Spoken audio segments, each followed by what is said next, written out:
Howdy, howdy, hi. Welcome one and all. Let's put this chair out the way. Oh.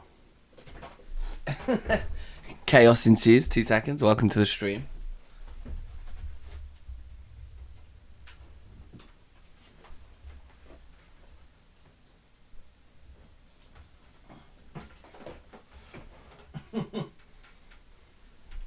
Okay, we're back. I have a big plug board over there, like, it just fell off my shelf. It's chaos. Right, hello, welcome. How are we? Happy Sunday. We got a game to finish today. The gauntlet is out in front of us, and I'm in the mood. So, without further ado, let's do it. Boom, baby. Let's go. There we go. Alright, looks pretty good. So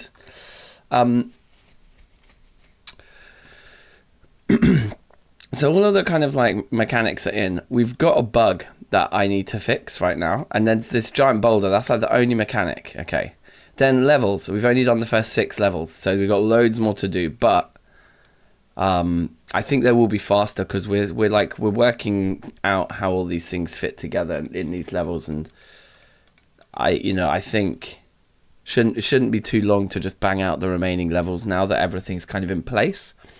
Menus, like, I've got placeholders for all of these, but that's it. We just have placeholders at the moment. And palette options, I'm looking at that as a bit of a stretch goal. So maybe we'll put that in here.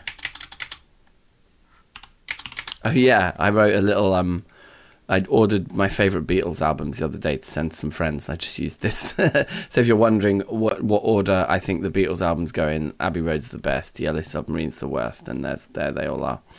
We can delete that from this document now, though it doesn't need to be there. So the pause screen, and what was it? Palette select screen. I mean, if we have time, why not? The thing is, the jam doesn't finish till like midday tomorrow, but I am busy tomorrow, so it's got to all be done today. So I've got some player art still to add. The barrel's been added, the button's been added, breakable platform needs to be added, dart trap's been added, dart's been added, spikes are fine, I think. The spring spider and the giant boulder, those are 2 things we need to look at. I think with the spring spider we might be able to build that from the face of the dart trap, and basically just have it be a dart trap on legs. I think that would be cool. So that's the art side of things. Adding sound, I've added 1 music track so far. I think we'll probably have to look at that specifically with Pete later. So yeah, we're going to fix this bug, and then we're going to just start banging out levels by the looks of things. And there's let's fix the bug. Let's add all the art that we can add, because we've got breakable platforms to put in. I think I might be able to finish Spring Spider and Player as well. I think I've got all that art ready to go. So yeah, cool. This bug, right? So the bug is that when we die, sometimes we're triggering this function twice. When we land, if we land on 2 sets of spikes at the same time. So what we want is a way of ensuring that this only ever happens once. We just want this to be called only once. Now, how do we do that? Well, it could be conditional. So we could say,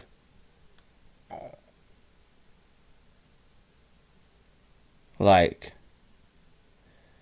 I guess if it's called twice in the same frame, then the variable won't have changed. So what we need is, I mean, we're probably going to want an animation or something anyway for when you die, right? To make it more obvious that you have died. So maybe we should implement that, and then that will help solve this problem. Because when we call this dead function, instead what should happen is we should go into some sort of dead state where that animation occurs, and then the dead state can be triggered twice, that won't matter. And at the end of the dead state, it will just happen once. We'll have a timer start, and when the timer ends, you're actually dead. So that, I think, will solve it, and it will also add some polish. Why don't we make the player flash? That always looks good. So let's open up the player scene here. We don't have an animation player on the player. Oh, we do have some new art to add to the player, so let's do those.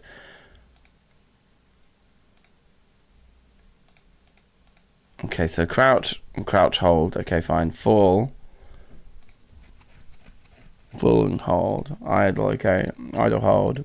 Jump and fall. Like that. Okay, right. So that's how he jumps now.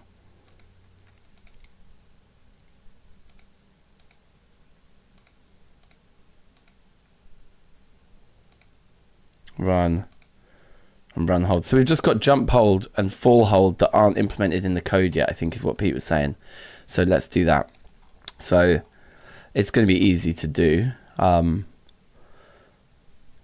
It's just this. If pickup equals null, then do the normal one, otherwise do that one, and we just have to add that to wherever we're telling them to jump and fall, which I think is only there. I think that's the only time when we're actually making those animations happen.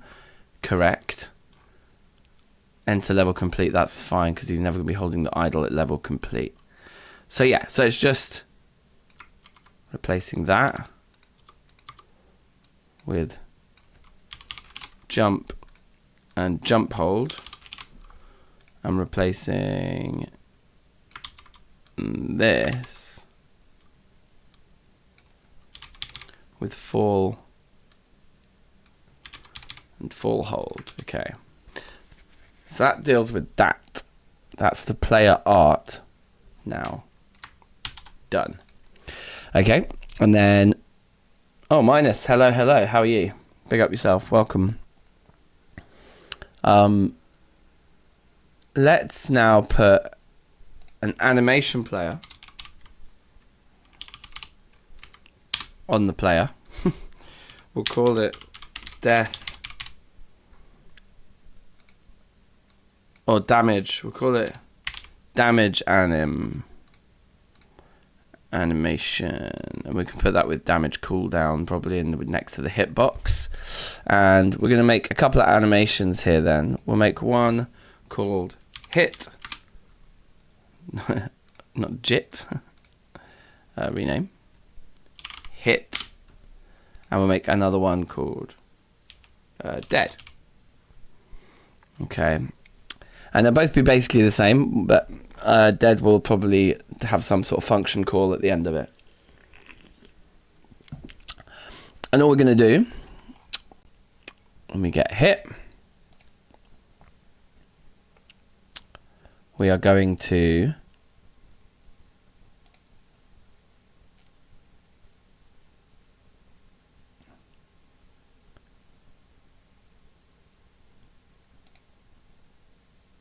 keyframe invisible to start it. Is 1 second, 1 second's probably enough, isn't it? And then if we put this to 0.1, then we get those. Oh no, we need to do that, and then we get those. Yeah, and then we can say key. Okay, let's watch that. Yeah, that looks good. And then can we just copy and paste those? Yeah, man. And then we just want the last two, I suppose, to be pasted there. And then that gives us the whole thing. And then if I copy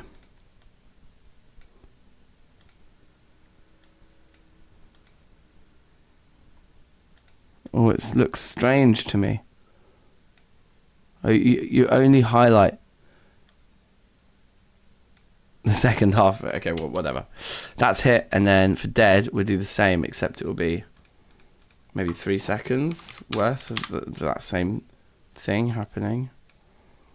And we just paste it like that, or do we need to add the track first? We probably need to add the track first, so we will key that to kick things off.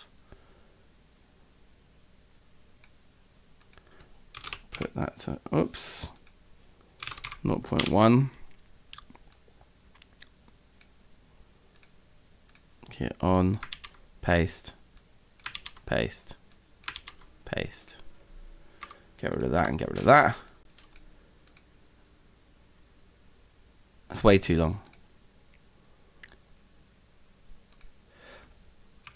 1.5 seconds maybe?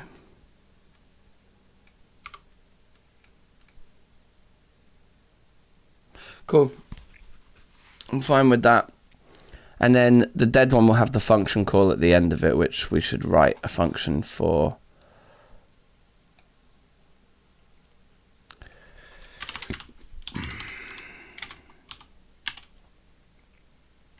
Dead level exit.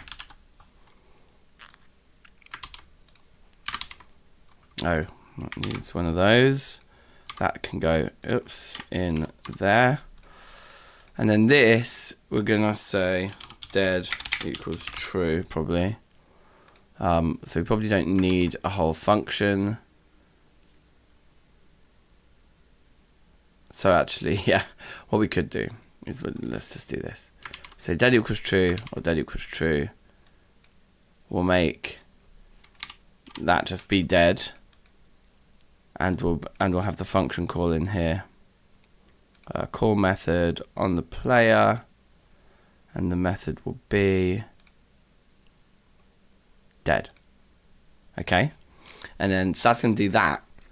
Now what we need to do is trigger this animation to play inside the sort of dead state, if you will. So I guess when dead is true, what we also want to do is start this animation just going on its own. So we need a variable for dead. We need a reference to the animation player. And then whenever we say that we're dead, down here, we're also gonna play dead, like that. We're gonna play dead. And here, we're gonna play hit.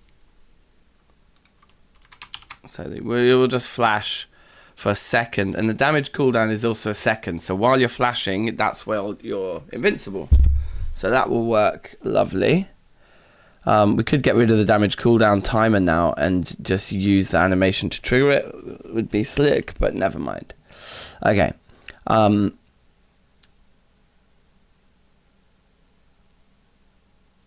That's good. And then we need the dead sort of state in here.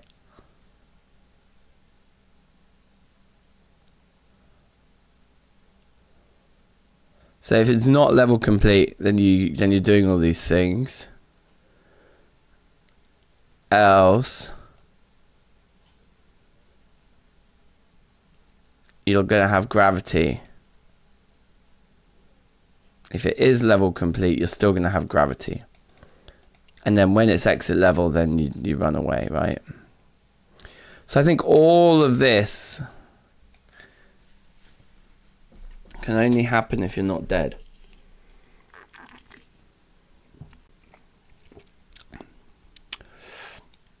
And I think maybe we can hack in that using this dead variable to, because we want to also freeze the player in level 1 when we give them the text. So, I mean, this is bad practice, but it's a jam and it's the final day. So we're just going to indent all of that and say, like, if not dead, then you can do your normal stuff. But if you are dead, you're going to just do nothing. And then we'll call the function once at the end of this animation.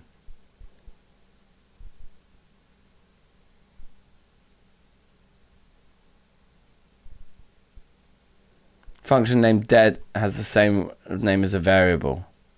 Okay, so is dead. If not, is dead. And then down here, is dead. Is dead. Save. I think we've probably solved the bug now. And then hopefully we can use that dead variable in a moment as well in level 1. So we have to run through level 1 to test this bug. Oh, okay, the player is not visible. That's a problem. By default, the player should be visible. And we should check the reset track for this animation. The reset track is invisible, so let's make it on and save that. Okay, that's going to be better for us.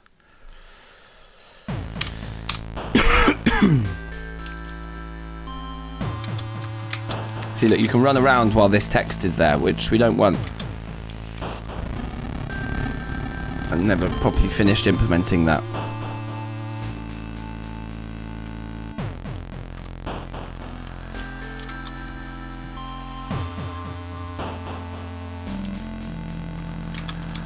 Yeah, I think that's the bug fixed.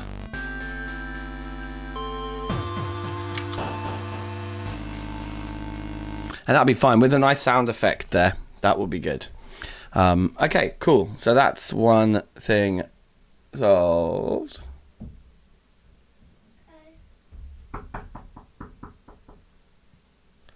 Right, 2 seconds, guys. I will be right back.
All right, we're back.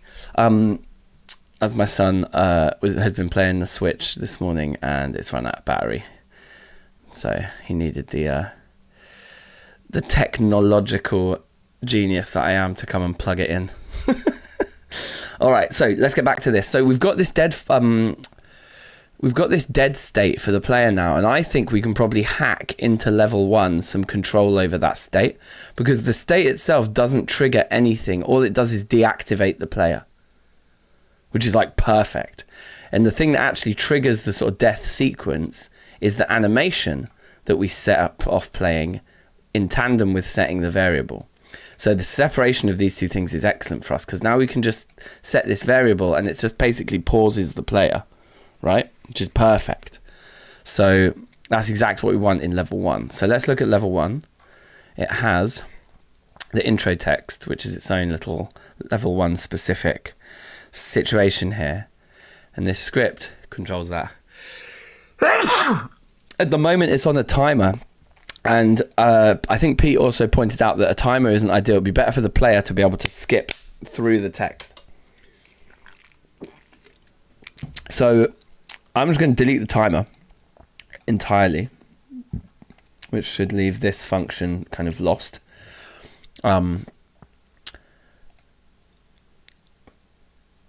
So done is false at the beginning, yeah? When you pick up the idle, which comes from the player, we say, right, if you're not done, now you are done, it started. And instead of starting a timer, because there's no such thing anymore, we make the text visible, we say we're done. Let's go to that as well. And then we're like,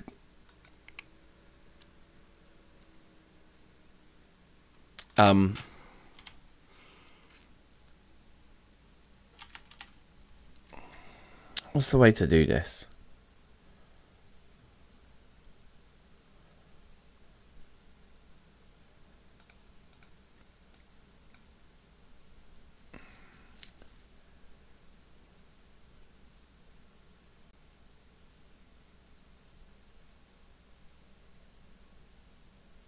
Okay, so instead of calling this done, we'll call this stage. And it will be a number, right? And so say if stage equals 0 equals 0, then now it equals 1, yeah? And that's on idle pickup. We start this process. And then we want to have the process actually running in here, so that we don't need delta, so that we can say, like, if input is action just pressed, let's use jump or interact or start. Let's let the player press any of these buttons. Interact or is it just called start? Yeah, or start. So if they press any of those buttons, I can have space there. Well, firstly, I suppose we're saying if stage equals 1, then we want to be thinking about whether or not the player is pressing something. No, let's do it the other way round. Let's nest the... So then we say if stage is 1 and we've pressed something, then we want to make... we want to do this, where all that stuff... And then we say stage is 2. Elif stage is 2, and that doesn't need that, and that doesn't need that. Then we do this last bit. We just make the last bit of text invisible. This can all go. I think we're done here. Let's see.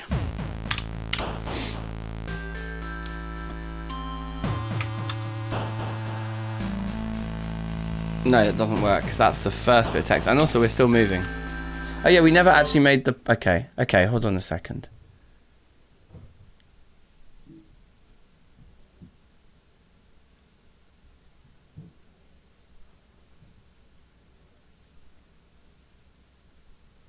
Huh. So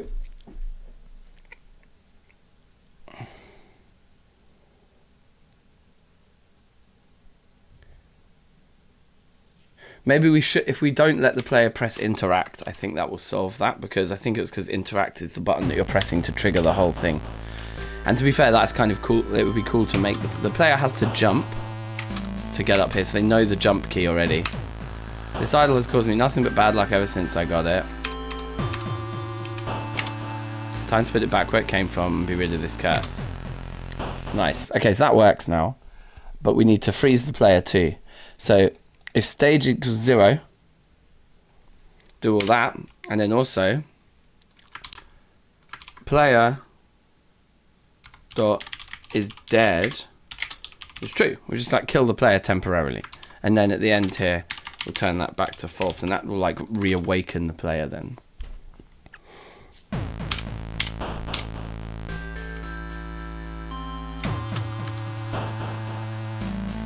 Yeah, I can't move. Time to put it back where it came from and be rid of this curse. Okay, that works now. It would be nice if you could still see the player when these things come up. So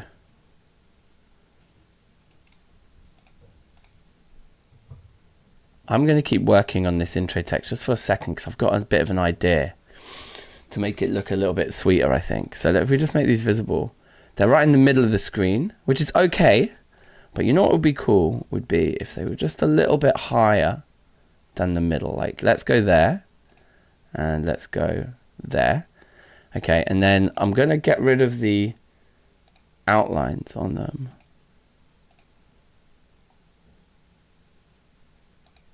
Okay, and this one as well. Okay, and then in the intro text we're going to have the background from some of these other scenes. I think we could get it from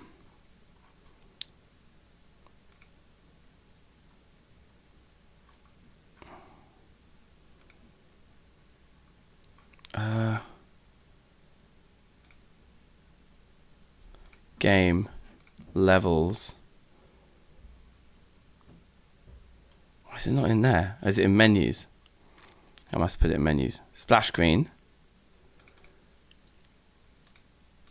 Oh, no, that's not what I want. I want the level splash screen. It has this background. That's what I want. And then we're going to pop that in here behind those. And we'll make this one white though. Okay. And then the hearts stay there. I want to get rid of the hearts. So we make this whole thing just like... There's no ordering on it.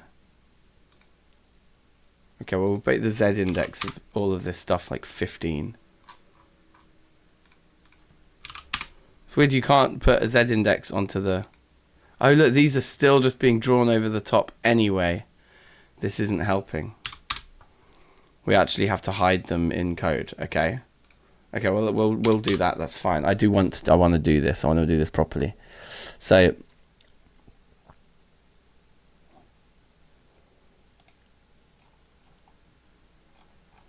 my plan is, let's add a sprite here called player pick, and we'll duplicate that, and we'll have idle pick as well. Okay, and then we want the player to be the player.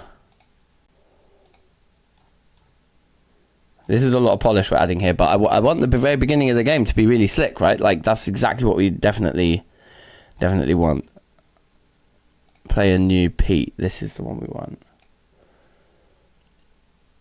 And we want it on frame 2, so 1, 2, 3, 4, 5, 6, 7, 8, 9, 10, 11, 12, 13, 14. So it's got 14 frames. That doesn't... Oh no, that is right. Yep, and we want the second one where he's stood there holding the thing, and then we want him like in the middle. I think would be the best place for him. Let's move this text up even more. I think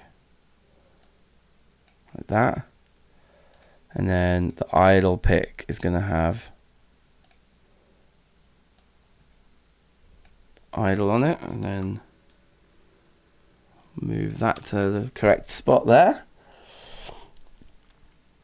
That looks good. So that's like a nice layout. I think the distance there and there and there, that all looks nice. We just need to get rid of the hearts.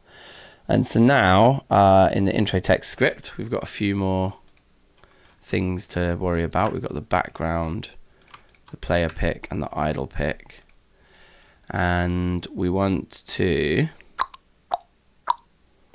when it all happens at the beginning, the intro text becomes visible. This becomes visible. They all should be invisible by default. But background, player pick, and idle pick, both visible and visible. And then all three of these guys, when this is over, they all become false. True, true, and true. I think that's cool. And now we just want to say player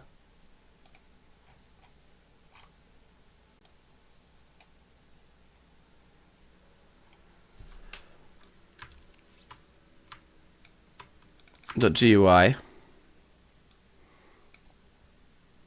And so in here, the other thing to do is to go player.gui.visible. This is false. And then at the end here,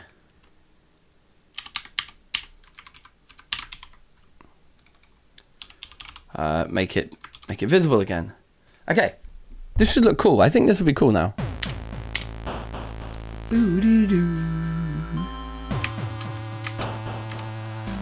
This idol has caused me nothing but bad luck ever since I got it.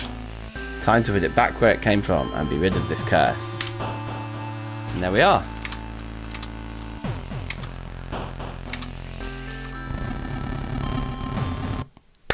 Yeah, boy. Okay, we have an opening cutscene of sorts. That looks much better.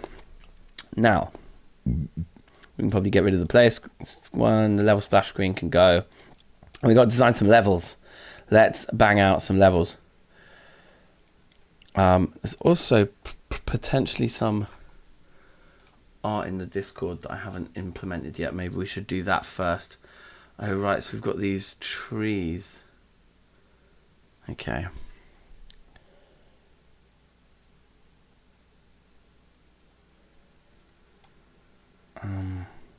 The other thing is, I was wondering because I saw Peter messing about with light. Okay, yeah, so he's been doing all this in the sandbox. Right, I see.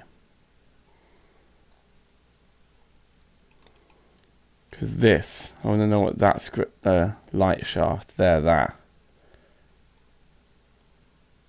Oh, right, he's cut it directly into the level. Interesting.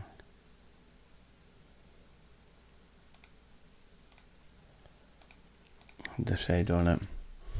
I think we might do those with sprites. Probably be easier.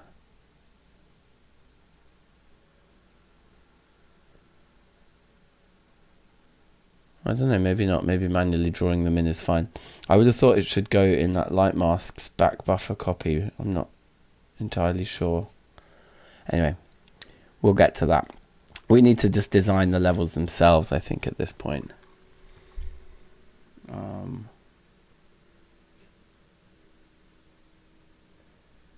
This is a key piece of art we haven't implemented though, so I'm going to do this now, which is the trapped floor. Is that what I called it? Did I call it trapped floor?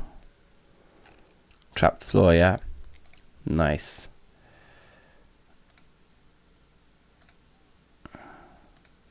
Nice.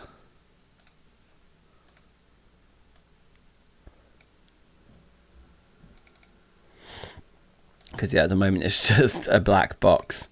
So we'll give it its own sprite. 1, 2. Oh yeah, when we get the material. 1, 2, 3, 4, 5, 6, 7, 8. Okay, So it's 8 frames long. Very nice. And should this be an animated sprite? Actually, it should. So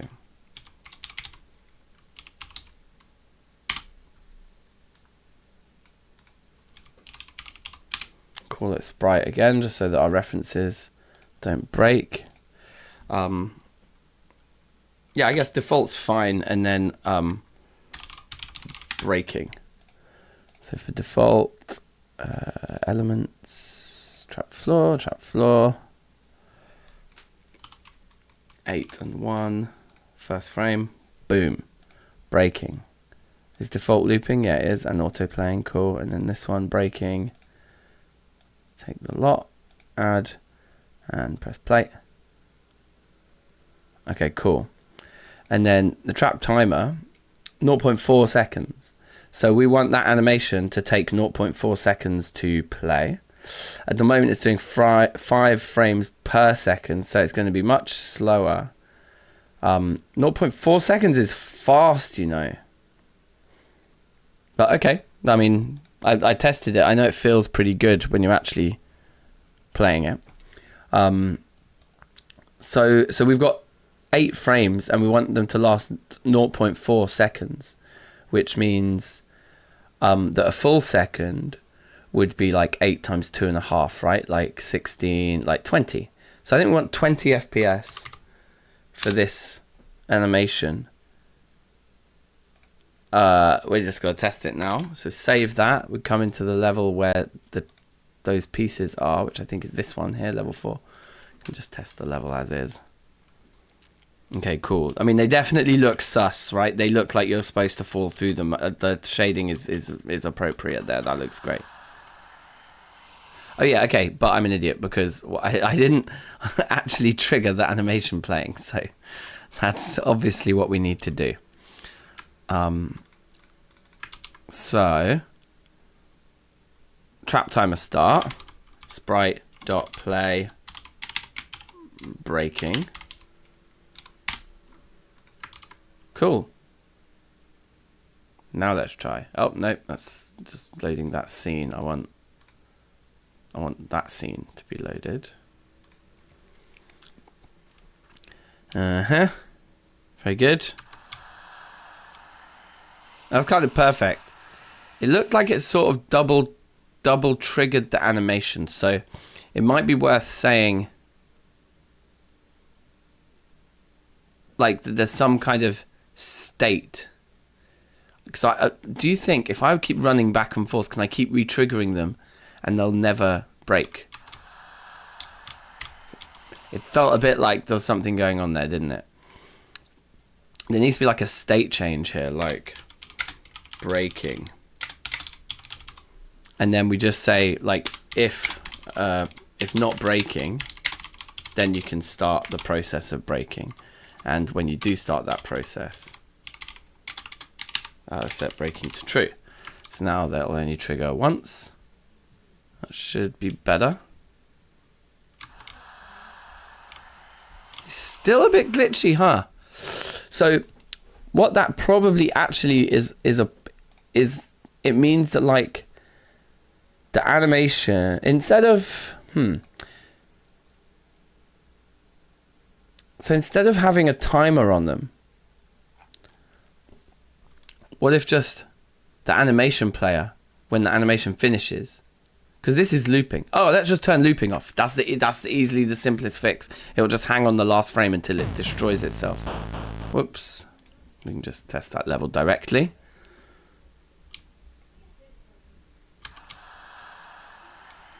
Yeah, that looks perfect. That's great. That's brilliant. That's done. That's done. Oops, not paint. Notepad, please. We've put the breakable platform in. That's looking good. Okay, while we're here then, let me look at the spring spider quickly because it looks like the idle, which is okay, but better than looking like the idle would be to look like the dart trap. At least for now, that's a better sort of placeholder, I think. And what we do is we'll do that. And then we will rotate the sprite 90 degrees. Why do the legs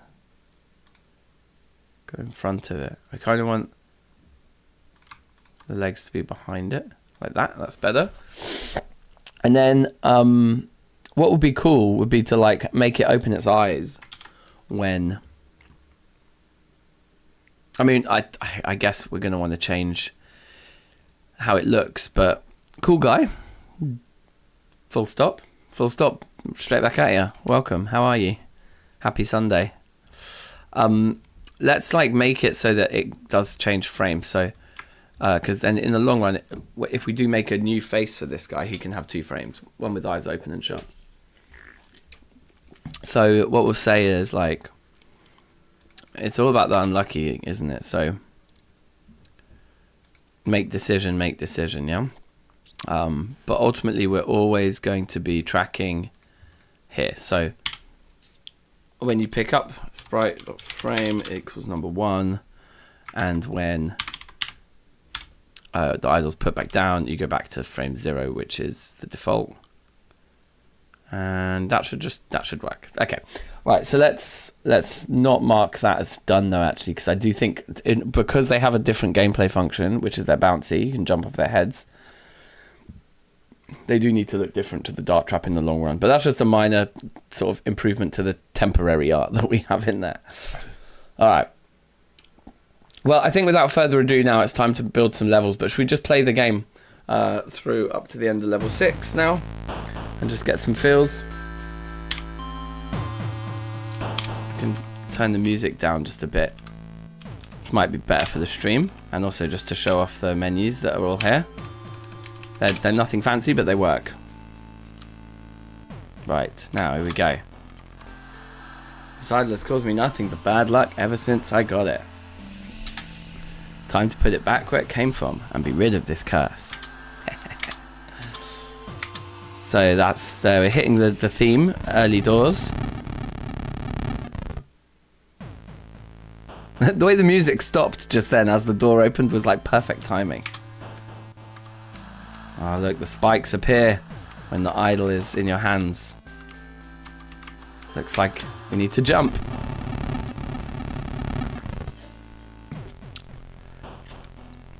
Very good, very good. Okay. Oh, what's this little fella? Can I pick him up? No, I can't. Alright. But there's the thing. Let's come over here. Pick up our idol. Oh, I see. They shoot arrows. Aha. Pretty nice, pretty nice. And we have our falling platforms level. Oh, that reminds me, we need a level reset option, because you can soft lock yourself on this level, and I think there will be soft locks. It's a puzzle game, and I'm not a skilled enough designer in the day to make all these unsoft lockable levels. So the easiest way to solve all soft locks is to give the player a restart level option. Right, so we have buttons now. Classic. We've got this barrel. Oh, but the barrel's no good. I could even start the barrel on there in this level. That might be kind of fun. But look, what you got to do is trade it there, and out we go. The big door has a different sound. Oh, that's brilliant. And then we get into the next world, ruins. And what are we doing here? Look, I can't get over. Let's test some deaths. We can't get over. We just can't. We can't get over with the idol. Aha, I know. Use the barrel as our platform. Okay, and now it's going to loop back to level 2 or whatever, like from the first world, because I haven't made any more levels yet. But that's where we're up to, and so I mean, really, it really is a case of making the levels and adding the sound, really. And we could submit like this. I think it's pretty good. There are other things we want to maybe add, like just zhuzhing up the menus a bit. And the final level, I want to be this boulder escape route, like the classic Indiana Jones, like running away from a boulder, right? Ugh. But let's look what's the idea for this level, level 7. Spring spiders. We're introducing spring spiders. Okay, cool. So this level should be fun to make. And I think we will use, we'll use level 6 as our template for it, because we're using all the same, what do you call them? Tiles, because it's in the same world. So we'll duplicate level 6. This is going to be fun today, just making levels all day, basically. Should be good. Should be good stuff. So level 7. Let's have a look at you. We'll get rid of the sandbox now. And we've got the lighting to add. I definitely want to add a load of lighting, but we will get to that. For now, let's bang out the actual level design. So this level should have no spikes. I don't think we need a box either. We're just going to very simply introduce the player to the concepts here. And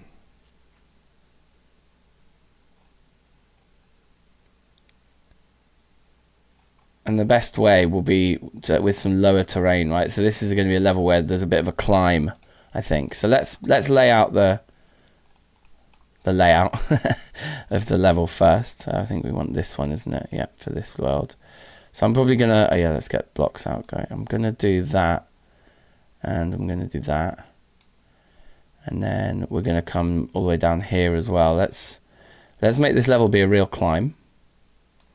So we'll just make this a big block here like this, and then we'll just gut all of that down to about there, something like that. Let's test this level. I know the player's just going to fall. That's fine. I want to see, we can slightly see the bottom. So we'll just come in here and just do that. Just move that down a bit. That's fine. The background needs extending across this whole area, which is annoyingly just a normal tile. You know what would be a really nice thing in Godot?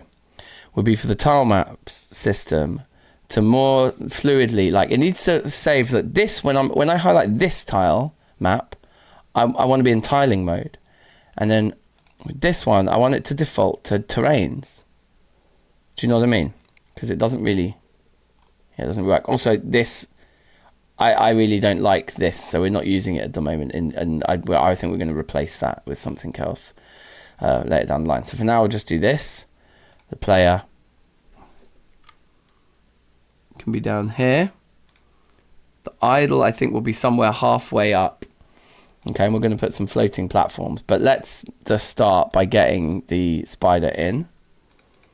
The first one, wherever that's going to be, can be like here. And then let's just put in a platform like there. Okay, let's see what that does for us. Okay, that's cool.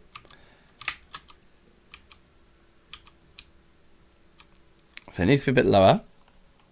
So what if it was like there?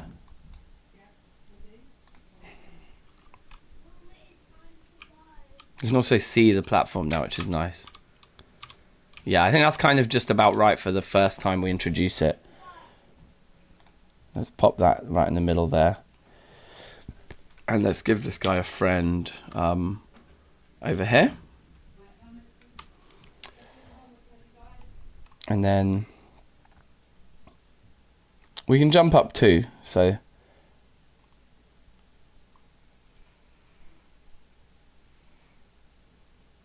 I would suggest doing something like there. No, there. And putting one of these on there.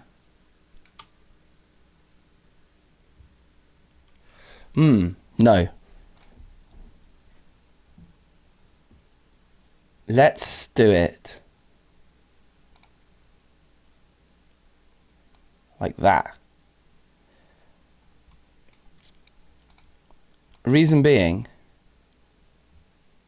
yeah, I think this is a nicer design, because then, you know, you can come up here like this, you grab this guy, and then you can see they start moving like crazy.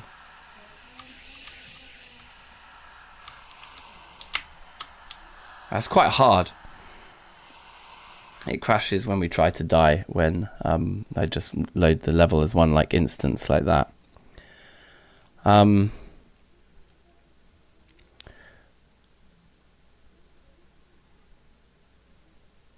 Our first introduction to these guys could be a little less harsh. Did I have like an advanced spiders, spring spiders and water? Was going to be, this is going to be like a final stage. Okay, interesting.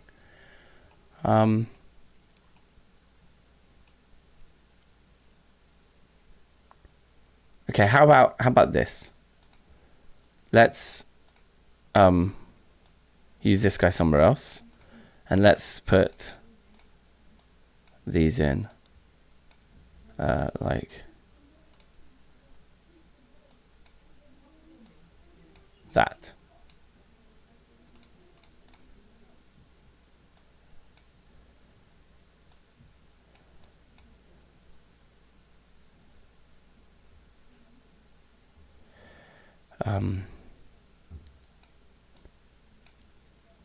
This is a better design. Player starts there. This guy's there. That's up there. He's there. And then we bust out like the sort of harder version of this. Put that there. Put him there. Okay, let's try this. I think this is probably not much kinder on the player, to be honest. Because now the player can like be like, oh, I see, right, there they are, that's the dude. Oh, look, do we need more of an edge on there? And you can come up here and you can pick up the idol and you're like, whoa, they start moving. Oh, I see, I get it. But it's like you're in a safe place to understand that.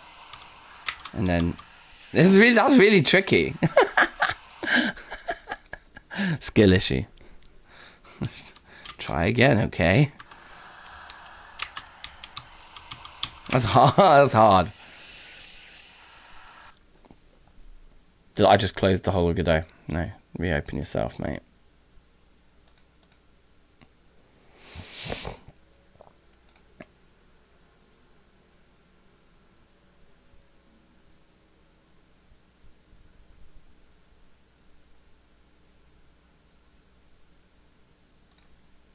Okay.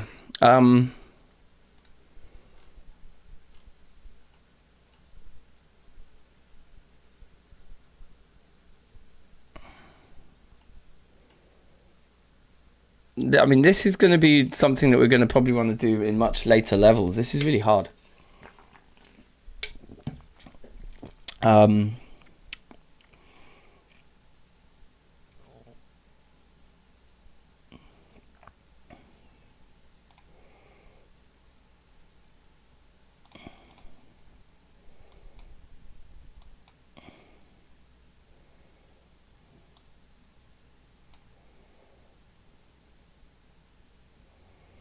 So the idea, I guess, here is not to necessarily jump off his head, but to just jump over him now.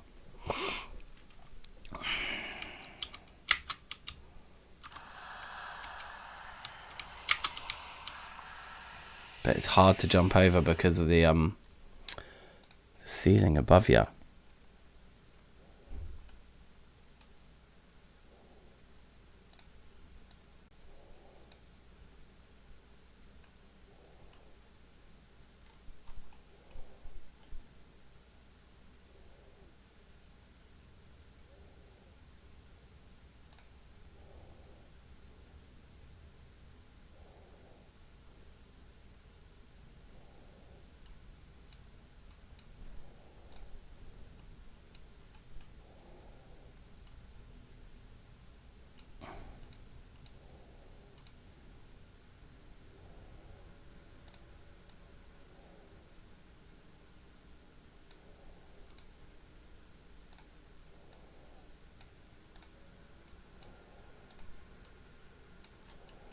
Okay.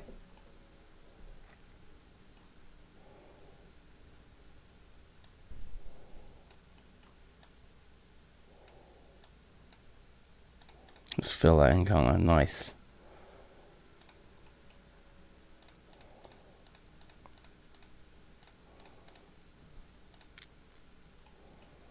Okay, great. I think this level's probably in a good place now. It's presumably just a big jump over that. Oh, okay. Well, yeah, I think that's doable. Teaches you what's up.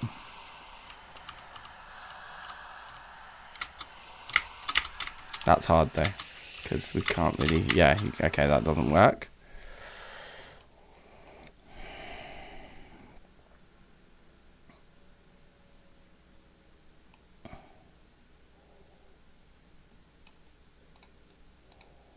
I think we can simply fix it like that.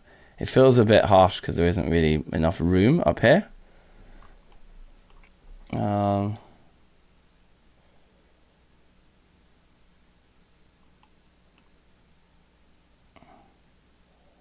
Let's try that though.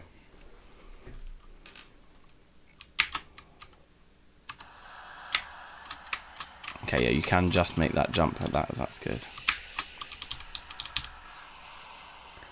It's hard, huh? I think it needs a redesign slightly, and I've got an idea. Because this is also like not enough room. So if we do that instead, then do this and this and this and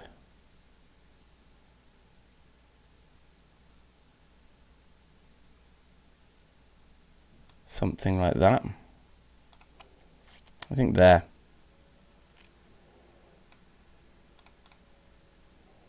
We're not going to be able to fit through that gap with the idol in our hands, though. Woo!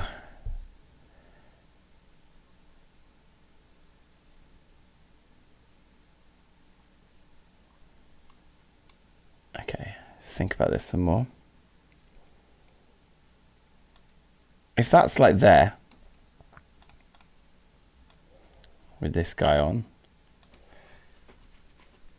oh, is that fair? Well, that's fine.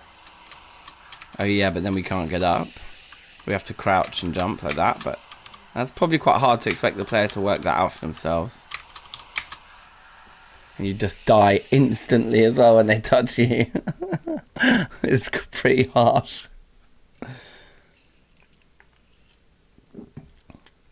Okay. On with the show, I suppose. Just need to keep iterating.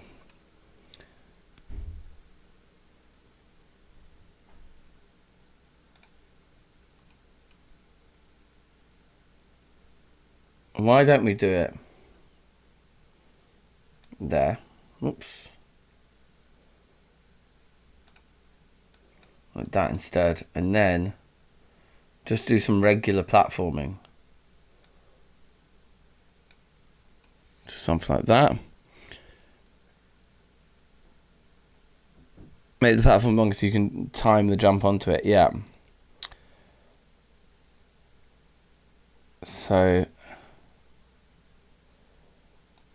that's true, actually. We could just do it like that. We still need to get a bit higher up though first. So what if it was like a little platform and then the longer one here?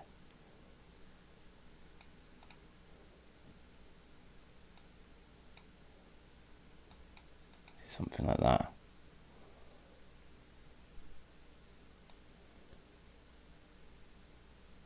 In fact, we could even do, yeah, something like that. Put that friendly fella up there. That should be cool. And then you should be able to whoop over to there. How are you, Hugo? Hope you're well. Okay. So when you can see, you're like, oh yeah, I got to dodge him. Okay, right. And then here he comes. Okay, so that's cool, but that getting over that gap's not possible, really. Oh! Okay, I could put that down, but now... Okay, but this is fine because there's a really easy solution to this. You just bring this out to there. like that. That's totally fine. I think this works now, and isn't like ridiculously hard. But we want the levels to be getting a little bit harder now at this point in the game anyway. That's kind of nice as well. That jump feels perfect. And then can't quite reach it, but oops. Alright. Yep. I like it. It's a level. And we need to just polish it ever so slightly. Just need a few more tiles along there. Okay. Savor that flavor. And then if we go into Scene Manager, I believe it's in here. We've got all the levels laid out. We just literally need to change that number to the new file to say like 7 is now in. Because these are just looping back through the first 5 levels again, all of these. But yeah, so now that's level 7 in the game. Okay, well done. 1 down. What time is it? 11:15. We have 8 more levels to go. A button for water. Yeah, perfect. Do I want to duplicate this level? I think we could just duplicate level 6 again. Level 6 is slightly...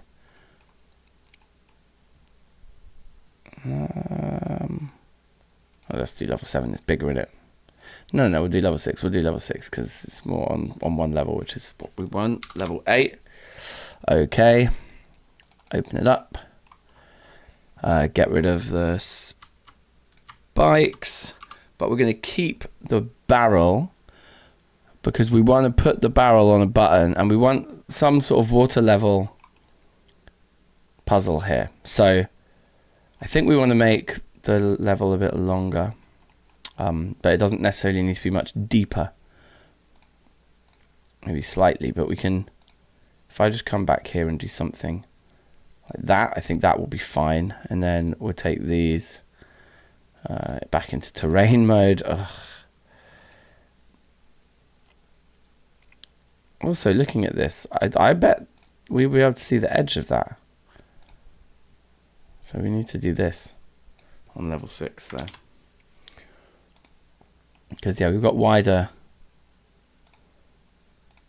backdrops on all the other levels. The back, yeah.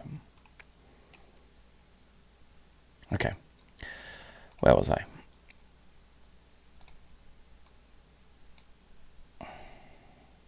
The way I see this level panning out is kind of like, it's like a little spelunking level, right?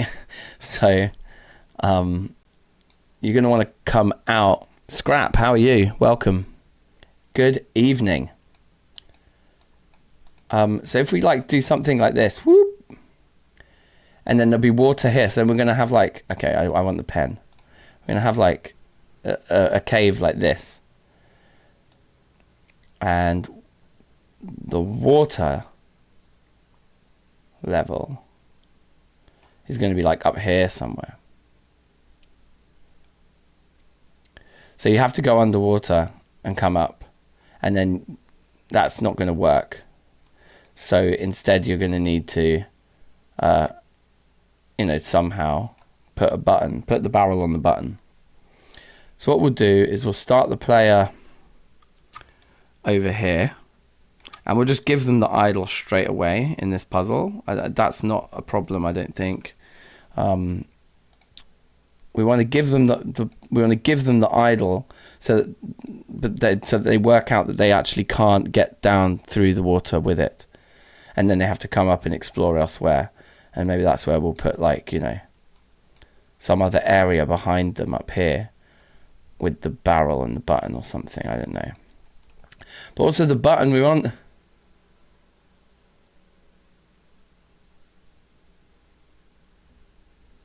Yeah, okay, so this could work then. So I'll have some sort of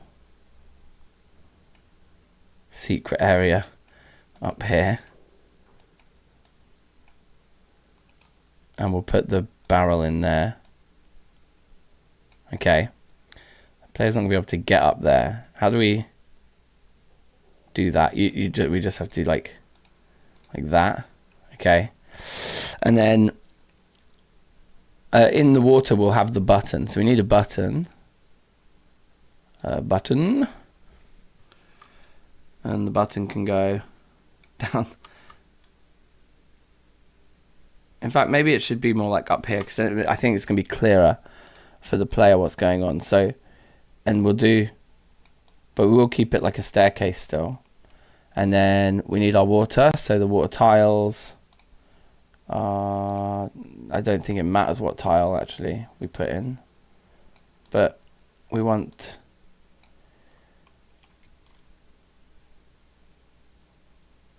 like that.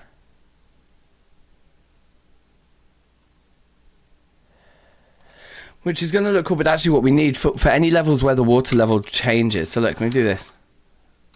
Nothing happens yet, obviously. Okay, so when the water level's changing, it means that it's going to be moving up and down. So what we really actually need to do is that.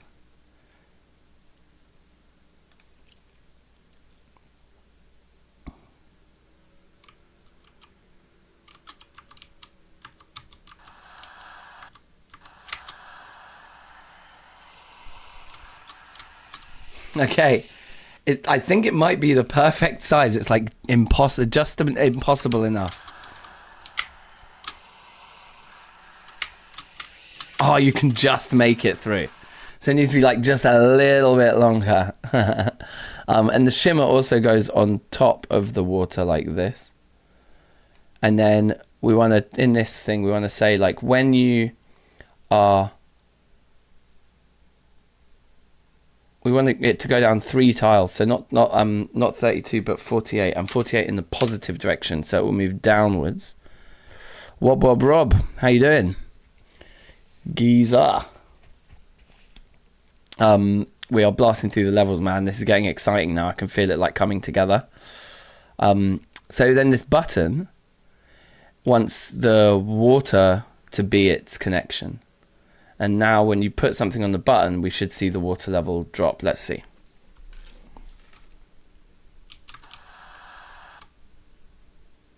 Amazing. And so you're like, cool, I can get across now. That's good. But I need the idle. Of course I need the idle. So, okay, so I guess I'll just have to try and bring it with me. And then you should drown. So yeah, so that's not quite long enough. How could we make it longer without, do we just have to just pick up everything and move it back, which is kind of annoying. The 9-block rock tile set and the 9 tile grass set. Okay, cool.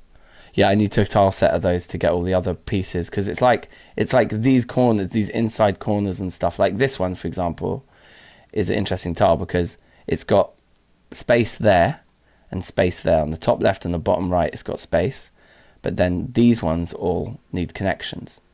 So there's all these different like unique things. But if you create one of these, you cover everything. You cover all possible variants. But what I can do is just like, where's the platform tiles here? I can just take the grass one you've got, the 9, and just throw it in there. And then at the very least, any time it needs those ones, it can use your custom tiles. But then for all the little complicated ones, we can just leave these ones in. I think that's probably gonna tick all the boxes. And in most cases, you are just using those 9. So in those cases, it will look better. Yeah, that's what I'm thinking. So back at it.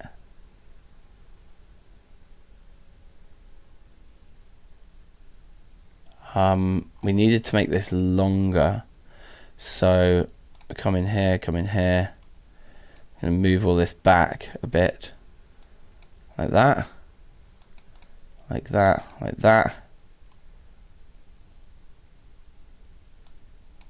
something like that. Yeah, we'll just keep the diagonals I've got and throw your 9 into. I think that's the best of both worlds, isn't it? Because then we get the nice custom 9 that you've made, And then whenever there's a more specific scenario that we need a tile for, we just default to those. Right. Oh, have I used the wrong... I've totally used the wrong background in here. It should be this one. Did I do the same in level 7? I did. Come on, man. Come on, man. What are you doing? That's better. I did level 6. Level 6 has the right backdrop. Okay, and then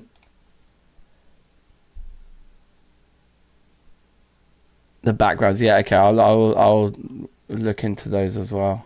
Just need to blast all these levels first. Now that we've done that, we can certainly add some buffer to the back there, and we probably need to expand the water as well, so that you can see that all the way, and the shimmer layer. And then in here,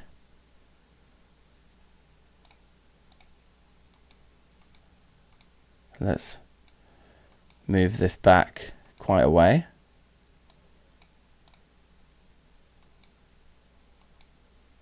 Okay, and then the player comes back. Ah! The idle comes back, and the button comes back. And then let's try the level now.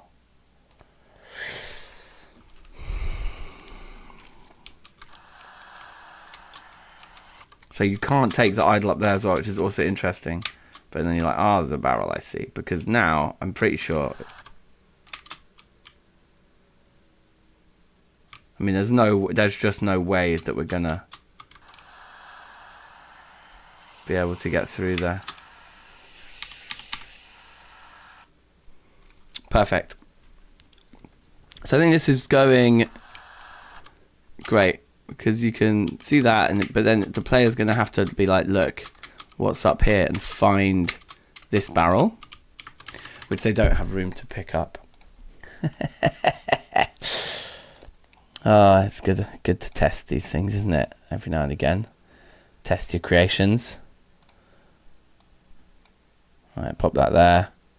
Put another one of those in there, I think. Looks probably nice, like that. Looks good. Maybe move this a bit further forward, like that. We can bring this whole monstrosity forwards as well. Okay. I think that's the level. One question I have actually is, can we, because I think it will look a bit nicer, move the water down by one layer.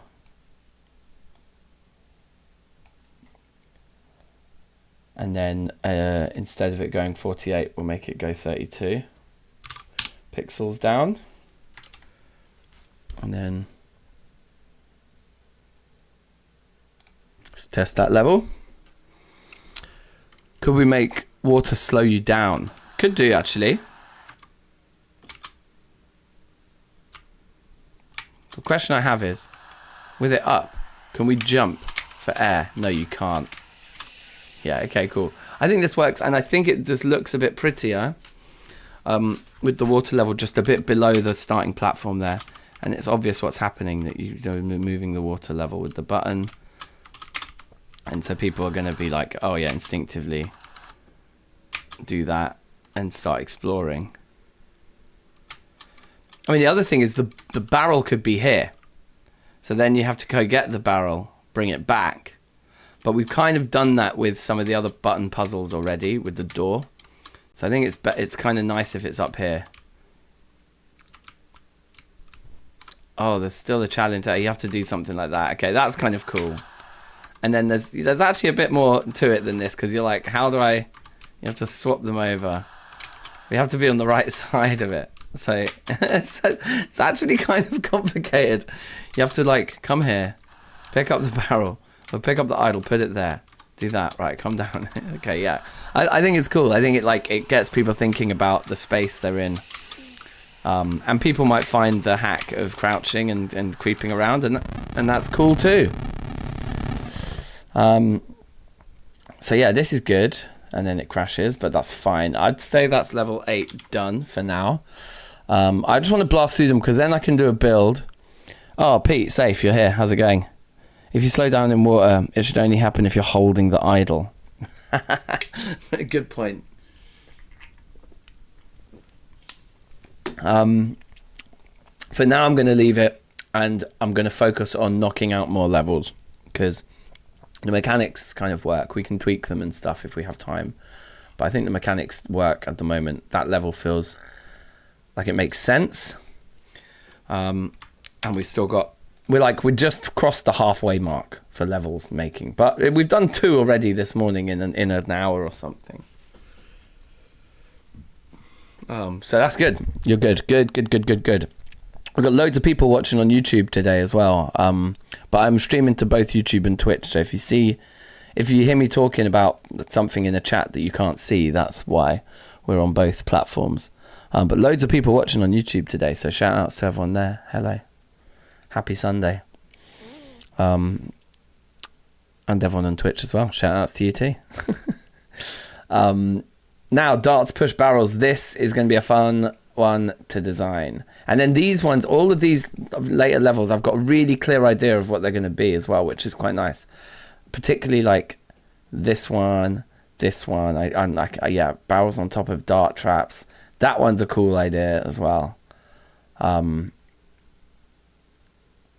So yeah, these are fun. But darts, push barrels. Okay, cool. Let's just duplicate level 8.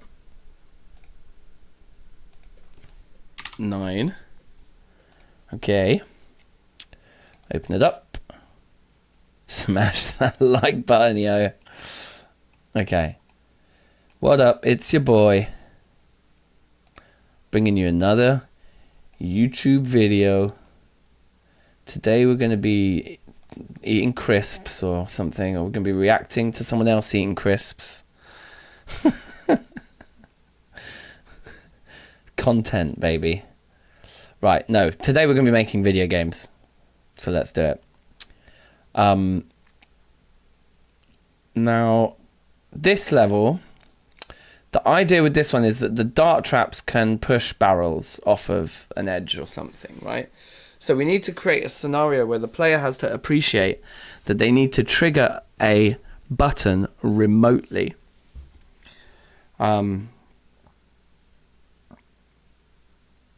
So why would they need to do that? Why? Maybe because the location where the button is too dangerous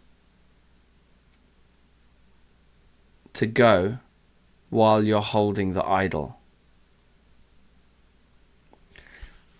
So instead of holding the idle, you need to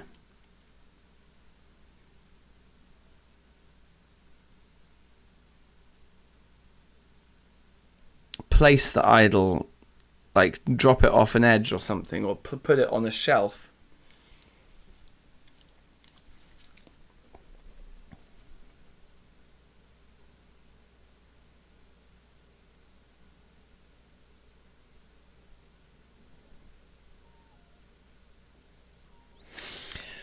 Let's draw this in paint.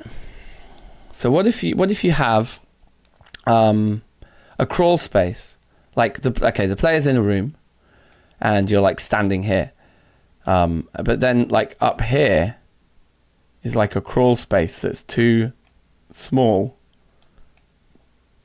for you to fit in, and then let's say the exit to the level is there or something. So you need to put the barrel here and have the darts shoot it onto a button. So you jump up and place the barrel there. And then this button opens this door. So you have like a barrel like that. And then you have to put the barrel up there and then come back down and pick up the idle and watch it get pushed along onto the button.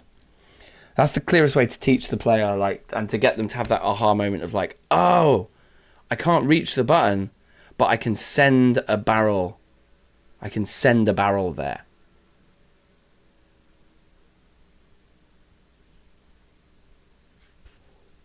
Right?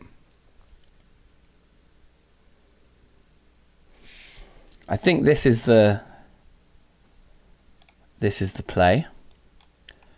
So I don't think it needs to be this big. And it'd be cool if it was a level where we went down into the finishing zone. We haven't really done that much yet. So let's kind of build the shape that I just built. Something like this. And then something like that. Like that. Like that.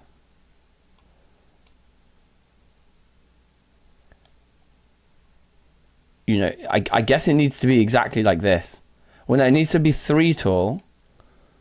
Actually, it does need to be 3 tall because we need to be able to pick up the idol ourselves down here. We're going to want another door. Not as a child of the door, but just a door. Door 2, where are you? Come here. Ah, when it goes up,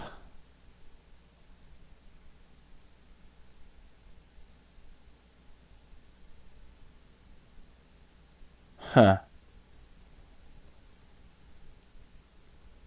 will block the thing.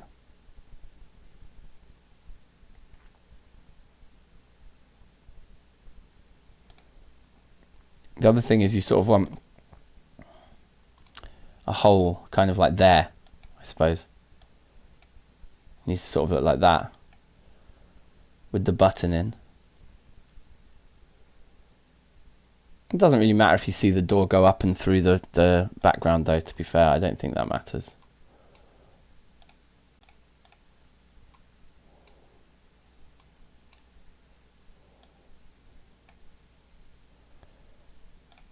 The player can go there.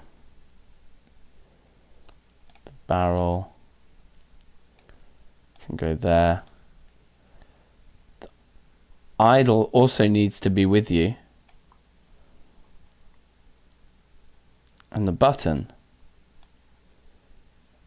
should be like there. And then the button it wants door 2 as its connection, not the thing. And then we want a dart trap. And the dart trap needs to go in there. And it's shooting right. Does this work? I think this might work. So you can sort of see, like, you can see everything. You can see the darts firing along there. So then you need to be like, I get it. Ah, but we can't quite reach up there like that. Okay.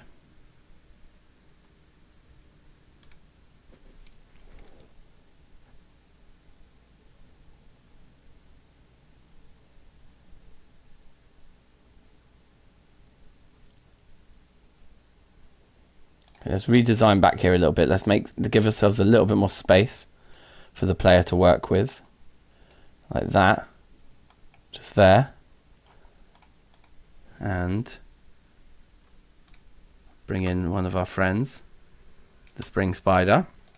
Move that guy back there. Move the player to there. Let's maybe spread some of these things out a little bit here.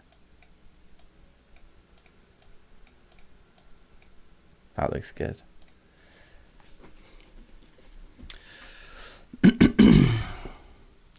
Nice puzzle. Stand on the idol to get the height.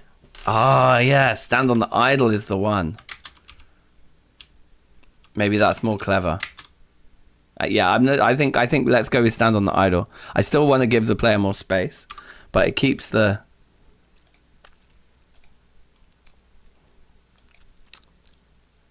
Let's have a look at this.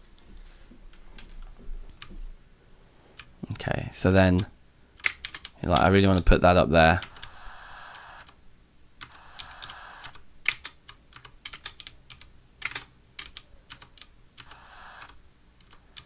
Okay, hold on a second though. It's super unforgiving, and I think we want like space up here for the player to kind of actually place it into.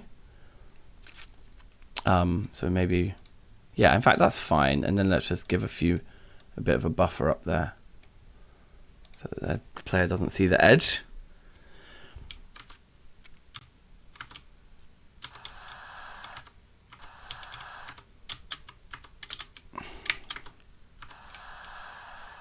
It doesn't work. Why?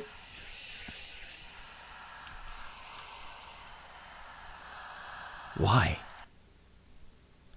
Bruh. If, is it this being the problem?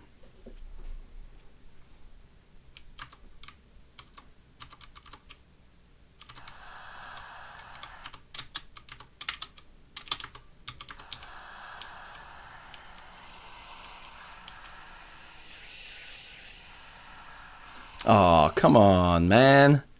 You gotta be kidding me. So, let's just do that to the box. And better do it to the idle as well. Just so that they're both able to go through gaps. Oh, I don't need to load that scene. No, thank you. This scene. Oh, wait. And also, let's put these back where they came from.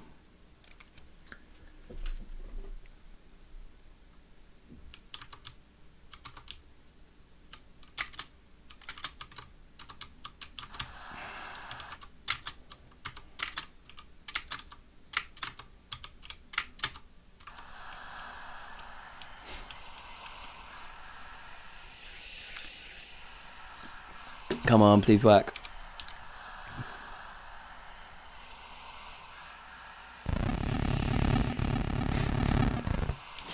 Excellent.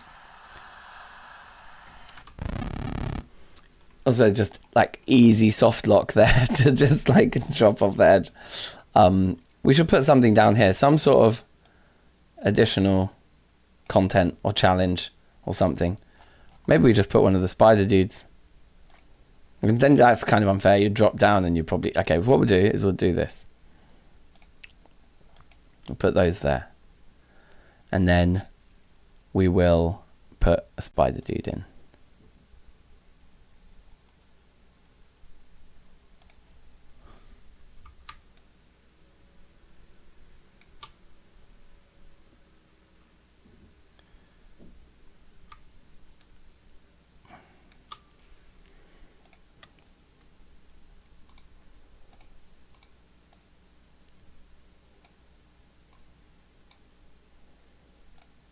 Do it like that. Okay, and then they're gonna need a bit of an ass on that. Okay, I think this is another level done.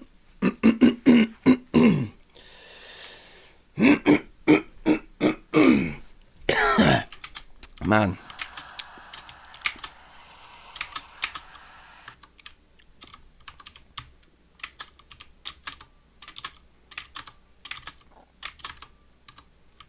Kind of hard to time. Possible though.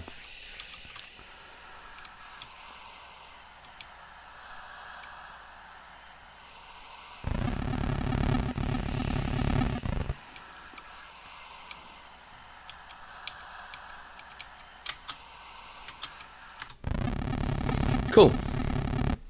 Happy with that? Very happy with that. Savor that flavor. come into the scene manager script here, and we've just done level 8 and 9, which is brilliant. And now we've got spring spiders with water. So that, I think, was that's probably one of the least fleshed out ideas I've got on the list. It's just 2 random elements combined together.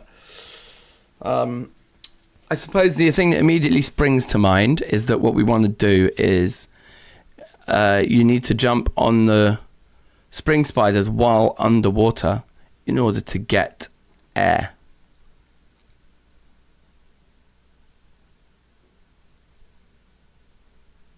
That makes sense, right? Like, so I think we just have a giant pool of water. Let's duplicate level 8 with that in mind. And call it 10. Okay. Then let's open up level 10. So let's get rid of all of that up there.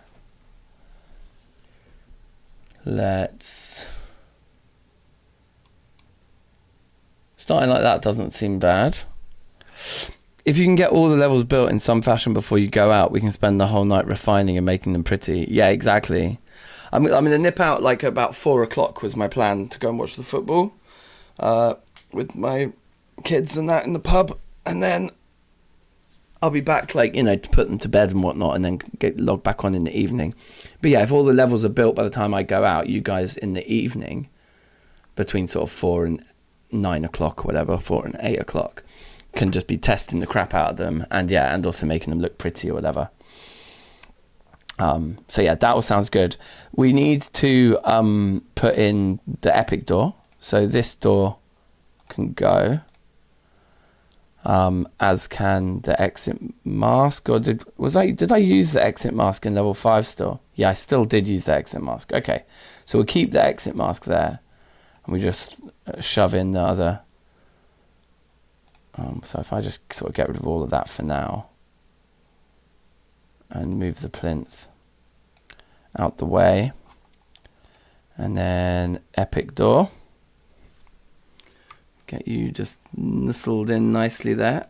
Oh, is it not lining up to the grid? No, it is. That's the grid. And this is the ruins one, or the tomb one. It's that one, which fits with the backdrop quite nicely. And then we start chucking in these. Sort of make it make sense. Like that. That'll do. Probably give it a bit more headroom. Plinth can go there. I think you want the plinth, like, sort of, what I realised is you want it as close really to the door as possible, because otherwise the player doesn't really see the grandness of the door. Interesting. Does it need to be behind other objects like that? There we go. So the plinth could be literally there, which I think looks good.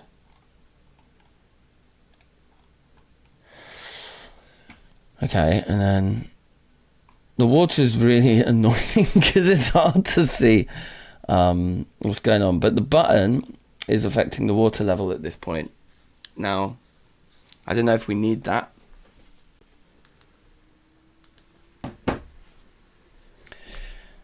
In this particular level, what we want, let's put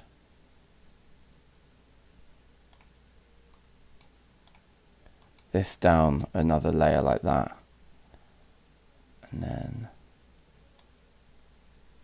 do that, or that maybe, and then also jokes, I haven't been renaming the actual top layer node here, which I think is probably just wise for consistency. I'm going to end up getting really confused by it later, probably, if I try and write some code that reads that or something. So we'll just keep it organized. Okay, So what I'm thinking is then we put a spring spider there. And another one, oops, in the water. And this is probably challenge enough. And that button doesn't need to be there. And the barrel doesn't need to be there. And the idle could be there.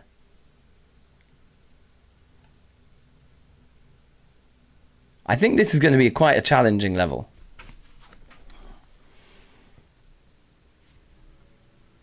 Oh, hello. Who's getting annoyed? What script is this? Oh, Epic Door.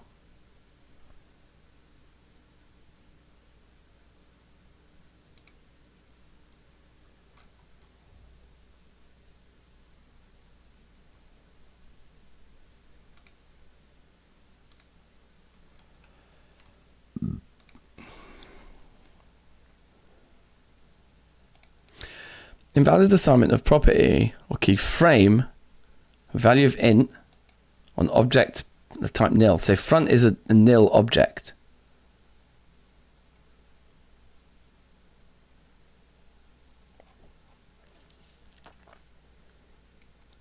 Doesn't look like a nil object to me. It looks like it's an object. When is update door choice being run?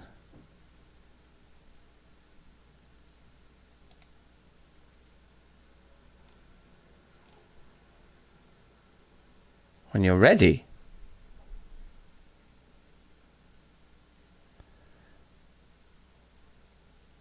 Oh, I tried to open Epic Door.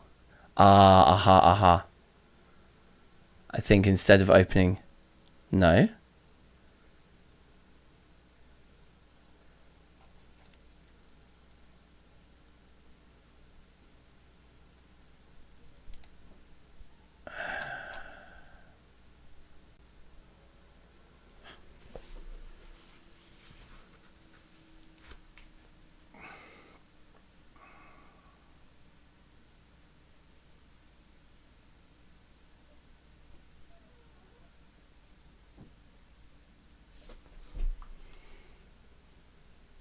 You're feeding this variable in, but then not using it.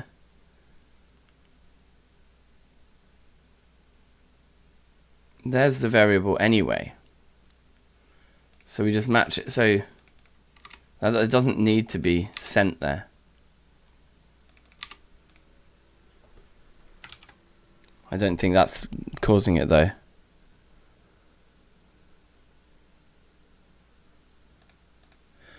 Level 5 works.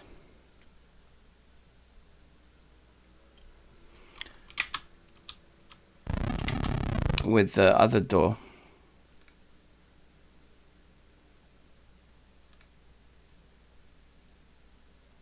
And level 10 not so much.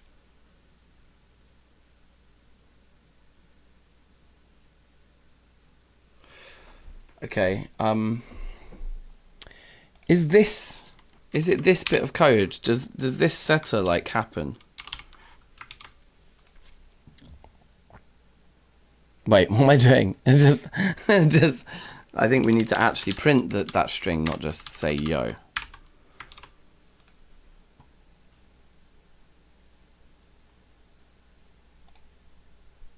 Yes.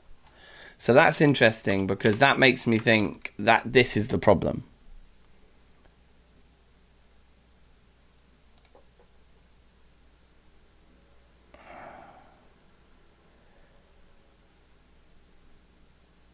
Because you want this to happen in editor, right? So that's why it's there like that.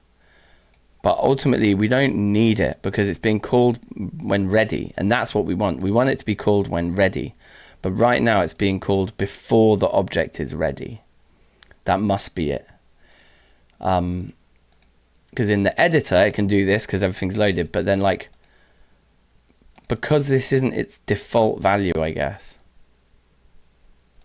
it's running the set code. Whereas when it's in level 5, its default value is in, so it doesn't run the code. It doesn't run the setter. I bet that's what it is. So if we just, how do I comment that out? Because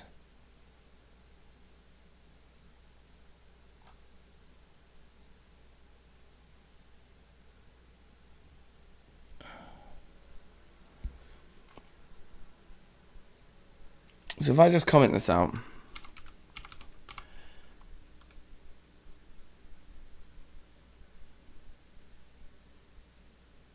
and just write 0 there.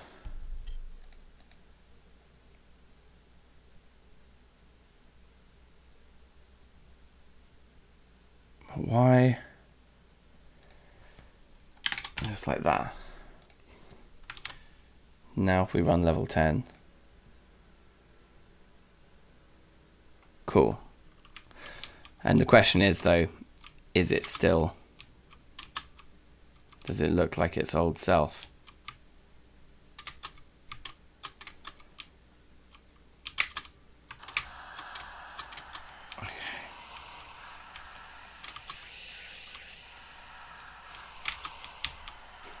This level's gonna be so hard, man.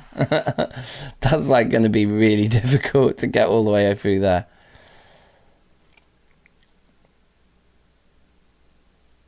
I think that area needs to be smaller. So like what would be probably better would be to do like let's bring that up to there, and then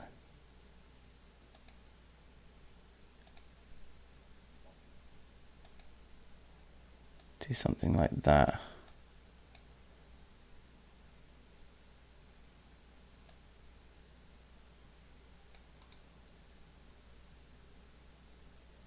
I don't think we're going to be able to get up that high from there. So do that. Or not that.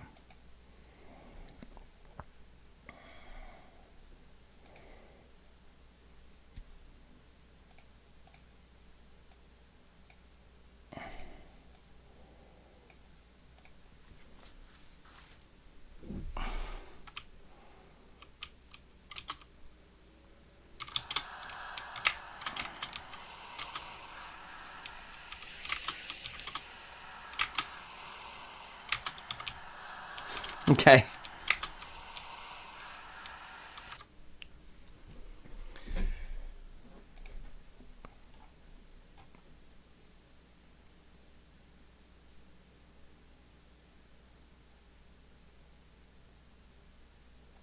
Yeah, I mean, I'm pretty happy with that. And it worked. I mean, if I come into here with Epic Door and I change it to Inner Tomb, like it's not going to happen in the editor there.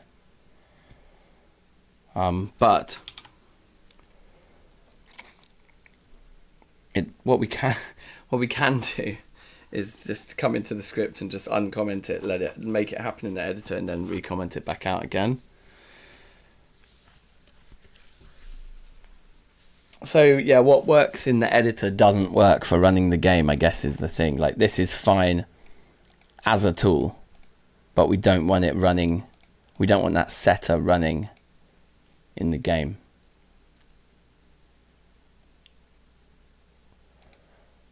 Or you just have to put it somewhere else so it doesn't happen like when this variable is created, it's not happening straight away.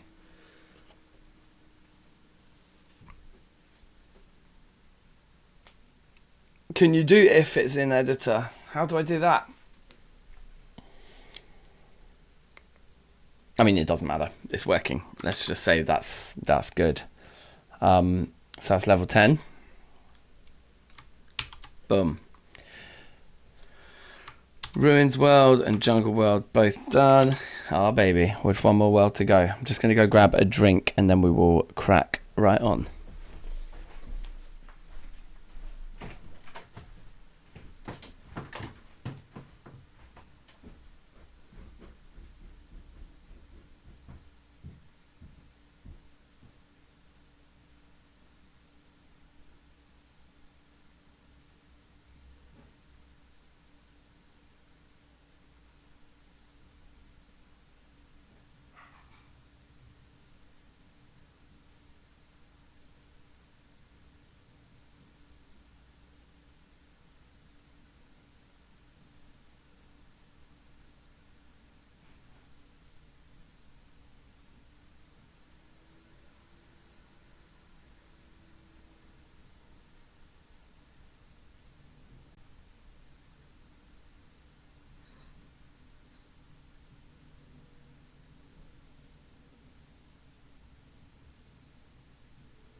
Alright, big in the game. Let's carry on.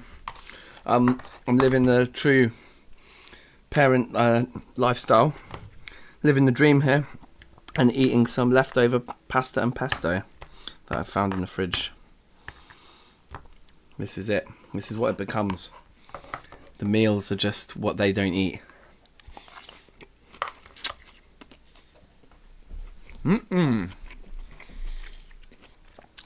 Should we play through the whole thing? And just feel the vibe.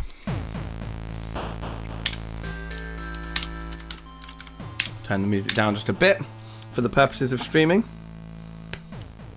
I don't know if you've seen this yet, Pete, actually, because I did this earlier in the stream, but I've perfected the intro now.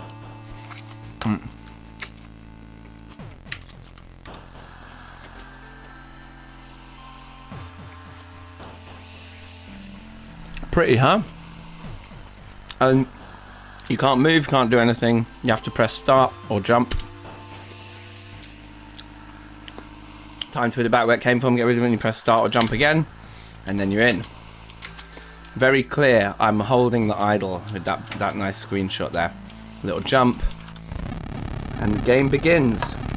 Let the games begin. Very nice. Cool, good.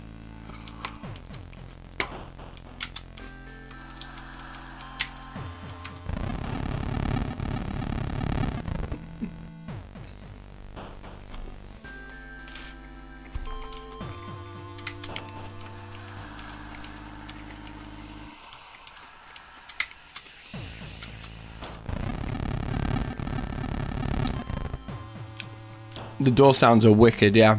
And then when I first got to the big door, the epic door earlier, I was like, oh, it's got its own sound. I put those in as well. They look very nice.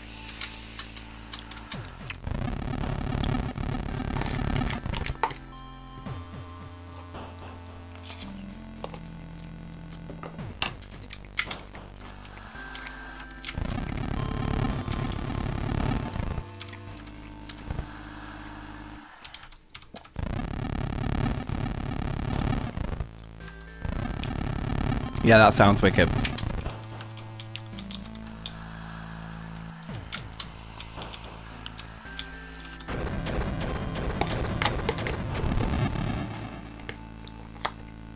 So cool, the bigger sound. Also, the palette swap feels nice, doesn't it?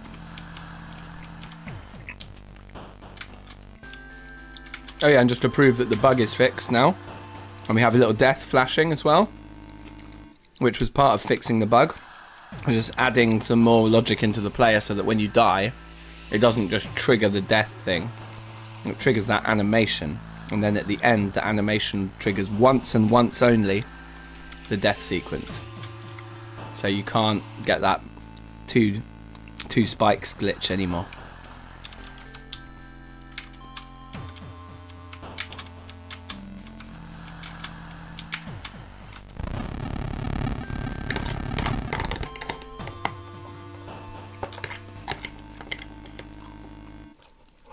Alright.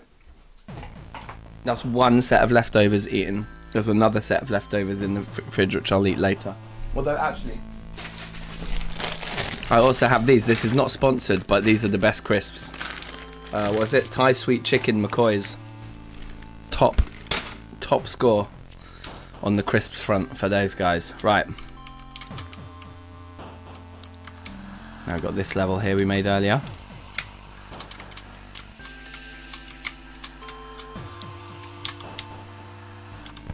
Whee!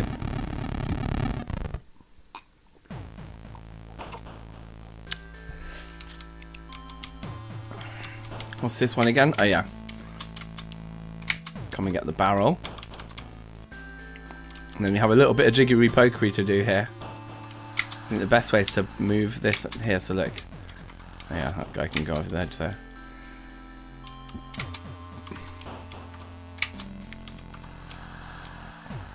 Excellent. Oh look, there needs to be more floor on this level.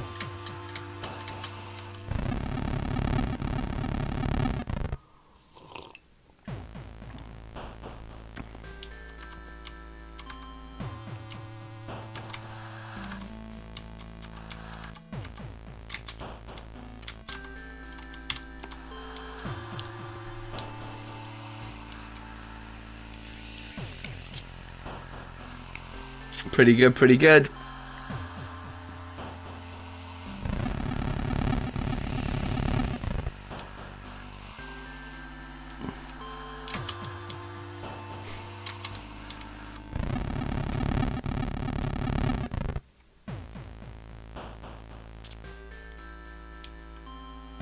And that's annoying. I forgot to actually put it into the game. Here, we need to put a 10 in there. Okay, well, let's play through it again. It's still fun. I'm enjoying it. Need to emphasize the negative effects of the idle in places. Yeah. Well, I think with more sound effects as well, that will help.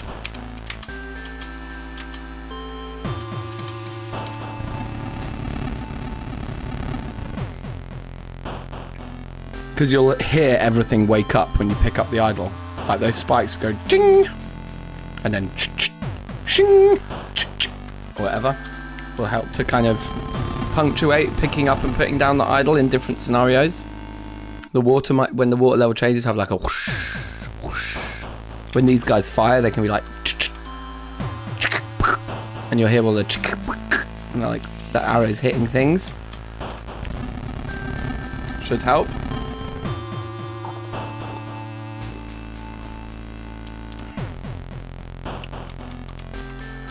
I wonder if these should slightly change colour.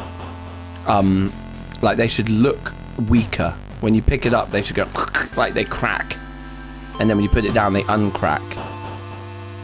That would be cool. I might just quickly add that actually. I think that would make a difference in that level quite a lot.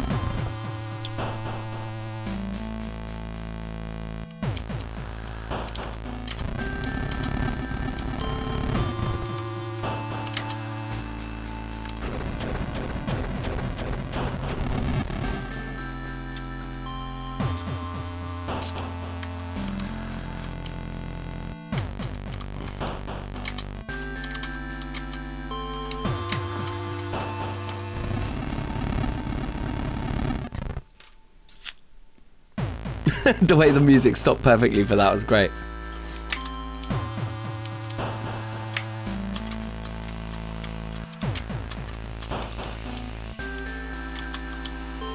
Oh.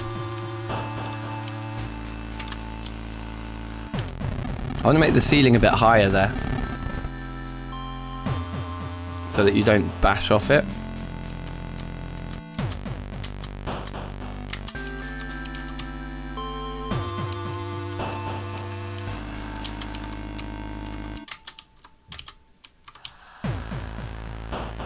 Oh yeah, and more ground on that level, underneath the floor.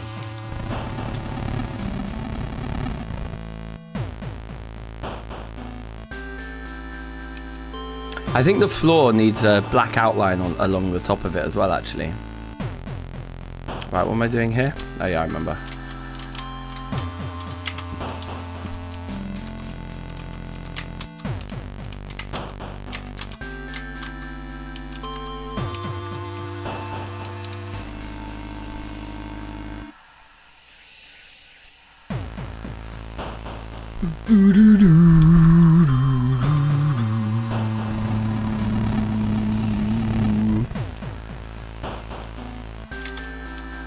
No! Oh no! It's the worst level to do that on. I've got to do all this again.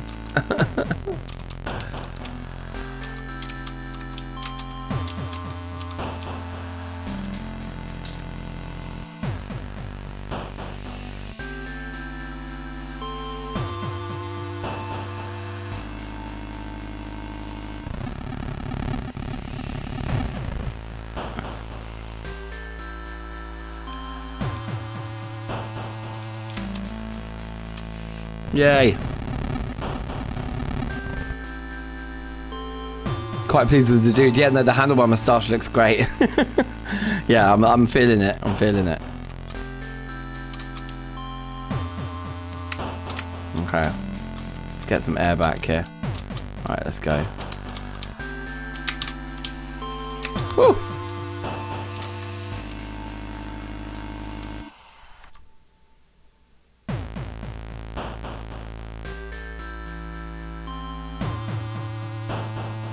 Well, Well, well, well. Now, isn't that interesting? It didn't work. Why didn't the door work? Oh, I think I know why. Because it's not connected to the plinth. That would be why. That'll do it. I'll have to play through the whole thing to test it again, or should we just... Let's just trust that that works, and next time we play through it, we'll see if it does or not. Now, there are some changes to make to some of these levels. Oh, yeah, so this guy. Okay, so let's get that sprite open, and where is it? Trap floor. Let's get that scene open as well. The easiest way of doing this is not even... I'm not even going to mess with that. Unlucky tiles, this will do. We're just going to go like this. Just make the crack. I actually would rather it was like single pixels, I think.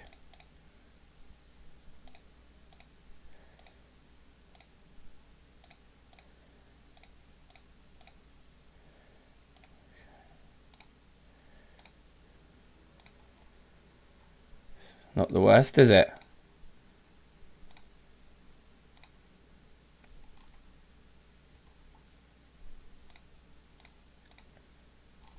So it looks cracked. Do I want all the cracks to reach the edge? Maybe we do. Like that. That could be even like a loop there.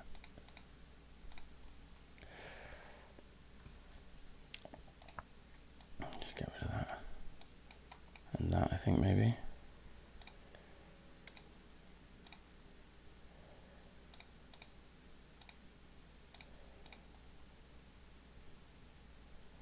Okay, I'm just going to go with that, and then we're just going to do this, and then we're going to go export as area selection, visible layers, all frame, no, yeah, all frames, that's fine, visible layers is fine, and then we'll pop it in elements, trapped floor, cracks, and that should just give us this guy. That's cool. And then we'll make a new sprite called cracks and put cracks on it, and then it's invisible except for when... Is this the trap? Am I in the trapped floor script here? Yes, I am. And then cracks will just be on idle pickup. Visible is true, and on idle put down false. Okay, I think that'll just work. Maybe we'll just play through the game again in a minute to test that, and a few of these other things we need testing. The water level 8. This guy needs... Can we just not see that for a second? Just do that. Put the water back on, save that. Okay, I think... Oh yeah, and this is going to obviously need the same treatment here. Look, we've got the exact same problem.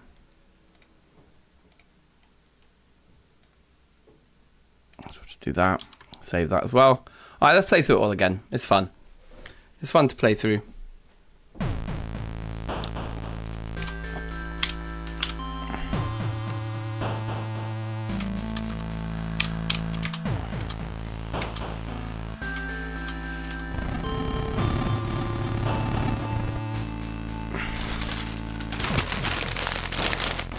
I'll save the crisps.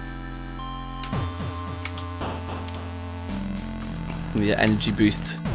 After it, we'll save them for like, we'll get 2 levels done, then we're allowed to eat crisps. After 2 more levels.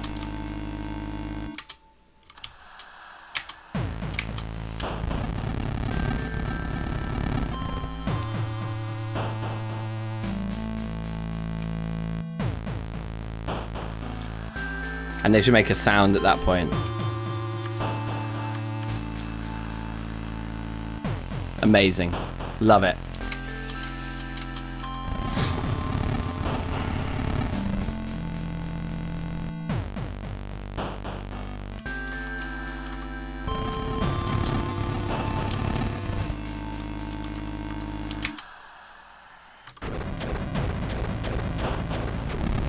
The particles of like droplets falling off that door as well just looks the nuts.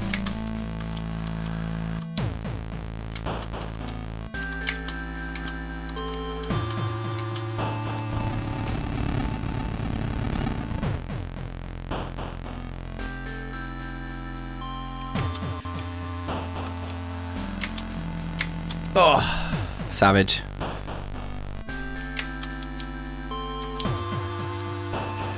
We should still give these guys a different sprite, because I still want them to look like they're bouncy. It's cool that they kind of look related to the dart trap, but I would want them to look like they've got a bouncy head somehow.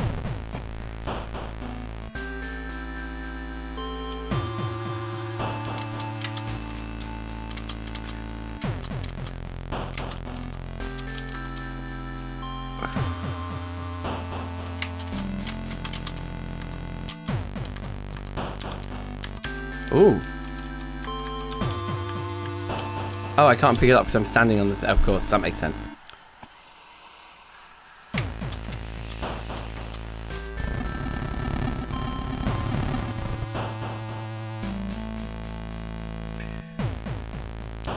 You should probably be able to pick things up like this, because as you pick it up, you're going to go down. You're still going to only be 3 blocks tall.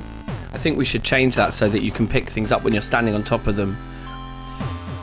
It's tricky though, because we need to basically, the player needs to detect when they're about to pick something up that they're actually standing on, rather than it just being next to them. So that is tricky. It's a stretch goal maybe.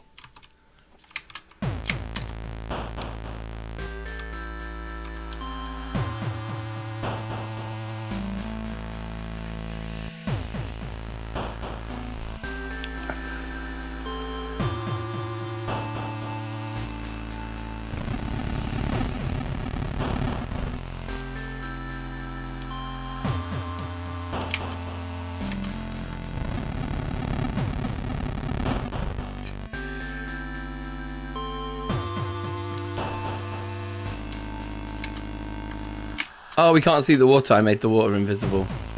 Oh, how annoying. Okay.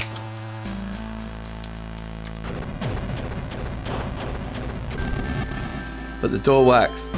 And then we get another pallet shift. Okay, wicked. This is cool, man. This is really starting to feel like a game. We're getting there, we're getting there. So in level 10, I made the water invisible. So let's make that visible again.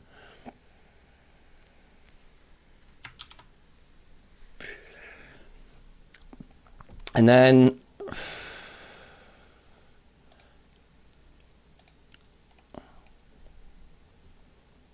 yeah, let's just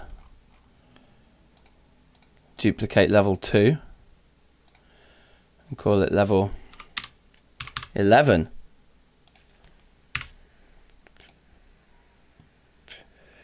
And then we'll open it up.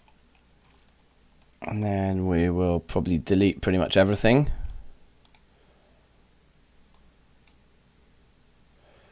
Going to be this is our background tile instead, and then this, delete all of it, and we can use these as our sort of background object. So we use it as a terrain pen, obviously, like that. There we go.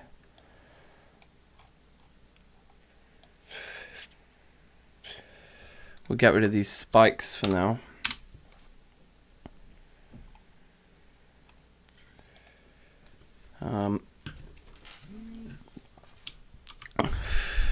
Yeah, cool.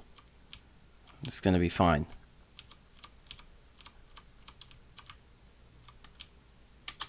And those lines of pixels sort of disappeared for a moment then. Okay, so that looks cool, but then also it's not even these platform tiles either. We're going to be using... Oh yeah, and the exit mask can go along to frame 2 like that. And then the platform tiles are going to be these instead.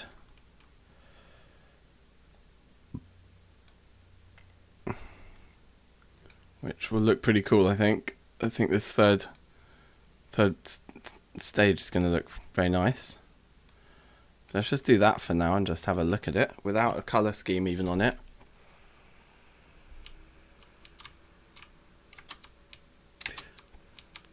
Certainly feels like a very different area, doesn't it?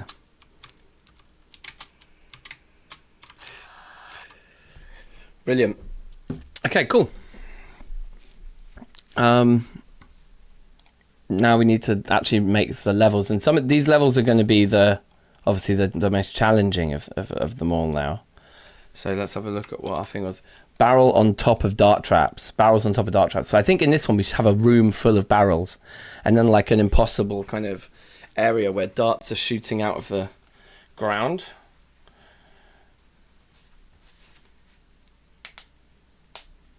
You have cave and temple backgrounds ready. Okay, nice.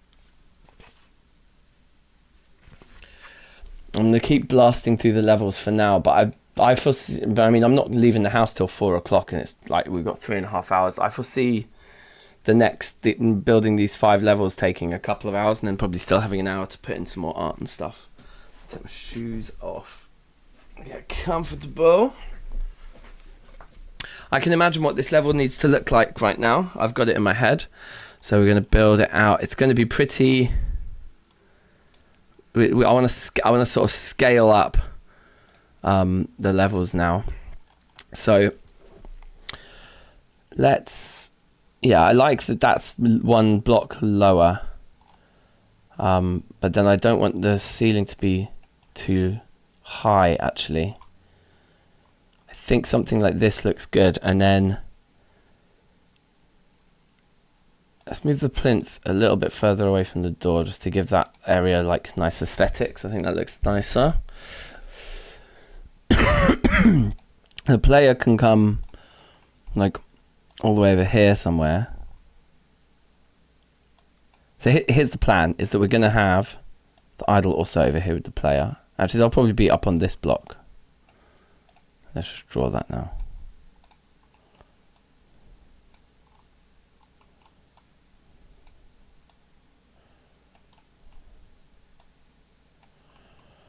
And then background can stretch over there.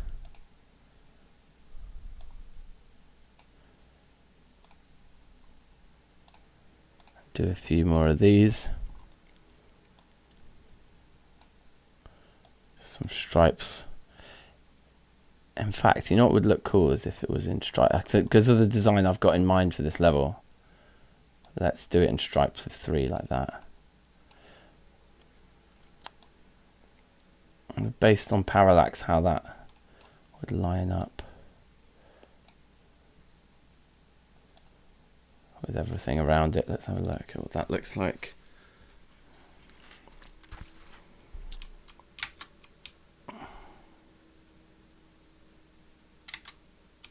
Yeah, that looks really cool for the particular layout of this level.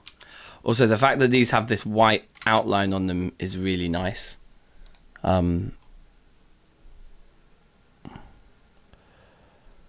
Should have the big blocks closer to the small ones. The perspective is all wrong. Oh, true. Swap the so that the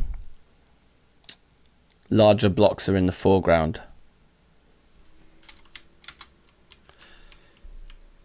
Yeah. I mean, they look like they're different types of bricks. Like, these are the big bricks that are building the thing, and then this is more like some sort of board. But I take your point. They would probably look much better the other way around, with the big bricks in the foreground and the smaller ones in the background. Especially if we kind of made them more the same shape, so they actually did look like they were the same bricks, but from different distances. That would be pretty cool. But I suppose this is all placeholder anyway, isn't it? If we're going to have other bits of art to drop in later. Okay, so the way I'm seeing this working is that we have like a barrel room. Or maybe they can just be laid out in front of it. But then we're going to have a specific amount of space where it's like this. How many times do we want to have to do it? 3 is probably enough. Anything after 3 probably gets tedious. But then I also want to do like this.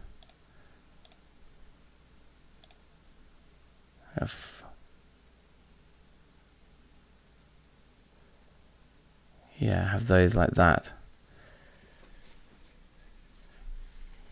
Okay, and then change that to level 11 up there. Chuck a couple of torches in. Oh yeah, well the pillars are parallaxing. So that's actually a problem.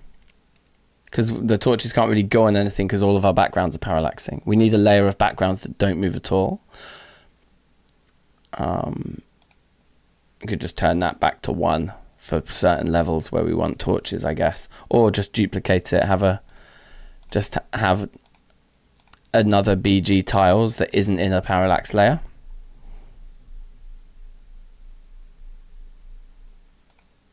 The pillars parallax ever so slightly, you see. Anyway, right, let's add a dart trap and then move it, put it where we want it. Oh, right, there it is. Shoot up. We want it to shoot up, and then we want to duplicate him, and duplicate him again, and then again, but this time, before we do more duplicating, shoot down. And then shoot down, shoot down. Okay. And then just put the idle next to it. So when you pick up the idle, you're going to see it all unfold. And then box. Let's have one at the back of the level there. One there. And one just like there. Or do you think we need to really lead the player? Should one of them be there?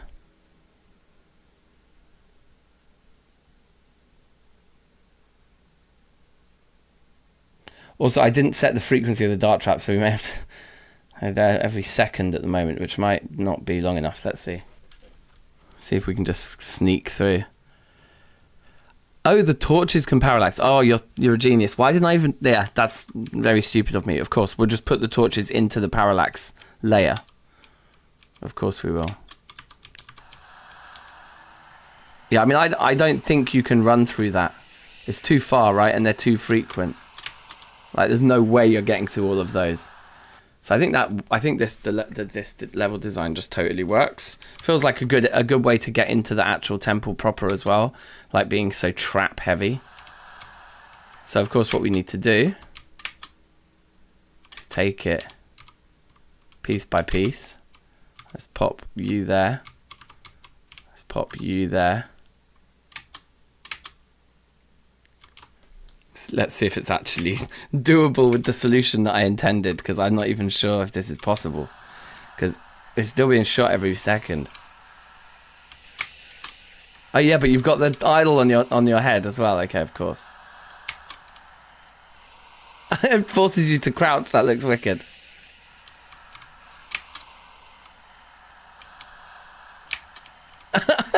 Okay, yeah, that's cool. That's a cool level.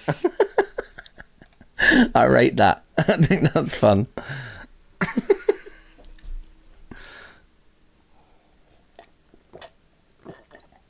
Okay, good. Discord. Nice. Okay, yeah, background's looking suave. Yeah, those bricks look sick.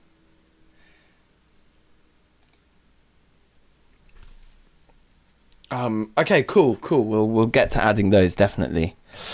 I think this level's done. Should we play it once more and see if we can actually complete it? Also, I kind of want to play through the whole game again just to see this level appear in its color palette.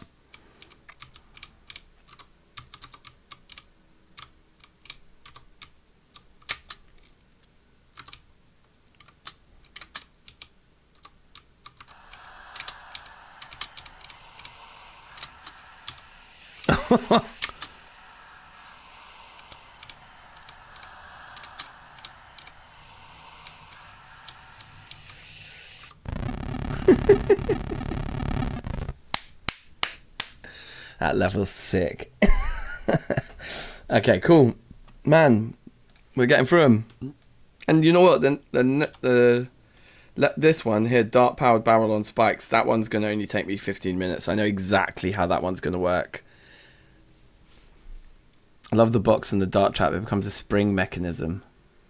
That's better than the spring robot, in my opinion. It's true. Well, should we test if we can get a good jump off of that? Crumbling blocks and darts. Okay, so let's start this level. What we'll do is we'll obviously duplicate level 11 because it's got the correct background on it and stuff for the next one. Level 12. And we'll open that up. We can close trapped floor and epic door now as well. We don't need these guys. Okay, so let's start laying this out. I'm gonna want to keep a dart trap for now. We'll just keep one of them. And we'll have it shoot up. That's fine. That's perfect. We'll pop it down next to the player somewhere. Let's put it like there.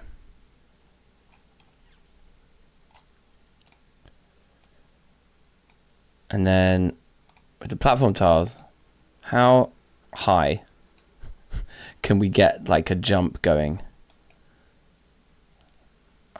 From this, and then we need the idle obviously to trigger the dart trap.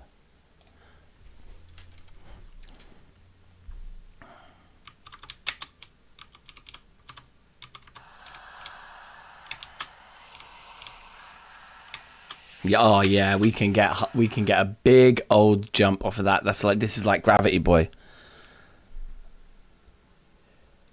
This is going to be cool. It does kind of make the springy dudes a little bit redundant. But no, I don't think so. I mean, we had both in Gravity Boy as well. This is really feeling like quite a spiritual successor to Gravity Boy, isn't it? More so than Aqua Boy, even. Let's just see how crazy this gets, because I reckon it might get quite crazy, actually.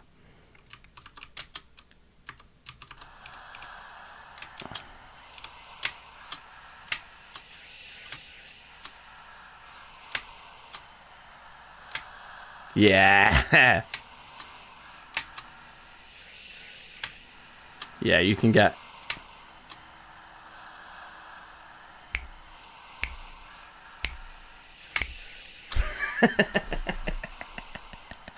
Okay, so we can get pretty high off that. I think it's quite unfair to expect the player to get...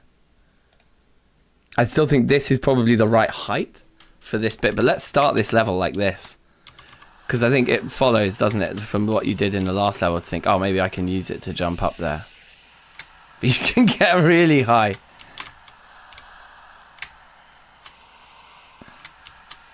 Yeah, I think that's cool.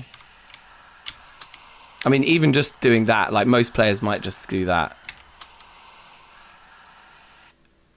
Maybe we should do it again, but higher, just immediately afterwards.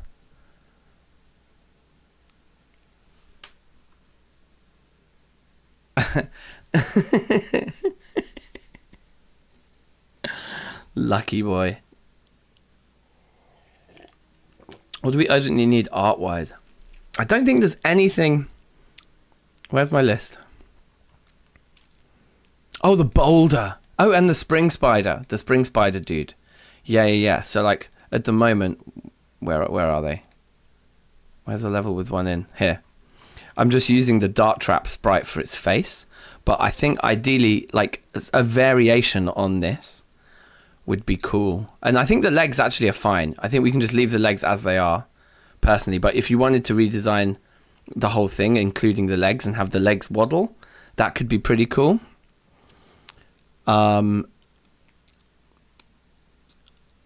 But some like a variation on this little character dude, but like with a head that looks like a spring somehow, like something, or maybe just an arrow, or like a softness or a roundness to it, but something that's going to signal to the player like, oh, I can probably jump off of that. Would be amazing. I don't think we should expect the player to time the jump. That was annoying in Gravity Boy. Okay, fair enough. Well, then let's leave it as this, because the way it's set up now, as long as you're standing on the barrel, you get the height boost that you require to get over the gap. You can just jump from the top like that. So I think this is probably the right sort of thing. But the really fast ones. Oh yeah, look at that. That was a nice one. Satisfying. Anyway, but yeah, that's cool. That's the start to this level.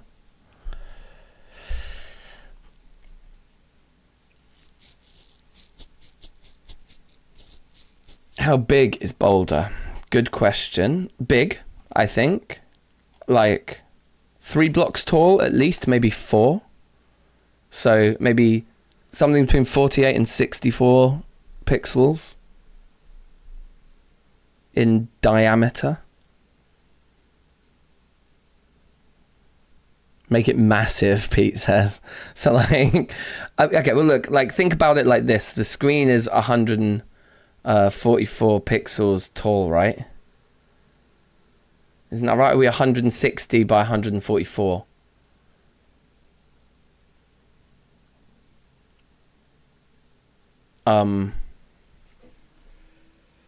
So if it's rolling along behind us, I don't think we want it to be much more than like maybe 5 tiles tall. You want to be able to see the whole ball, unless we want it to be like just. Oh, I'm gesturing on the screen with my hand, thinking you guys can see that. I'll show you with the mouse. We don't want it to be like a big curve like that. We want to be able to see the boulder rolling along behind us, I think. From the ground in there to the top of the screen. Yeah. That's about, so like, that's 1, 2, 3, 4, maybe 5. 4 or 5 tiles tall. So if it was 5, that would be 70 pixels tall. Maybe go with that. Like a 70 pixel diameter circle. What do you reckon? I reckon that makes sense. Okay, and then we wanted to do crumbling platforms, right? So when we get up to here, have a bit of a platforming thing going on.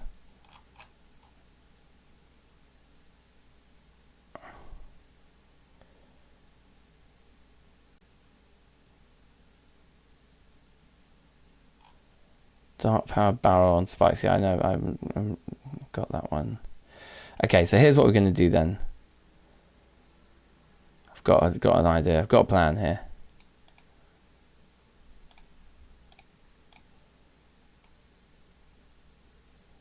Let's do that. Do that. Make like a nice little staircase up to the top here. Actually, no we won't. Let's just keep that as it was. Because is that sort of in line with up there? Yes, that's perfect. Okay, so this is going to be the track that we're running along, and then you'll just drop through at the end into the final room.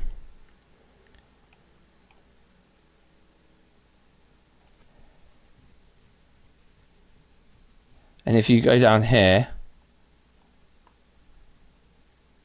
you're just dead. Or maybe do we just put loads of boxes down there, so then if you fall down there you just have to build a staircase to get out?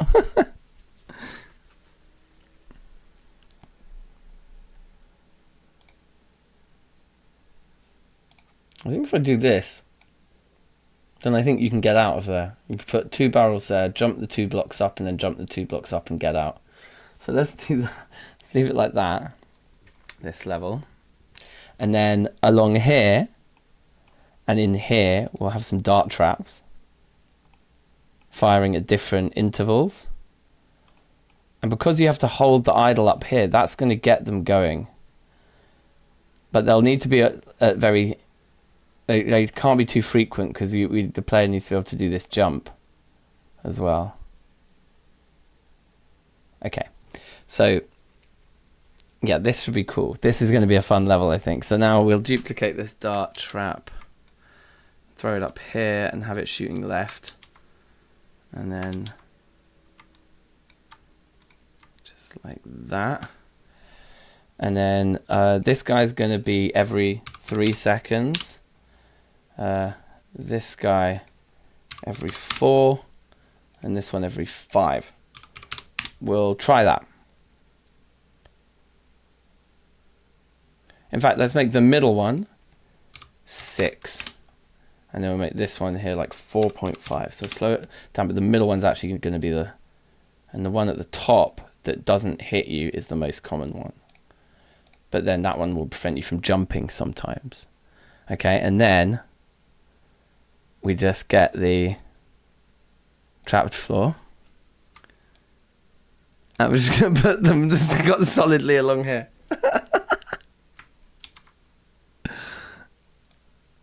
What do you think? Is this ridiculous? It's probably ridiculous, isn't it? Then we can duplicate 5 of them.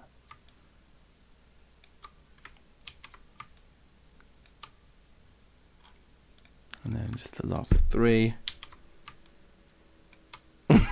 I think this level's going to be a bit of a mischief maker. Okay, let's see if we can do this. Level idea: put a string of barrels on dart launchers to get across a spike pit. Nice. Yeah, so that's kind of like coming up. The dart-powered barrel on spikes. Do you remember that idea? So we could also have dart traps that are in the floor that push you up as well. So you could be sort of standing on a barrel that's being darted from below and the side at the same time, and it like makes you go over a little jump. That could be fun. Right, anyway.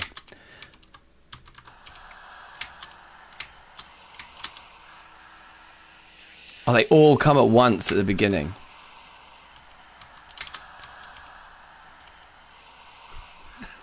It's going to be hard.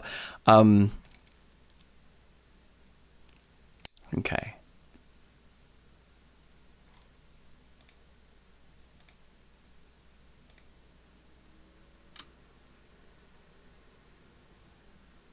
Can you put the idle down and crouch behind it? Yes, you can. But obviously not on the destructible tiles that I've made that piece of floor be.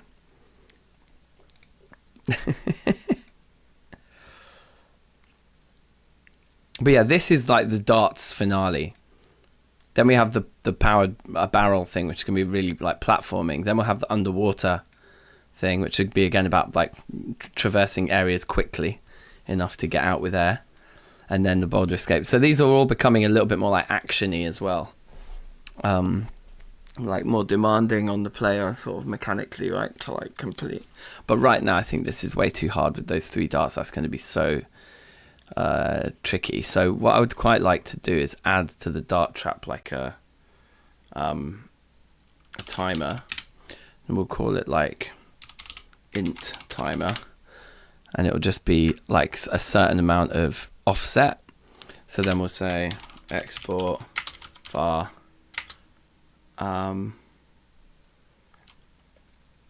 int delay or something. No, just delay. I suppose we just call it delay. That's what it is really. And have it be 0 by default, so we don't break all of our other guys. We'll put it up here with the cooldown amount, I think. And all that will happen is we'll just have that timer trigger at the beginning on the first occasion.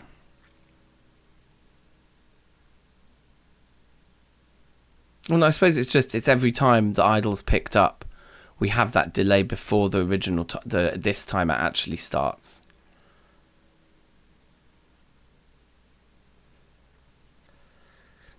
So if delay does not equal 0,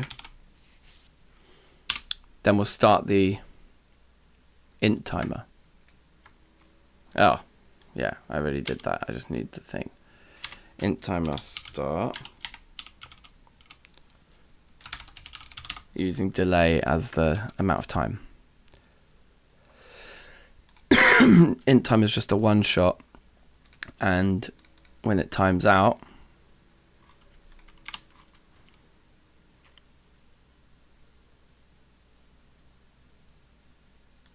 this also needs to come down here.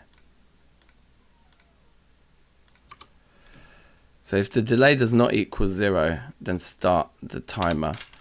Otherwise, it does equal 0, so just do your thing. But then if that time has been started, then it's these things that need to happen when it finishes. Okay, so now that's good. And now we come in here into level 12, and these dart traps will have the delay that we can give them. So like we can like say this guy doesn't actually start for a second.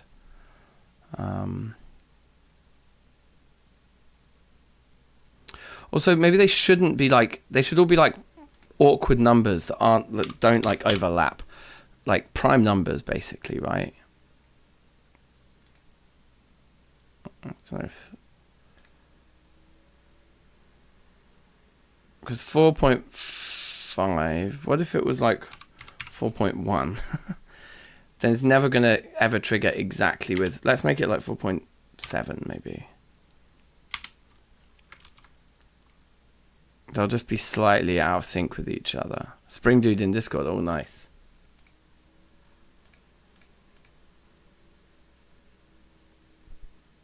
Yeah, cool, excellent, looks great. I'll add that in shortly. But let's test if that works, if the delay on these works now. Oh, I haven't put any in like this. 1 second on that one, 0 on the middle one, sure. And this one can have like a 2 second delay or something. Or just 1.5, just so they're like slightly out with each other.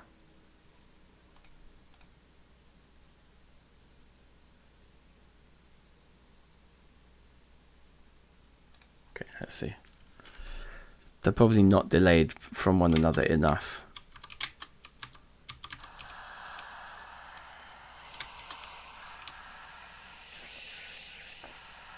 Yeah, that's kind of good. Oh, that one can get you though when you're jumping up. That's annoying, isn't it? The one along the bottom can get you.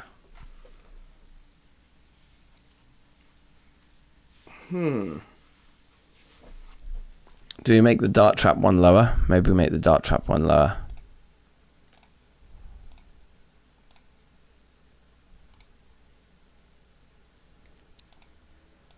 Probably makes it even more obvious what you're supposed to do.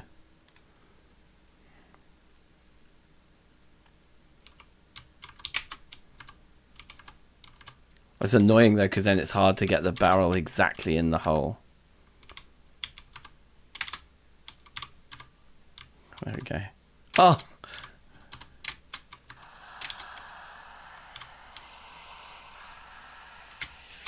Okay, yes, that's an easy jump to make there. Okay, so that works, I think, but I probably want to go back to the old design where it was just like in a hole. I think that's better. It's easier for you to put the barrel on top.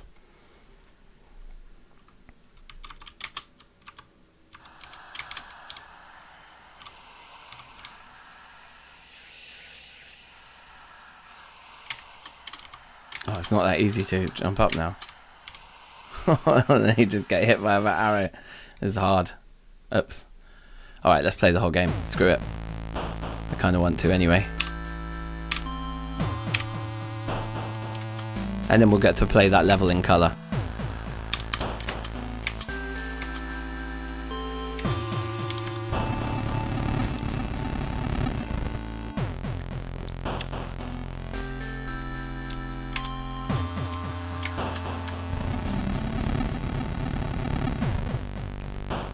Nice.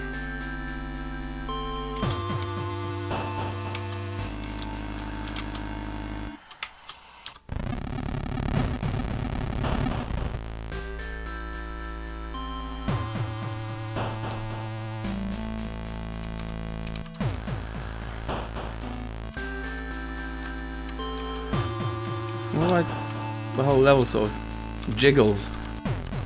Yeah.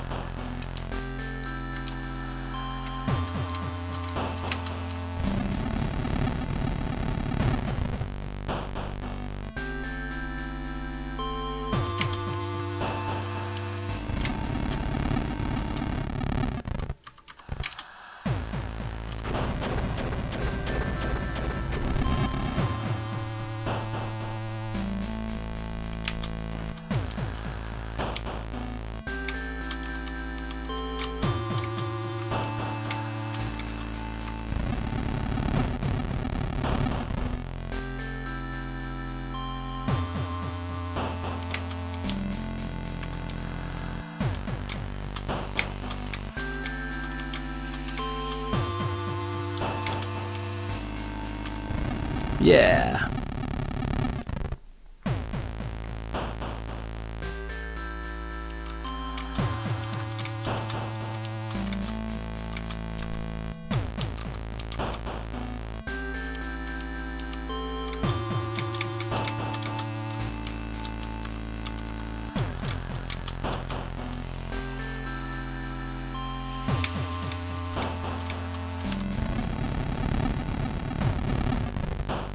Nice.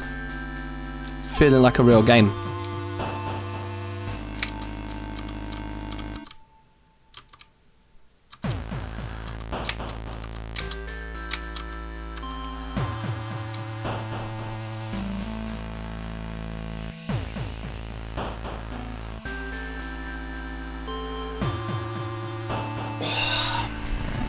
Yeah.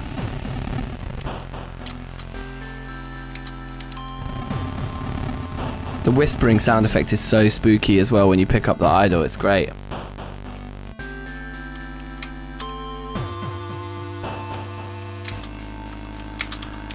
Whoa! Okay, that's cool. Well, that's a fun bug. Not really sure how that happened.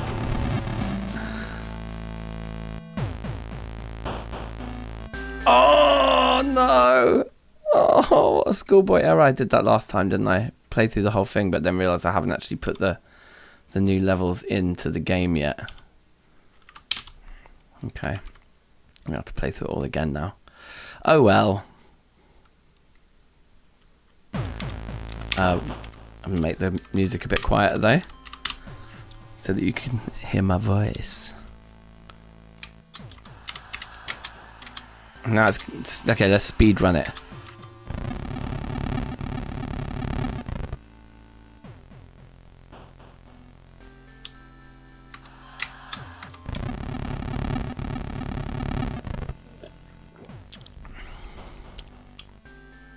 Oh, wrong way. Oh no.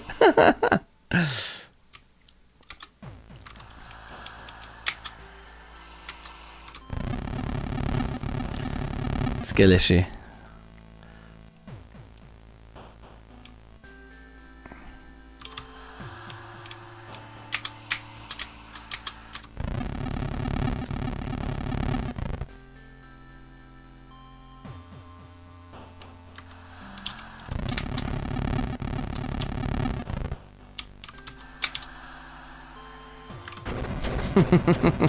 Speed, speed, speed, speed.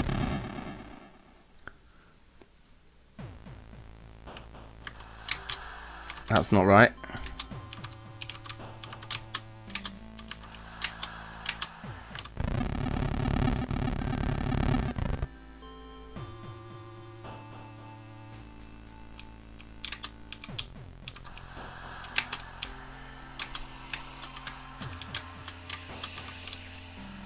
I wanted to make the ceiling taller in this area, didn't I?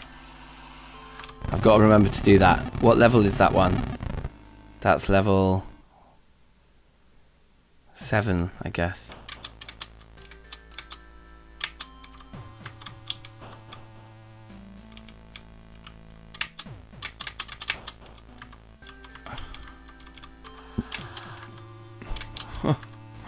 No.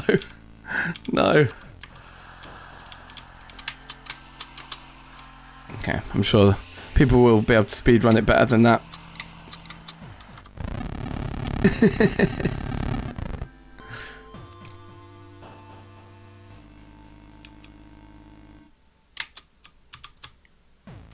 I remember what the best order is for doing things.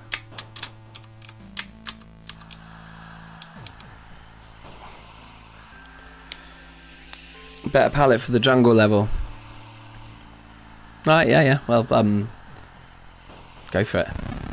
It's really, really easy. The system I've built is super easy for us to like chop and change them. I'll show you that in a minute. You just need the 4 hex codes of the 4 colors, and I can just paste them into the code, and then boom.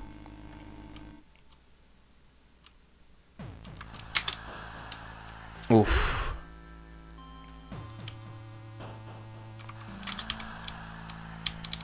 Oof.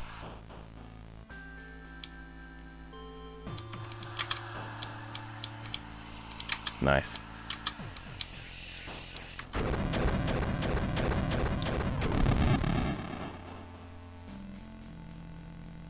Oh yeah. Seeing it in the color palette is great.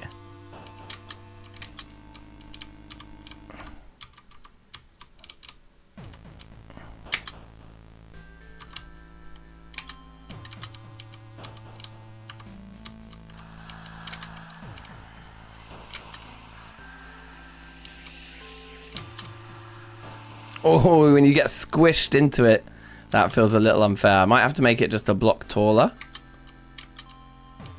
so that you've just got a bit more room so you don't get squished.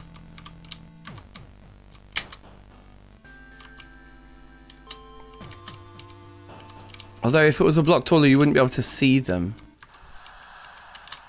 They'd be up like there. I suppose you'd be able to just about see them. Oh yeah, you got you got to make sure you're nice and in the middle of the block. We could make the camera higher, because more often than not what's below you is just floor. That is very true. I'm not going to quit now though, because actually I want to get through this level and get on to the next one. So we'll make that a block higher and the camera a little bit higher.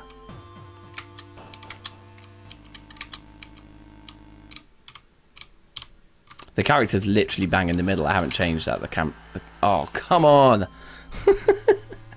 The camera's just on the center of the character. Actually, no, I think it's focused on his feet. That might be even worse.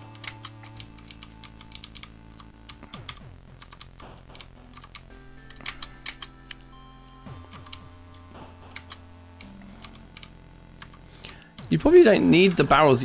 Oh my god. Wait. Let me see if we even need the barrels. Isn't there just a timing thing you can do?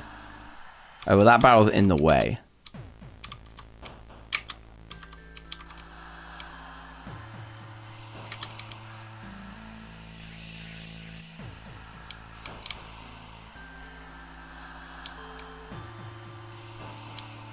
Okay, sweet. So there's another way. That's another way of doing it then.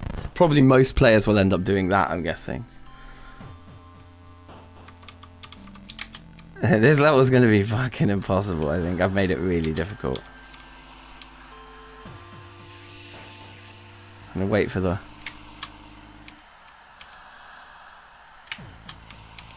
Oh, I've got a duck there, haven't I? I've got, when the middle one's coming, you have to duck.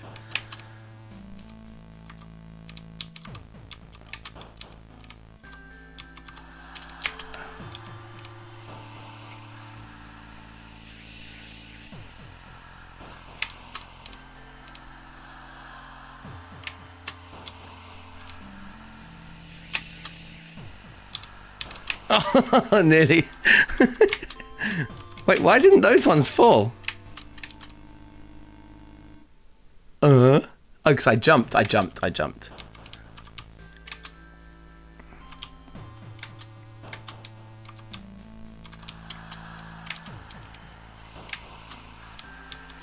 Okay, wicked. So there's still a way to get out if you mess up the thing. I think that's cool. I think that level works. Okay, so what were our things that we wanted to do? There was make the camera higher on the player. It was for this level here, wasn't it? And we move all those guys up one. So we'll take this.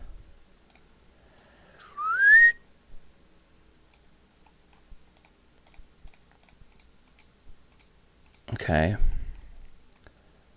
Like that.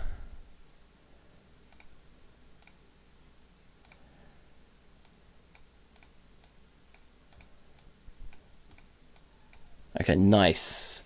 And then where's the player? There you are. My pretty. Yeah, so okay, so the camera must be focused. Where is the camera?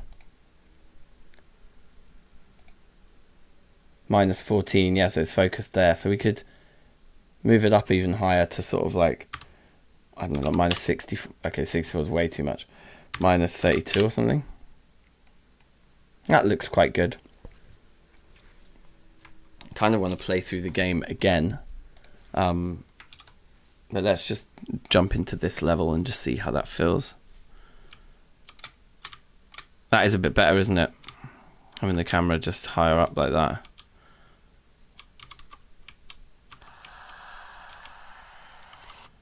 And then, yeah, let's do the barrel solution here.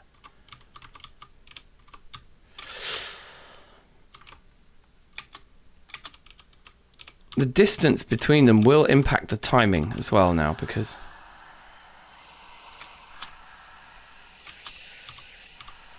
okay, yes, you get squished, but not as much.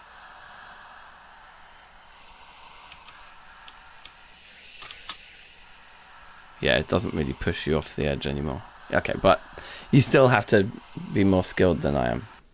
But that's cool. Want to raise the ceiling on level 7 as well. Yes, Risky. Thank you. Big up yourself. Up here. Well remembered, my guy.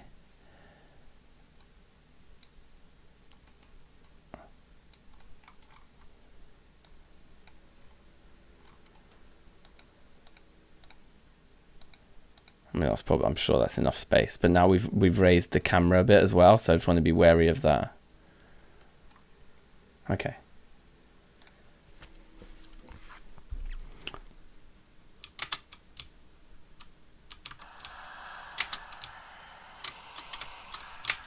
Maybe the camera's raised a little bit too much. What do you think? That's definitely way better, having more space in there. But is the camera a little bit too high? Do you think? Where's the player scene? Like maybe like 28 or something. It's just a little bit more balanced. Let's try level 11 again. Looks good to me. Okay. Just 28. Let's just go to 28. Just a little bit. A little bit more space underneath. Should we play through the whole thing again? Maybe not, it's getting a bit boring. Let's just play a couple of levels. I want to see the opening level at least.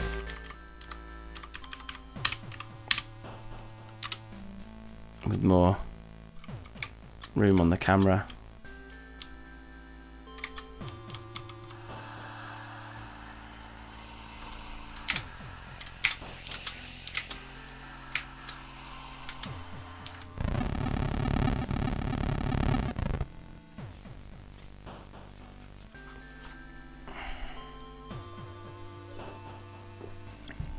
Okay, I'm cool with that. I am more than cool with that.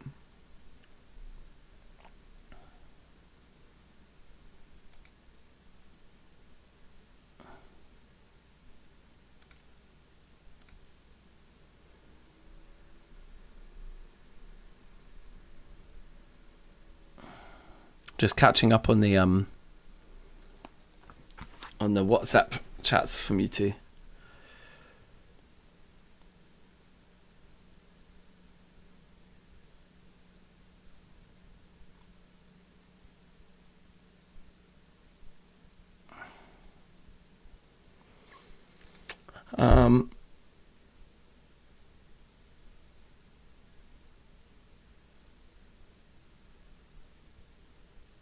Got a bunch of sounds ready if you want a change of scenery. Okay, yeah, we could start putting in some sound effects. Why not?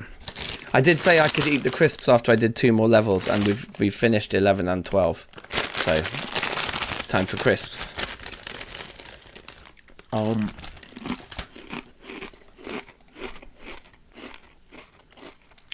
Also, here's a Spring Boy.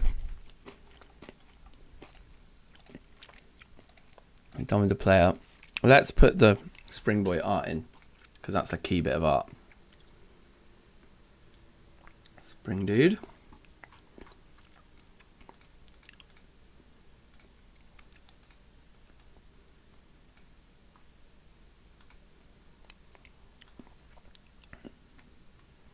It no longer needs rotating. Okay, looking good.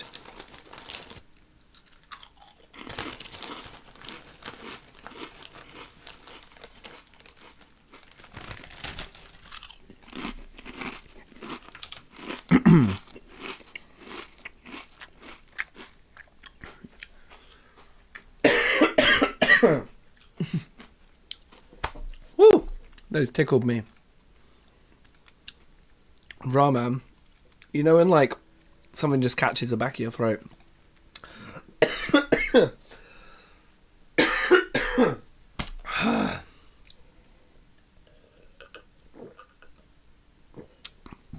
Oh, man. My eyes watering and everything. It's always super elegant, isn't it, when I eat on stream? God, I love it. Woo! Okay. I think it's past. The worst of it's past. Oh, goddamn. Sound effects part 1. I have a zip file. Excellent.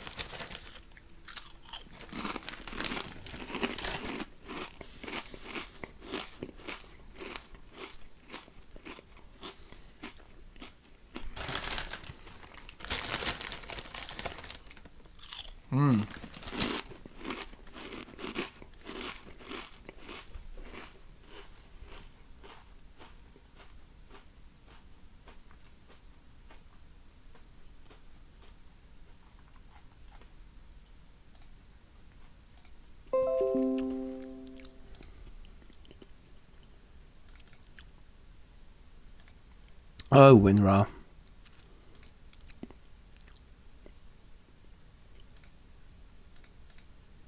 Oh, there's another. We've got duplicate audio folders. Door loop. Let's move those into sound effects there. Get rid of that. I think the sounds will still work though, right? I don't think it's too fussy when you move files around. Yeah, fine. Right, and then we've got all of these. Wow, there's loads.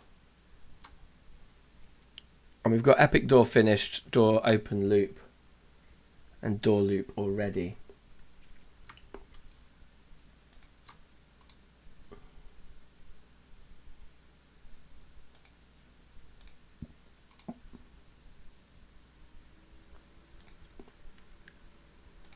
Let's just extract them all here then.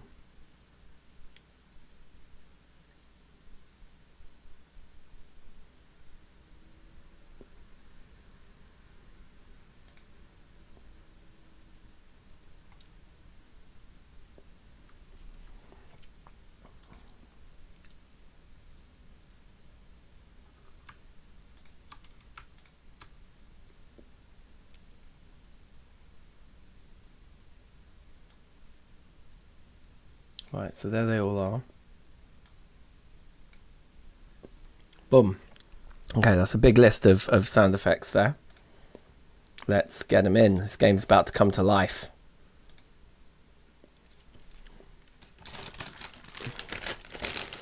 The door sounds being, yep, so I've got those.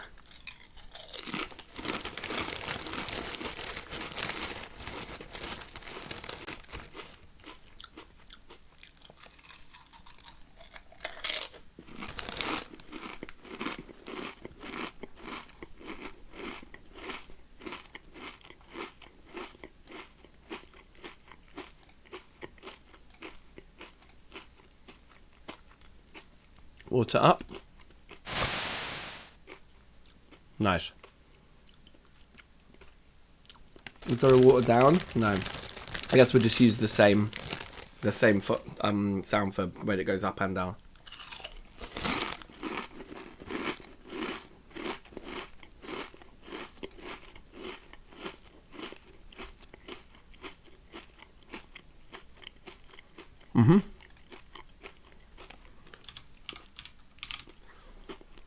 Audio stream player.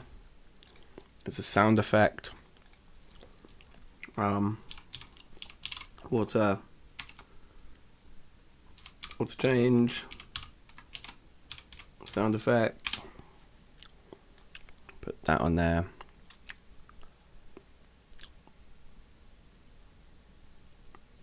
And then get my hand out the packet of crisps for a split second.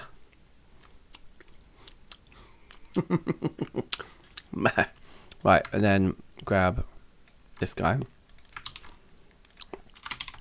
Just play it. Play it when it happens. Okay, is that one done? Put down. Let's have a listen to it. So that's, I guess,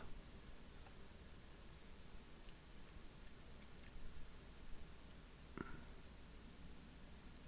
we have like a picking up? I don't think so. Oh my god, what's wrong with me?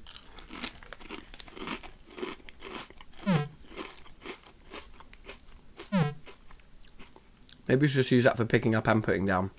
What do you think?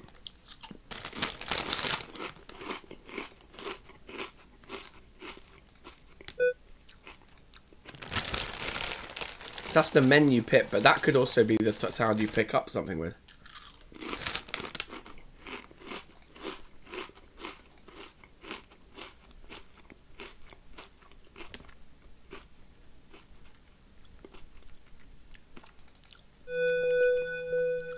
Big chime, that's nice. It's a player jump. It's another jump. That's another jump. That's another slight variant of the jump.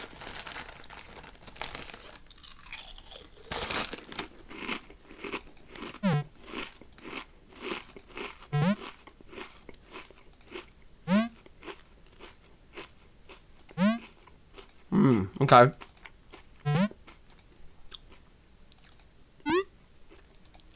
Okay, I think I know what to do.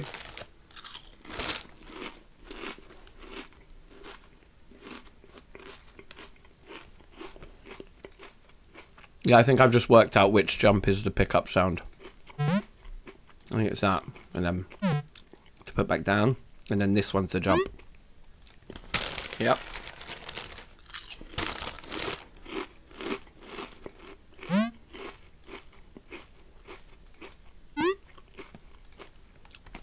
Okay. So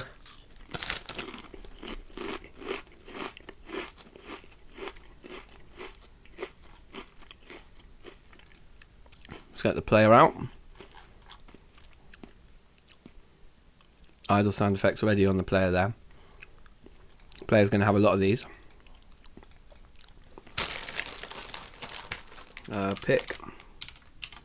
Pick up, sound effect.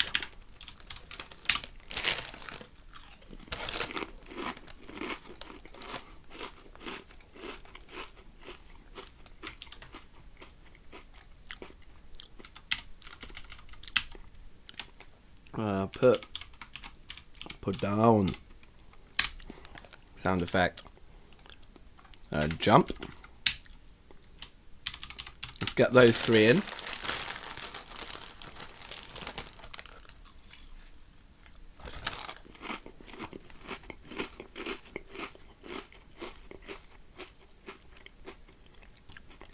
So that's player jump 2 for pickup. Put down is put down. Yep. And then jump is the one that's actually called jump. Perfect. Okay, so they're all looking good.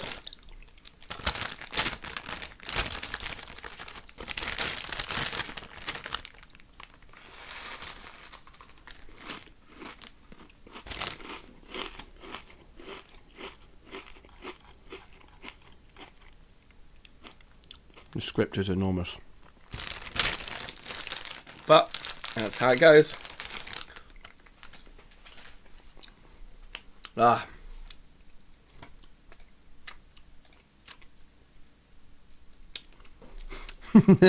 You taught me well. Trust me. That guy's influence. All powerful. Okay. Jump should be the easiest one. Handle jump. It's when you press this button. That's it. That's a jump. And then we also probably want it to play when you bounce off of a spring guy, unless we have a specific sound for that. We probably don't need a specific sound for that. So spring spider here applies a force like that. It knows the player, so we can just cheat here. We can just say player dot jump SFX play, and whenever anything bounces off a spring guy, he's going to play that sound now. Stretch the sound a bit when you spring. Yeah, we could have a separate one in there, but for now I'll just do that, and then if we get round to it, we get round to it. It's definitely something we could do. Okay, so that's jump.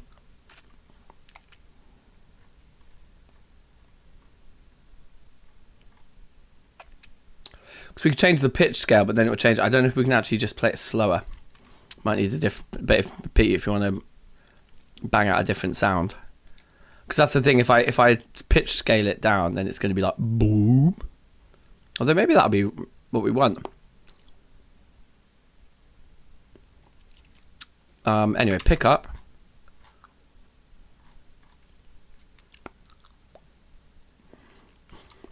If your pickup's null, then like this is happening. You're picking something up. And if pickup's size is greater than 0, then you're definitely picking something up. You're just choosing what it is. So, yeah, and you're cue freeing whatever it is that you just picked up. So that's definitely the moment when it happens. And then the put down is here. And when pickup becomes nil, you've definitely put something down. So, put down. Okay. Those should all be working now. We can get a little test.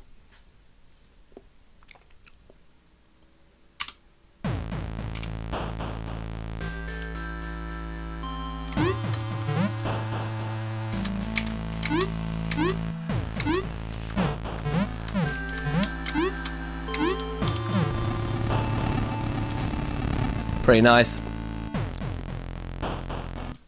Okay, that's good. That's very good. Now if we keep going through the list here, so we've done the jumping, player dead evil, and player dead. Let's listen to those two. Player dead evil.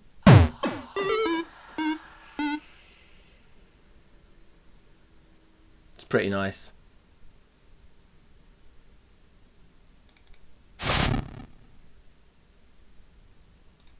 Okay. I think I prefer the evil version. Is the idea that we'd have a different death for when you die without the idol and when you die with it? Could put the chime on the plinth. Yeah, I think so. I think that was what I was thinking with the chime. It's like the end of the level, isn't it?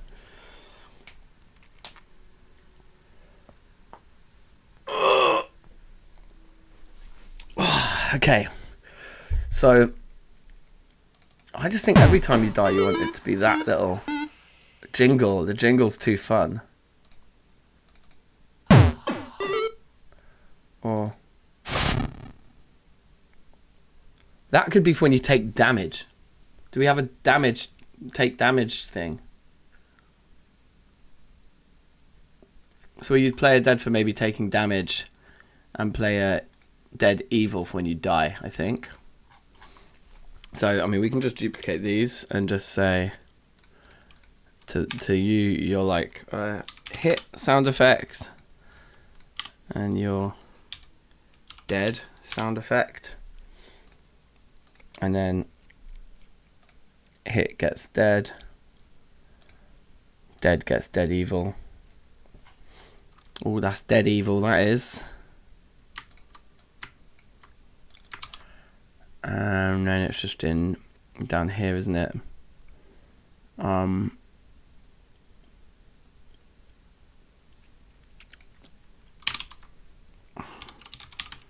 We can see where we literally do.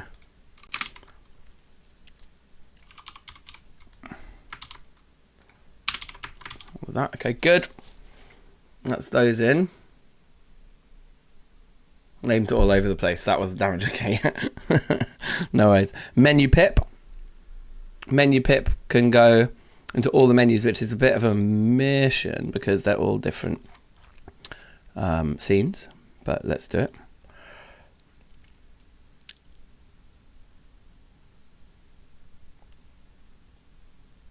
I've got an idea. The menu pip should be in here as just one thing because we want it to trigger like while we're swapping scenes in and out. So we'll just call this menu pip and we'll put it up here, and that will mean the active scene index goes up 1 in that script because we're pushing the slot where the active scene is at the end of the tree down. So I just have a variable for that I can just change, which is nice. And the menu pip's going to have that sound effect in it. Menu pip over here, and it's going to be on the sound effect channel. And now we just put it in here, and now people, like all of the menus scripts can now call it. So credits can call it like whenever this happens, we just do that, but it's going to be obviously on its parent like that. Okay. So the credits is done. Game over. It's done. Main menu. Right, there's loads of things here. When you press start, whatever happens, it's a menu pip. Because you're going to switch to something. And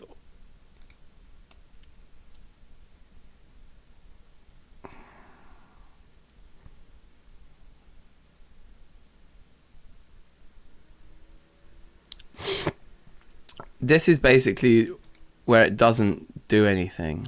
So I think we put it in an else here. It's like if you're not changing the menu choice because you've gone beyond 0, so you're setting it back to 0, then you're not playing the sound. But in every other case you wanted to play it. I think it goes the same here. I think that makes sense because we don't want it to go boop boop when you can't actually move. Let's see if that feels right, or if we just want it happening every time the player presses the button regardless.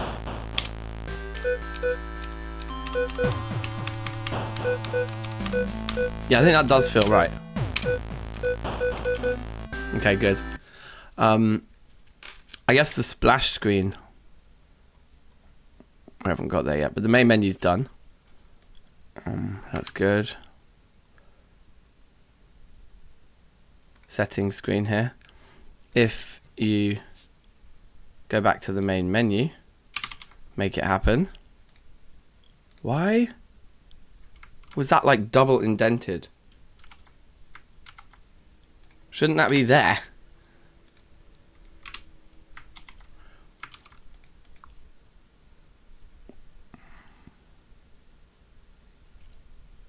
It's the same logic here. We're playing the sound whenever that isn't happening.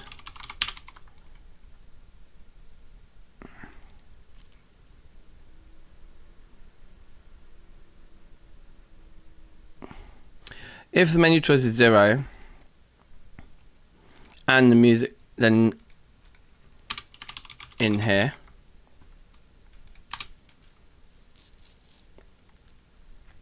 chime could be used for pressing start. Yeah, okay. I like that.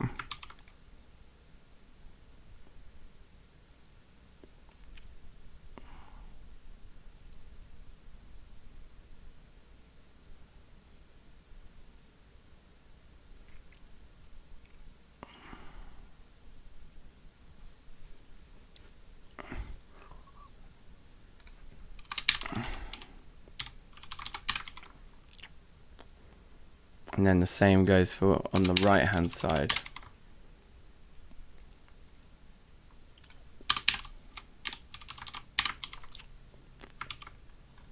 That should be it. And then the splash screen can do it.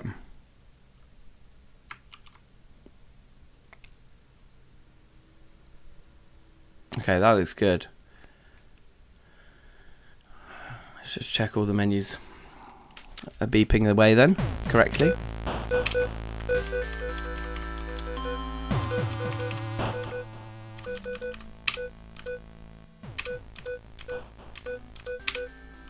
Oh look, they go back to default.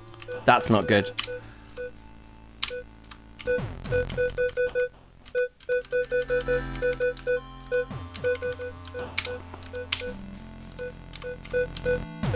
Yeah, that doesn't make any sense.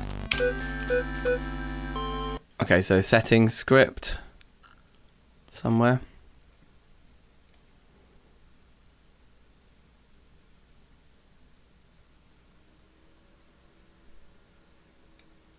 Oh yeah, because I'm not storing them globally, which I really need to be.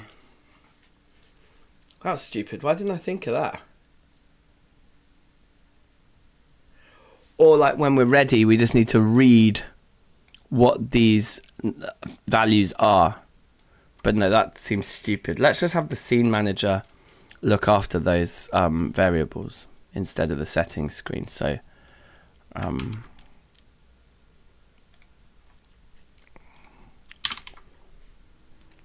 to put those in there, and then we just need to, in the settings script, just get rid of these and just add get parent to the beginning of every reference to those variables now, which it should break quite a few different areas.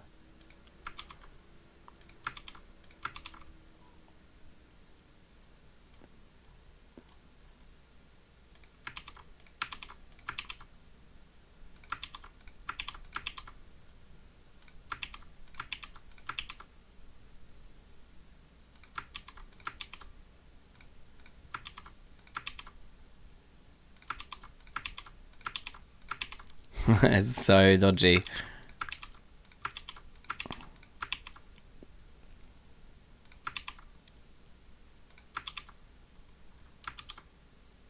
Oh, missed those two.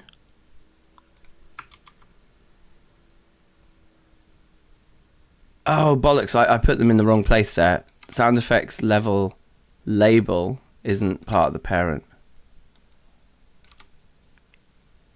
The labels all need to be good to go, just like normal. Okay, I think that will work now. Let us check.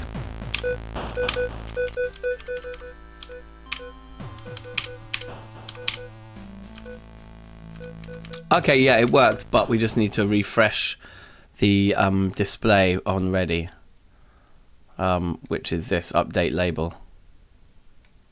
So I just need to call that when the scene's ready.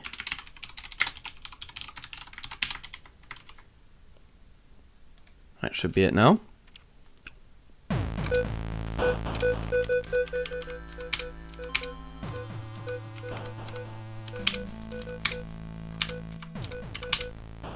Okay. So then on the main menu, when you start the actual game, So when we switch to credits, we want to play the pip. When we switch to settings, we want to play the pip. When we start the game. In fact, let me hear the chime again.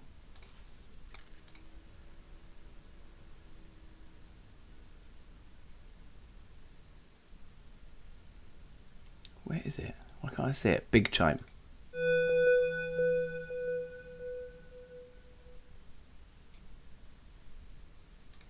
Okay.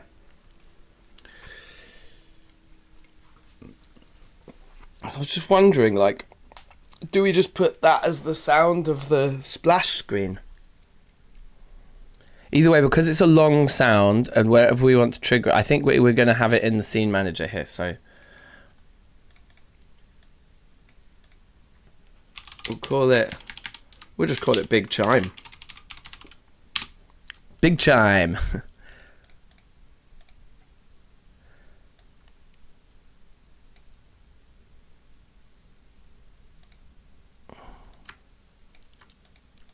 Okay, and then the active scene index has gone up again as well.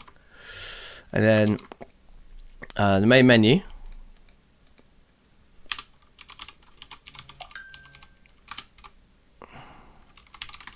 Big Chime. Also, I wonder if these should probably be before we execute the line of code that Q frees this particular scene. I think, yeah, the instruction to play the sound needs to be executed first.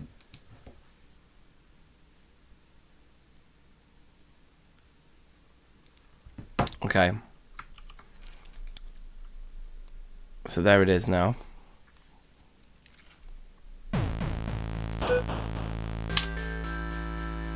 Didn't work because we didn't actually put the file into the Big Chime is just an empty audio player at the moment, and it should be a sound effect.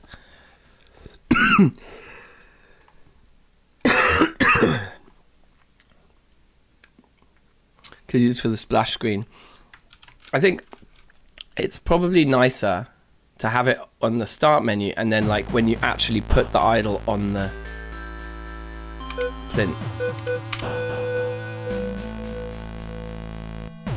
Maybe it should just be on the splash screen.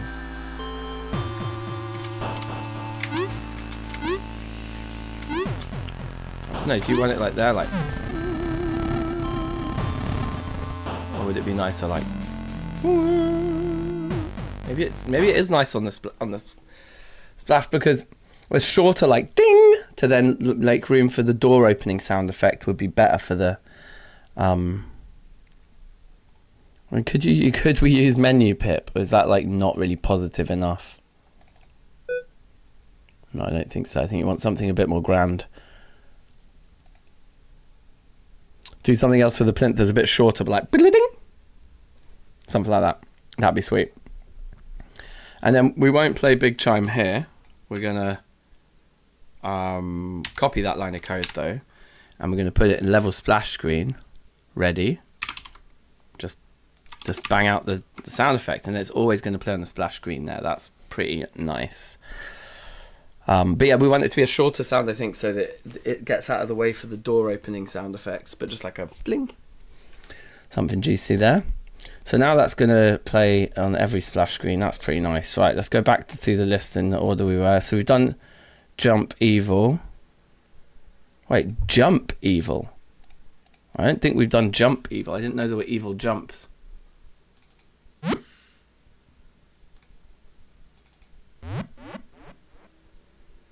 Okay.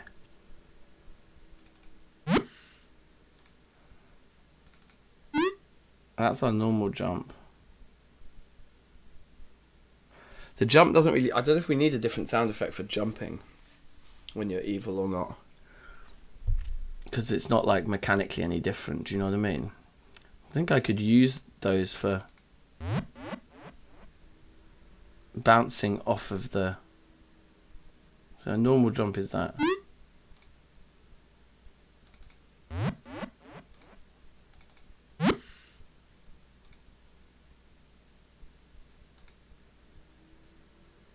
I don't remember making evil jumps. I think, but the thing that I'm thinking is perfect for is the spider dude. When you bounce off one of them, they should do that. They should use evil jump 2. So let's put evil jump 2 on spring spider. And this could be in 2D space, this one, because it's not always going to be on top of the player like all the others we've been dealing with so far. And it can be called spring sound effect. And I like evil jump 2. That one I think is good for the baddie.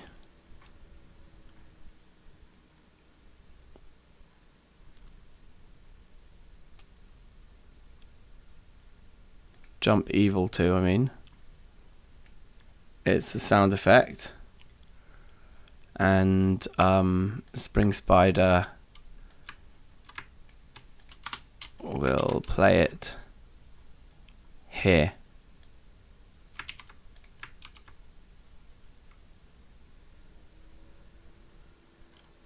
I thought it's up there. Oh, there we go. And that's going to be better. That's nice.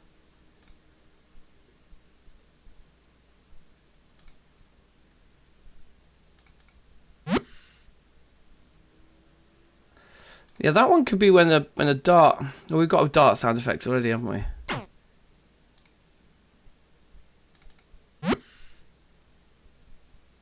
I think that could be good for when a dart hits a barrel or the idol. That jump evil. I think I might put that in there because we don't have anything else for that, do we? When something gets hit by a dart, but it kind of sounds like that to me.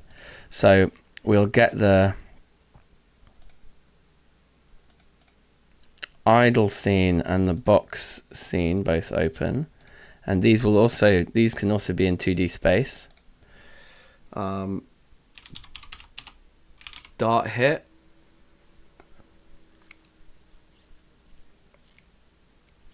Because it can't exist on the dart because the dart gets destroyed when it hits something. So let's put it on here, and then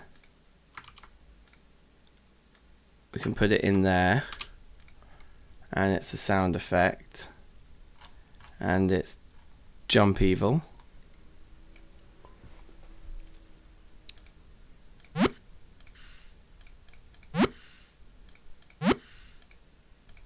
Why doesn't it sound? Oh. Okay. Does that sound a bit too much like our jump? No, I think it's fine. Yeah, it's been like whoop. It's been like pushed along. I think it's good. I think it's good.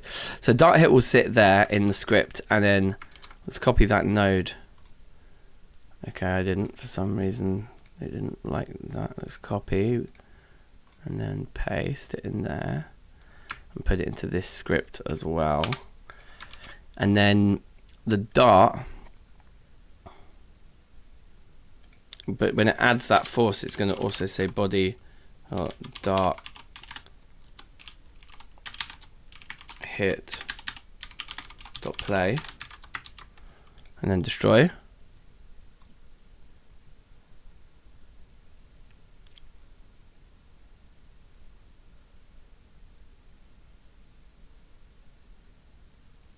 Okay, that's good. And then if we just test some of this, where's the level with that puzzle in it?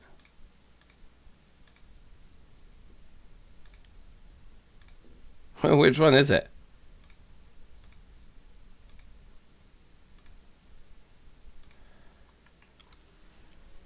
So I've got to look at my actual key. Darts push barrels. So it should be this one. Oh yeah, it's up here. Okay. Let's test that on this level here. Ah, wait. Running the levels like this isn't going to work with the chime sound effect. That should be fine. It will just give an error though, probably. And obviously we've got no music either.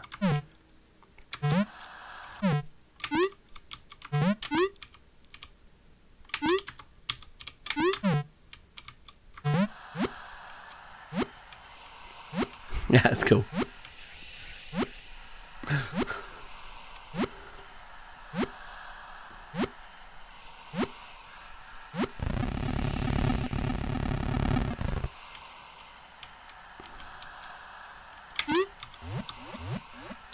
Nice. And there should be... Oh, there wasn't an... Oh, yeah, because we didn't play the... Yeah, okay. That's fine. All right. Cool. Okay, good. Right, onwards. Jumps we've done. Idle ending. What's idle ending?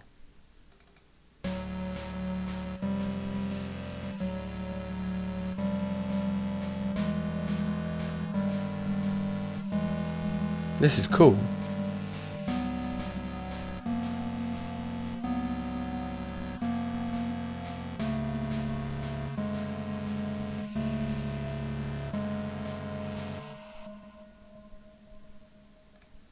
I mean, if you ask me, that's music. Rather than the sound effects, I'll move it into the music folder and we can tackle that shortly.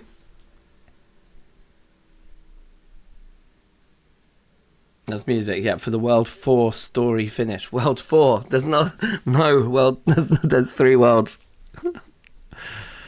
Alright, cool. Well, there it is in the music folder for now, that's good. Right, game over is a sound effect we haven't placed yet. Oh wait, no we did, didn't we?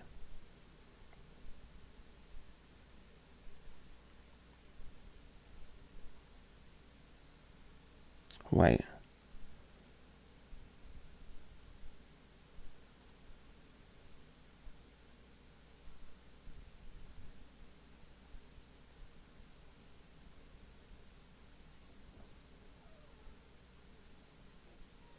How can I not remember? I thought we just did this before, like, just a plinth in the room, sure.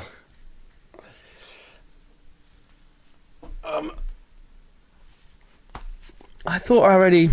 The idle and the box are done here.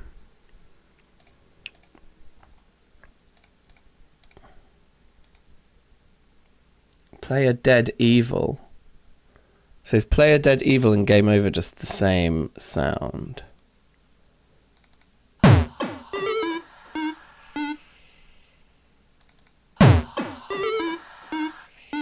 Yes. Okay, so we can just delete the one that's called game over then. Evil drone with delay, that's already in as well. Epic doors are already in. The dart fire sound is the next one to do, right? Because I've been working my way through them in this folder. Water up we've done, put down, the jumps we've done, play dead we've done, menu pip, yep, jump evil, jump, yep, done that. Epic doors, yep. So it's darts and collapsing blocks, cracking, and then that's all the sounds so far in. Wob wob rob with the sub. Nice one, thank you. Anyone else out there fancy following suit? Feel free. Door's always open. Big ups. Okay. So the dart firing sound is next. And it sounds like this. Yeah, cool. So we get our dart trap.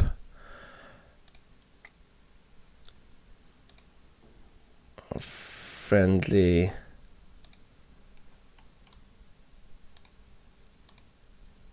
dart trap. And this is a sound that exists in 2D space. Shoot. Sound effect. Bang. Sound effect.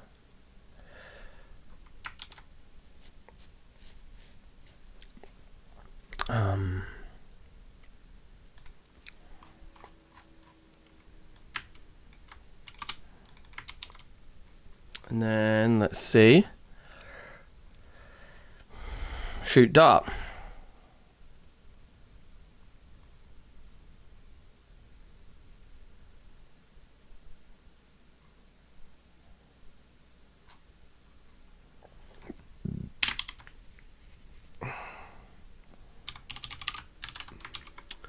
Should be fine.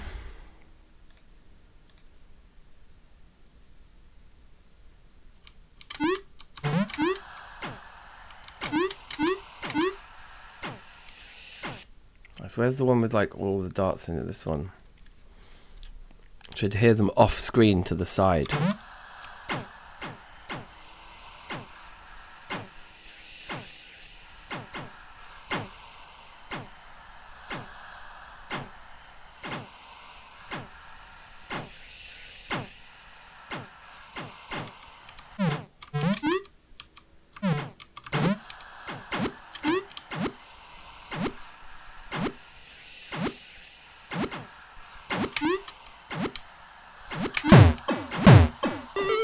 It's super loud.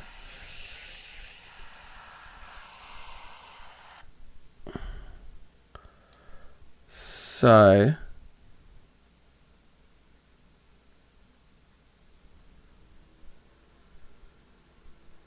the dead sound effect sort of played twice.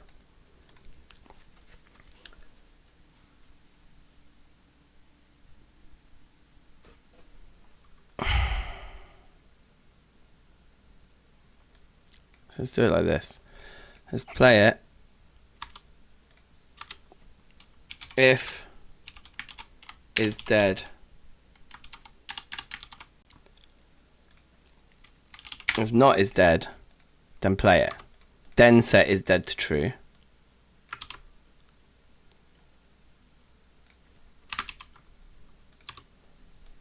And don't play it at the end like that. That should stop it from happening twice. Let's try that level again, because we can probably recreate that scenario quite easily.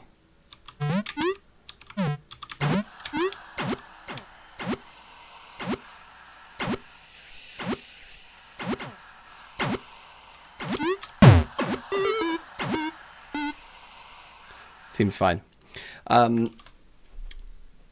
Okay, cool. What's the time now? Nearly 2 o'clock. Okay, so we kind of need to get back to levels. Let's just get these collapsing block sounds in, which we do have on level 12.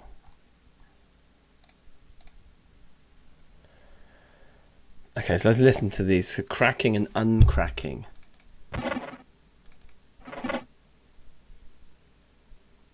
Okay. I think we use the crack one.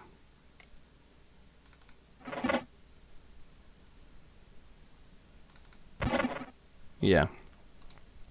Let's get rid of that. And then we will give sound in 2D space. Crack sound effect.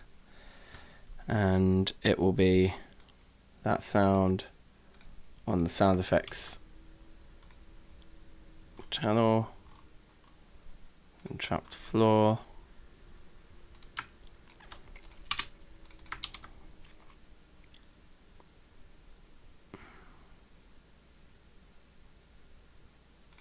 It's just here, isn't it?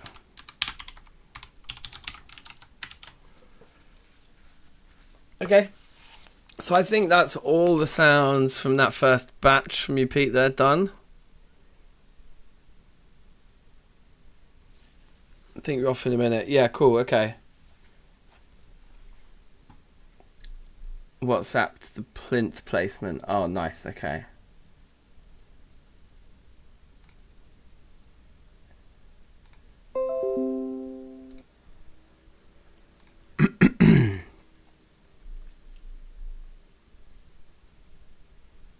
Okay, sweet.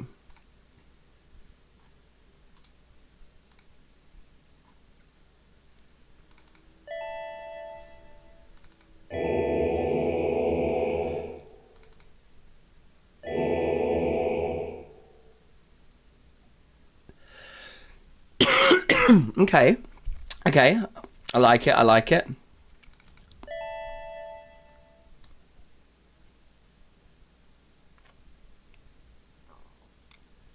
Go with the short one.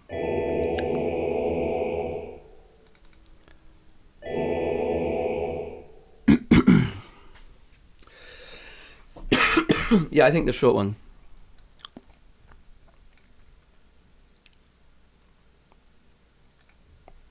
And then get rid of that. Find the plinth. Find that scene.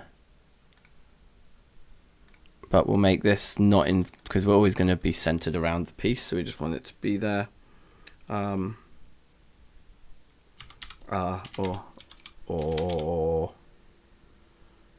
SFX. Sound effect. Plinth code is here.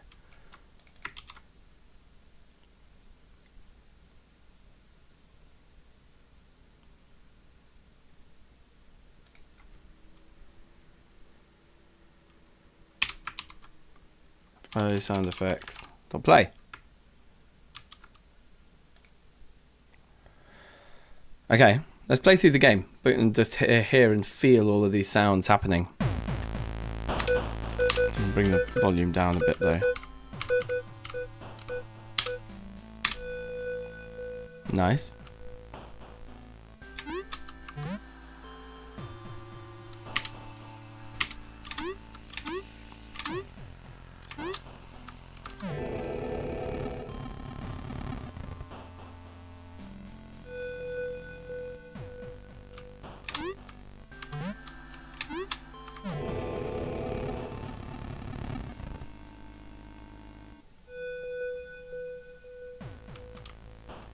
I don't know if the choir's a bit much. It kind of takes us away from the 8-bit a bit too much.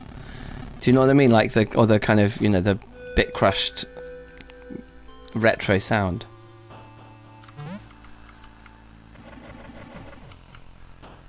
Nice. I think just the one without. Just a billiding would just be nicer, I think. Because having the whispering be a high fidelity sound in the background is so subtle and it's really nice, I think. But like that, oh, just feels too like it takes us away from the vibe. There's a sound is button on and off, that kind of thing. Yeah, and it also gets in the way of the door sound. So I think we're going to change that one out actually. So, this is plinth place.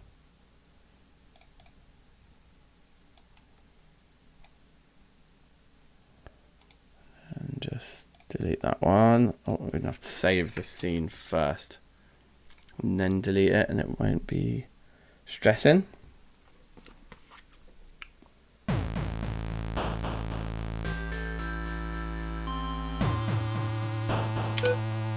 Buttons, yeah, buttons definitely. You don't like the chime? It's maybe also a little bit high fidelity.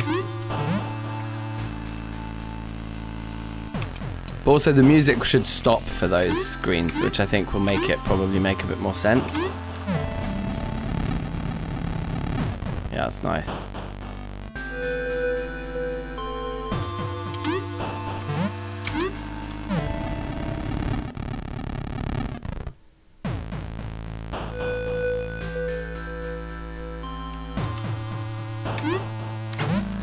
Could do with being a bit louder, I think. It's there, it's nice, but it needs to be louder, I think.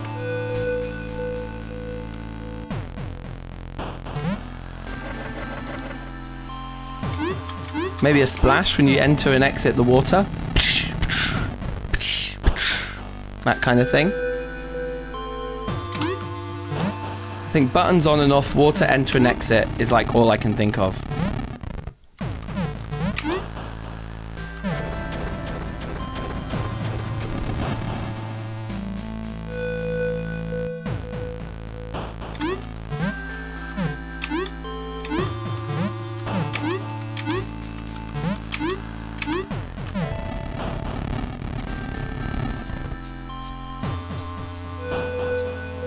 I like it. I quite like the jingle on the level screen. Oof, that was close. Oh, That death sound effect's way too loud. It needs, relative to everything else, it needs to be a bit quieter. What about if I take damage? Okay, that's harsh. But not as loud as the dying sound. Is that working? It's very quiet. It's there. It is quieter than the jump.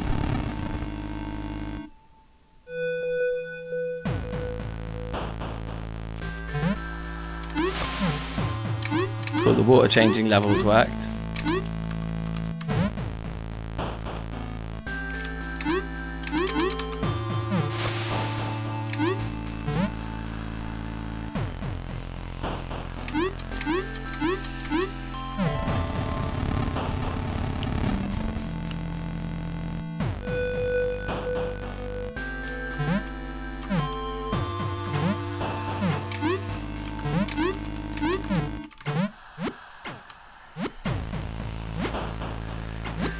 Yeah, splash in and out of water, definitely.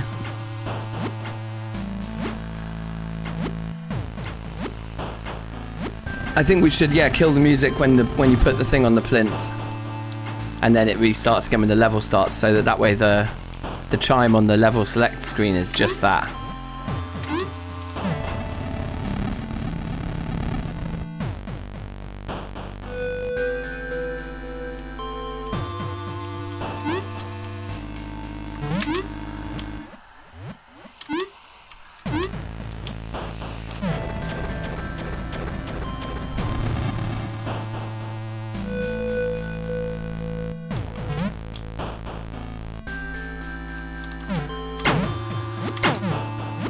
Super loud when like loads of them play on top of each other like that.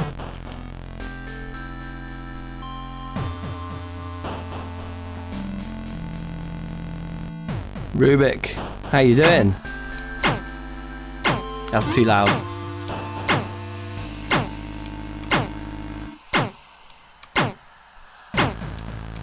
Oh. God damn it.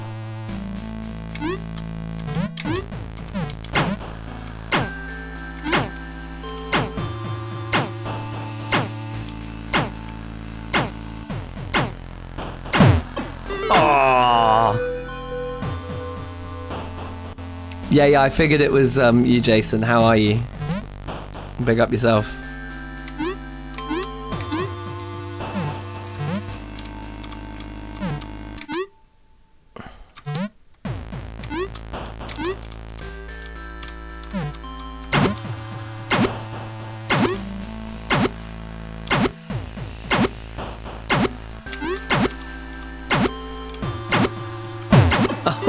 It's so hard.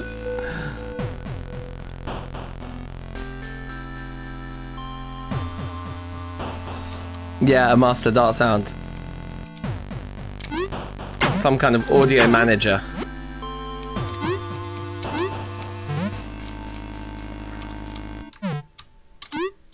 Problem is I want them located in space as well. That's the tricky part. But maybe we won't be able to actually locate them in space. Little word, yes, how you doing?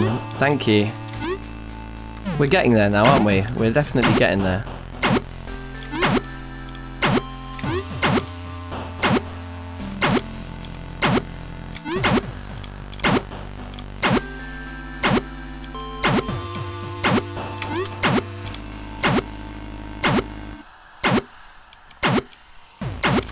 Yay! We did it.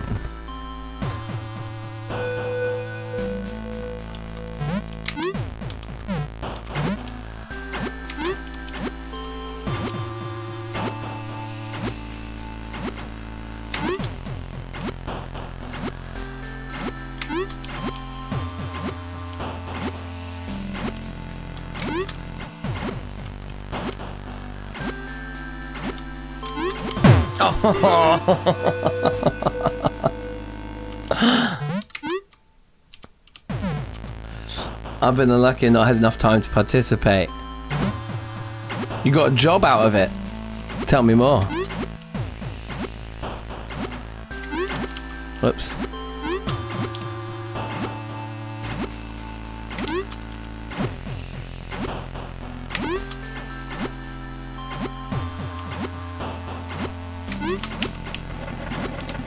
Screw it, I'm just gonna go down here. It's too scary up there. Oh no! Wait, now how do I get out? Okay. I'm soft locked. I'm actually soft locked because like I can't.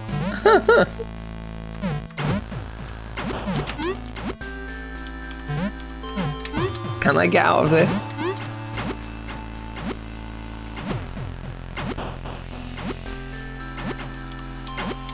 I need to try and do some sort of ridiculous.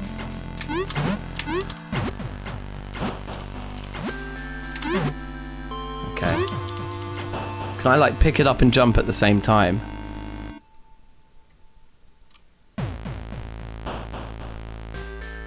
Don't think this is gonna work. Oh my god, it did! Oh no! Oh wait, yeah. So this level is super difficult if you don't leave the back door open. Basically, the arrow pattern is too unpredictable. More barrels. Just back-to-back job interviews during the week. Just got to relocate once again. Aha. Oh well, congrats on the new job.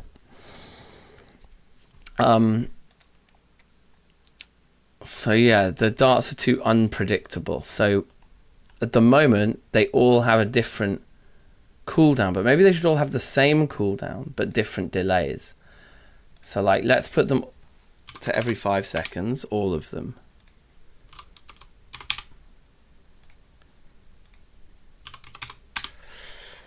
Well, where's the one on the top?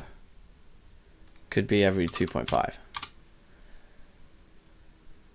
And that one's not delayed at all. And that one can be delayed by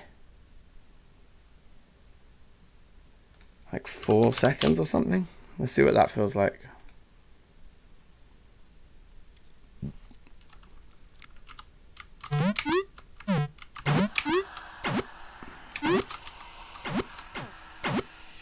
So they'll always come in the same pattern now.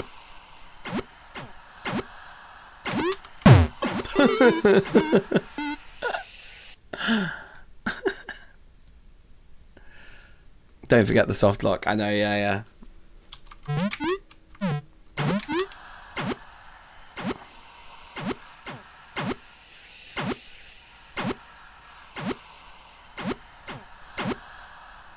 That's the exact pattern they're in. Those two, then that guy, then the top one, then a gap. Those two, that guy. That, yeah, I think that's fine. It's quite a hard pattern, but it's... Oops, I want to play the whole game. Just want to do that level again.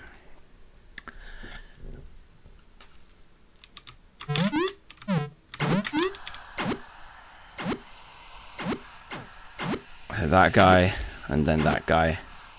And there's the gap, and then there's that guy, then that guy, and then there's that gap. Oh.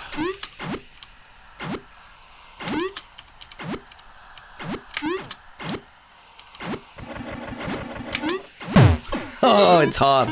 It's a hard combo. It doesn't like that. Oh, just quick Godot. What am I doing? It's quite like they're like specifically in an order that's really tricky to get around. Okay, so let's just keep tweaking that a bit more. Oh, is level 12 still called level 11 up there?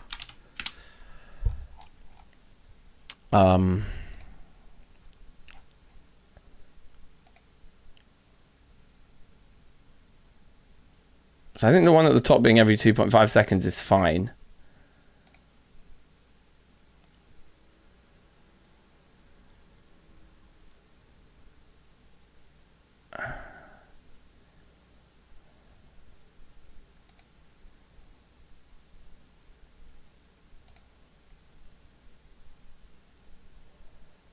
So it was this one here could pay to be like maybe 3 seconds delayed instead.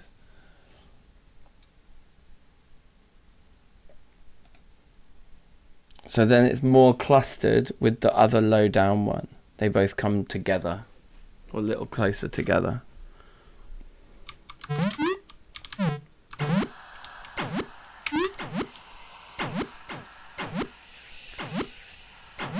There's a puzzle in that anyway, isn't there? 'Cause this is higher up now.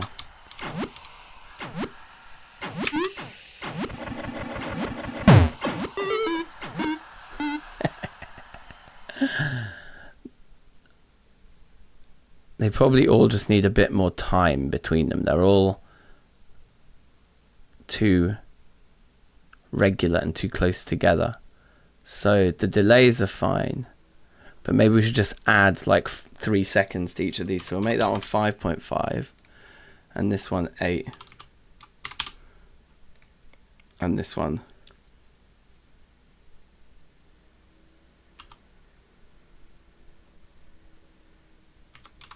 every 8 seconds. Then this should be every 4 seconds. Let's do it like that. So they're just all a bit more spread out.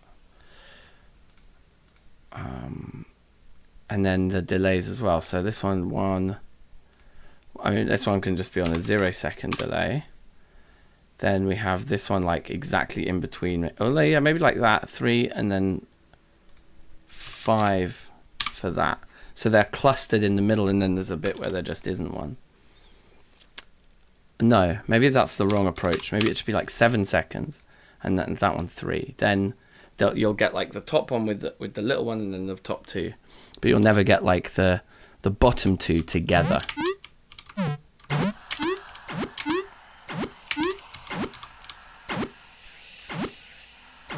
So you get that one on its own, then the middle followed by the top, then there'll be the top one, and then the bottom one on its own followed by the top.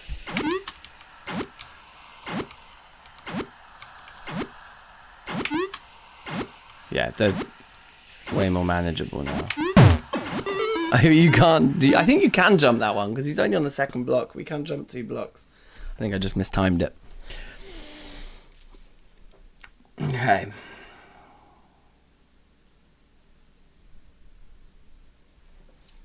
Alright, cool. I think that's probably sorted now.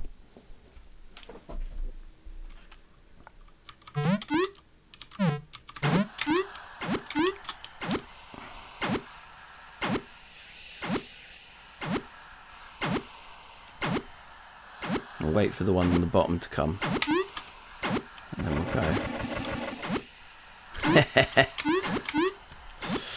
I guess you've got to jump it. You have to jump the middle one. Let's see if I can jump the middle one, or if that's too difficult.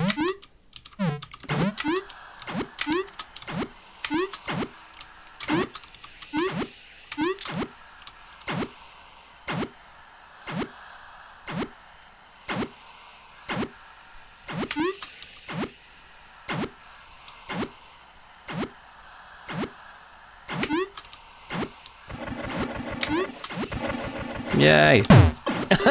And then you get got by that one. Okay, sweet. That's perfect. So the second jump and you're done. Okay, cool. On with the show. So that one's finished. Level 3. Yeah, this one I know exactly what we're going to do with this one. And presumably I can just, like, duplicating this level is probably the best one to duplicate for it. So we'll just duplicate level 12. Get rid of the audio now. Menus I don't need. Levels I do need. Duplicate.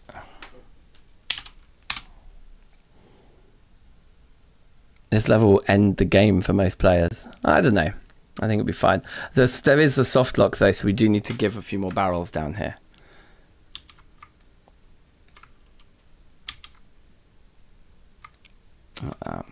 And then you can always at least get out.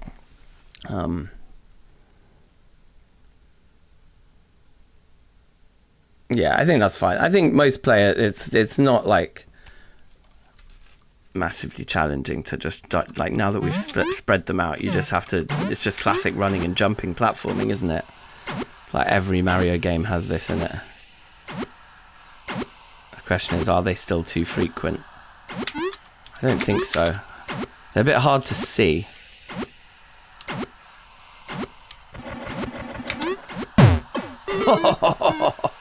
Maybe they need spreading out a little bit more.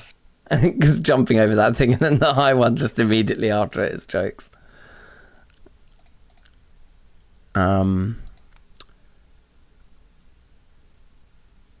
So maybe I'm thinking about it wrong. So that one's, maybe instead of it being at 3, it should be at 2.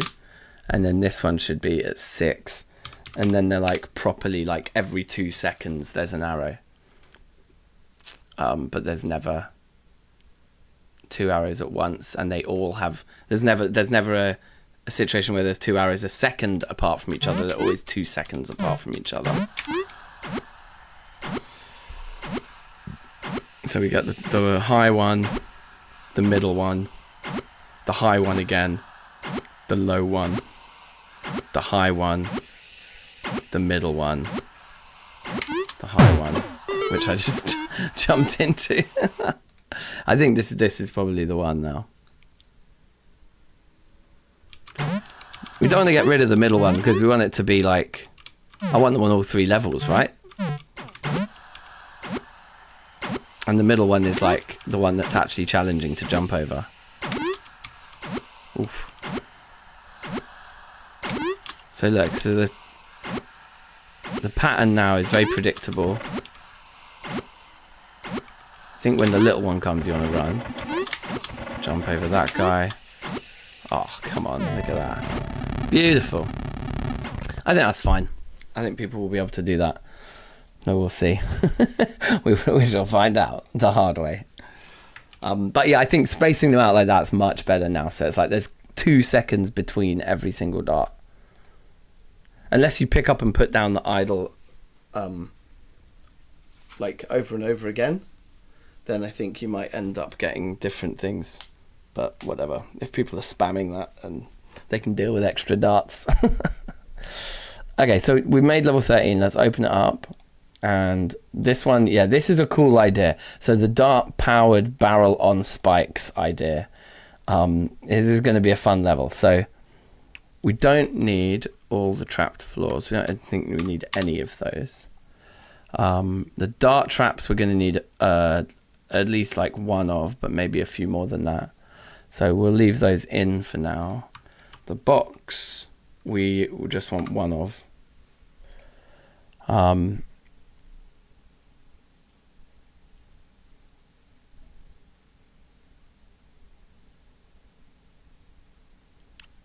Yeah, and then let's just start positioning the tiles here. So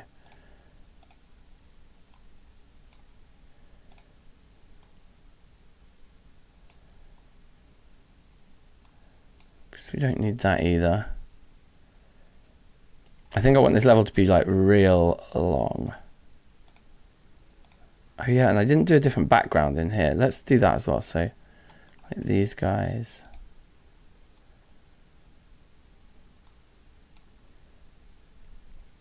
Just put something like that there. And that might be quite cool. Just give that area a different feeling.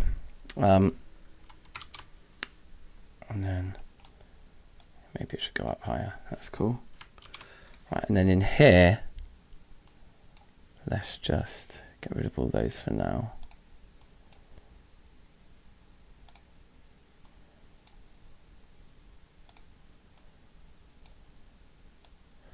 I want this to be quite long for the idea we have in mind here. And it's going to need to be spikes all along here. And a dart trap, so a dart trap will go in there like that sort of thing.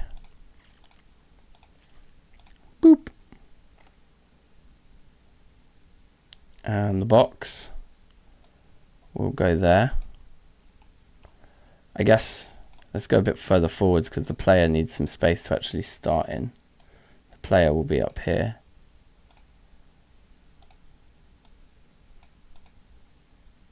Okay, like that. The idle will be up here with the player. And then the barrel will actually be there, or there or whatever, but the key thing is spikes.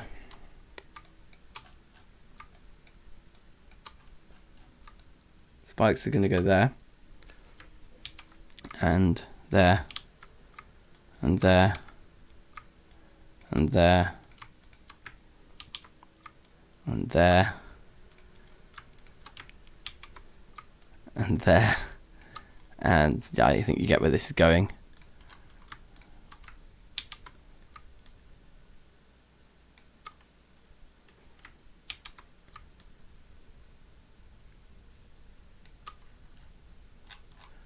And then just 2 more at the end. Lovely. And then this dart trap shooting to the right. Okay, let's see if this level works. New dart traps in Discord. Oh, okay, cool. It starts running off with you. Aha, okay. So yeah, so this is interesting, right? So here's the thing. The dart trap or something needs to be on a half block here. So if this was like that, and the dart trap was there, that would be better.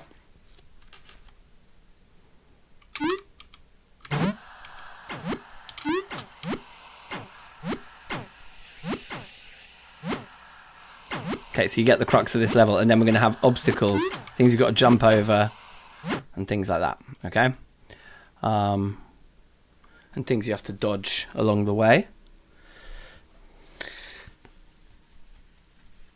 You're out for a bit. Nice one. See you in a bit. I'll push everything before I leave. I'm hoping to have all the levels done apart. Well, this one and level 14. We won't have 15 because 15 has the boulder, which I need to sort of implement. So that might be that can be my task for this evening's stream when I come back. But yeah, nice one, Pete. Catch you in a bit. Big ups. Big ups. Alright, let's do that. Now we come into the platform tiles here. So we've got to keep things happening so this doesn't just get boring for the player. So something like this fairly immediately would be cool, I think. So you don't have to wait too long before something happens. Now, that's not going to work there. We want it sort of up there. Too high for you to... too low for you to crouch underneath. So you have to jump off. Yeah, I don't think I can't crouch under that. Yeah. Perfect.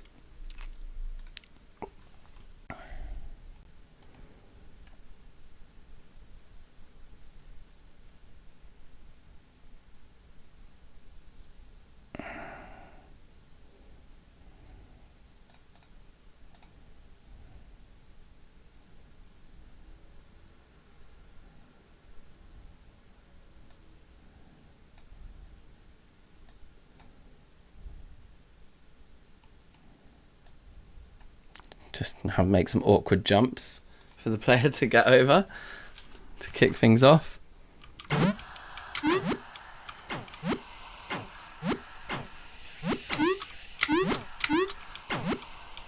Oh yeah, and then there's arrows up here. That's kind of cool.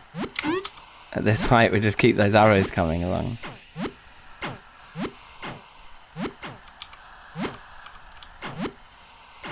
Okay, what else could we make you have to do along the way? I want something that kind of takes a bit of time as well, I suppose, up there. Because waiting... Oh, you know what we could do? We could make this dart trap faster. So it's like every half a second it does it. Instead of every second. You know, jump on quickly.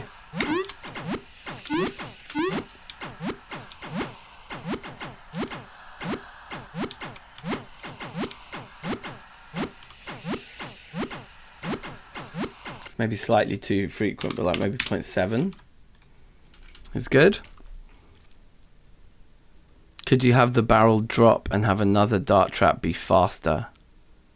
Okay, yeah, so it starts off slow and then gets pushed into a faster area after the slow bit that you get, so you can get used to it. That is a bloody brilliant idea. So in that case, we'll keep this one at 0.5 because I think that was quite nice from a gameplay point of view. And then we'll just build in the second layer up here. I think that's genius, man. I think that's the way to do it.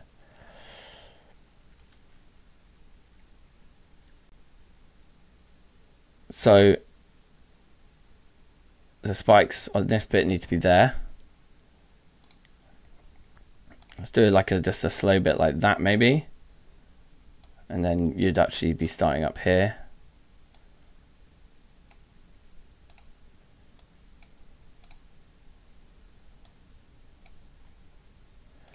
Player up there. Oh, I don't need the idle scene to be open. I'm just gonna have the idle up there. Let's duplicate that guy and pop him there with that.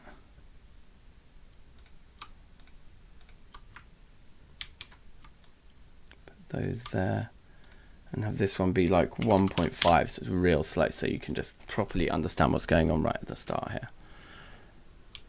Okay, I better jump on. Oh, now those arrows are shooting at you though. Okay, so so this first island should be right over here. You want, like, what we want to do is put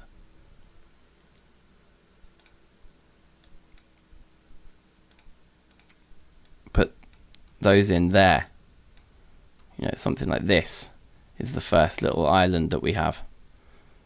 So it's enough to shoot that under there, but you immediately jump off and therefore get out of the way of the...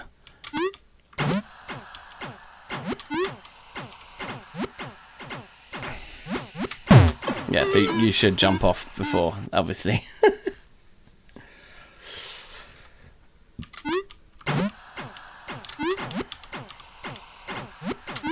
So now we can jump off there and then down it goes. And we're off. We're off to the races. Okay, good. That's a great little opener to the level there. That makes a lot of sense. And let's put some backdrop in, like to about there, or like there or something. So it feels like that's like a airless in this particular area. Oh, I see, because of the parallax, it's quite far away. So let's make it a bit bigger then. I'll put it to like there and probably up to its maximum height.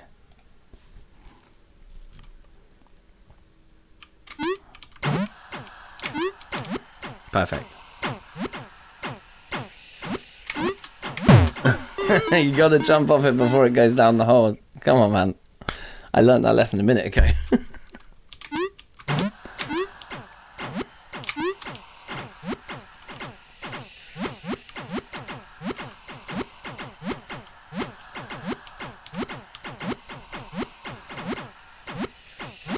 Okay, that's cool.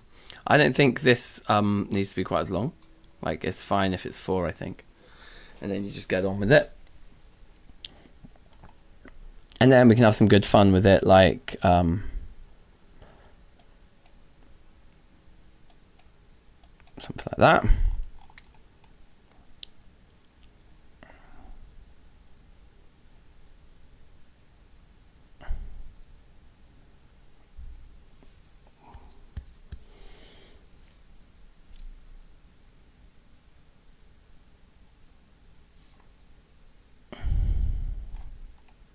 And then these dart traps here. Yeah, let's fill that in. These 3 guys. Let's have these guys over here. Put one of them there. One of them there. One of them there. Shoot down. Shoot down. Shoot down.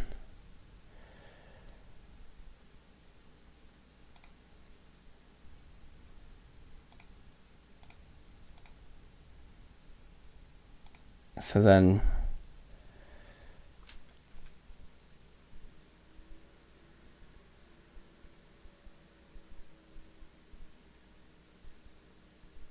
I think we want it to be like 0, 4 and 0, 4 and 1, and then 4 and 2. And then so they'll go like choo, choo, choo.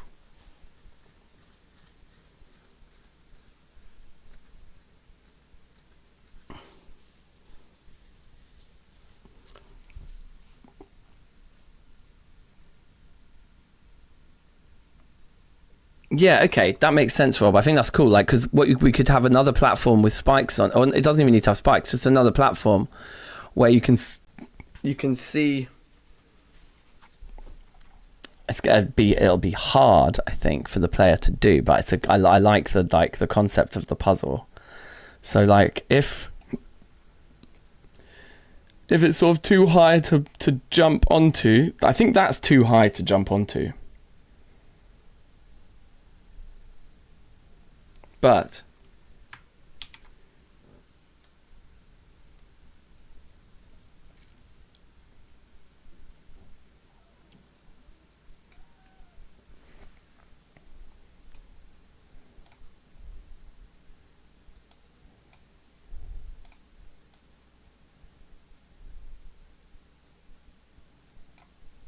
I think it needs to be spread out a bit. Let's do that. And then these could be on like poles as well. Might look cool.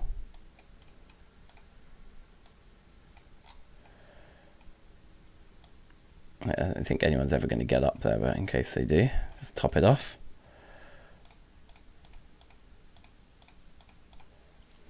Okay, so now if this dart trap is here and it's shooting right and it's also doing every what was it, 0.5 seconds with no delay, then yeah, you should be able to put the idle on. And because when you put the idle, oh yeah, wait, this doesn't work because as soon as you drop the idle, the spikes and the everything stops.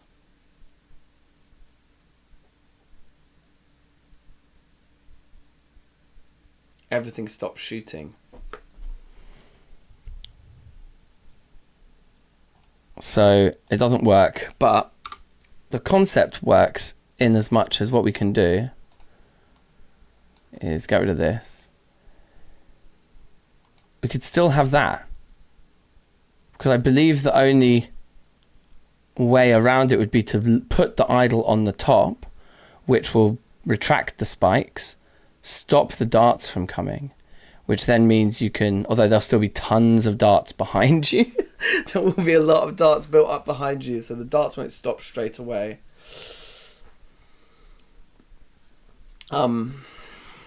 Yeah, I don't think that will work either, because then the player's just going to die, because they're just going to be on the barrel, but the dart's still going to be hitting them in the bum.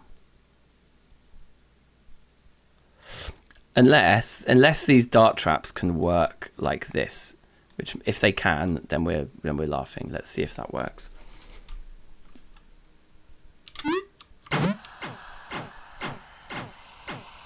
No, they're hitting the spikes.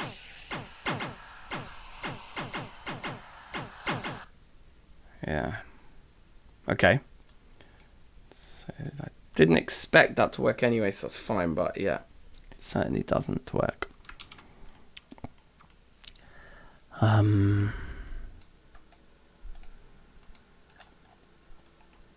let's try what we've got so far with those darts coming down.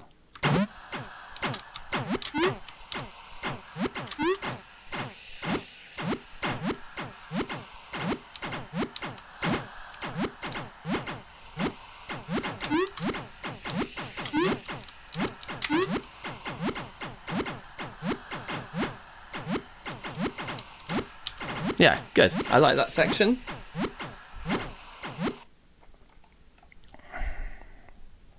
Why don't we do one of those, like a classic, like I remember this from Mario on the Game Boy. Why don't we have like a situation where you kind of have to go up, like you have to like climb something, double back on yourself, you know, and end up back down here. So like, it'll be like you get up there, and then we got to jump onto like this.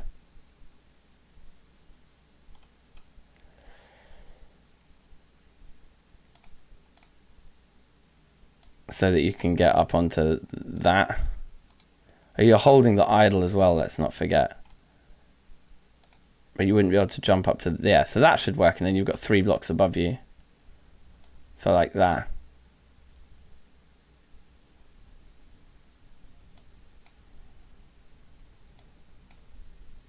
Right? Perfect. Like that. That's perfect. So to get up, jump onto there, go down, down the hole, down there, and be back in time for Christmas, or whatever the phrase is.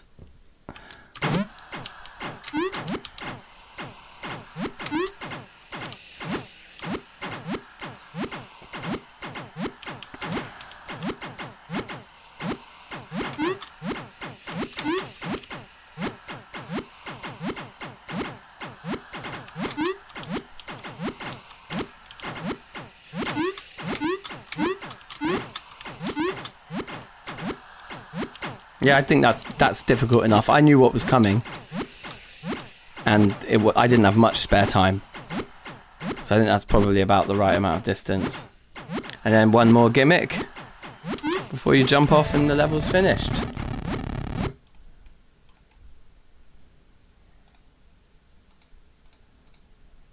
Do something like that just to make this end bit look a bit more grand and maybe a bit different to some of the previous levels as well. So what's our last gimmick here?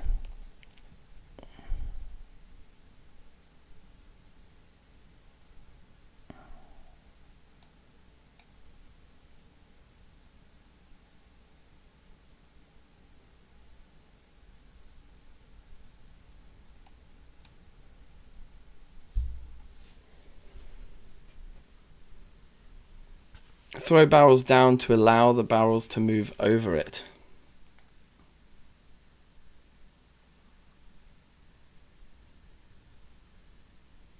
You mean like have a hole that the barrel would fall into, so you have to fill the hole with a barrel so the other barrel can get pushed over the top.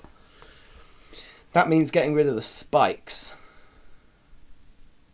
which then means there's no jeopardy, and then the player can just run through with the idle. They don't need the barrel. Unless maybe I'm missing something.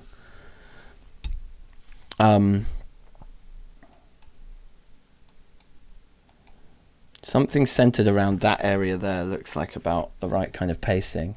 I was wondering if we just put like a spider and have like a big wall that you have to bounce over like jump off this onto a spider and over a wall.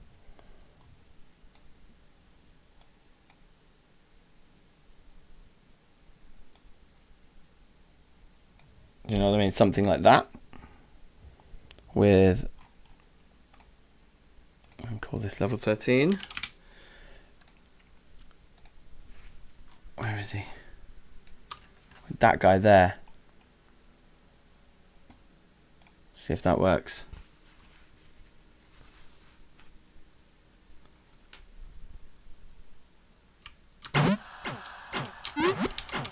Yeah, so I don't know. Oh, bollocks. What I'm not sure about then is if you have a hole and then more spikes, you can't get the barrel pushed up onto the top of the spikes because the spikes are slightly higher than the ground, right? I guess you'd have to go down another level, but then if it goes down the level, then you don't need the barrel. Or maybe you could go onto a flat surface and then go down a level onto more spikes. I think that might work. Anyway, let's try this. If this works, we'll go with this, to be honest.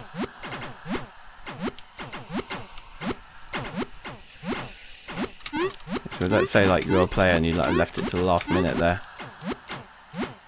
Yeah, that's good. I think that's a good amount of difficulty for that.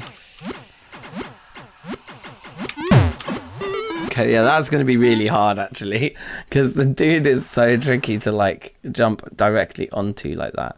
So I think we need to give the player a bit more space. So if we come back to the platform tiles here, do something.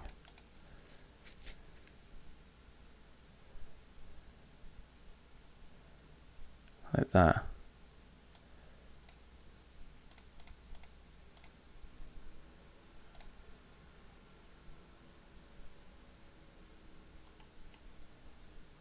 It's incredibly difficult. I guess like that. Oh yeah, it can just be like that because you're not gonna be able to get through anyway. So just like that. I think that's going to be cool. I think that'll work.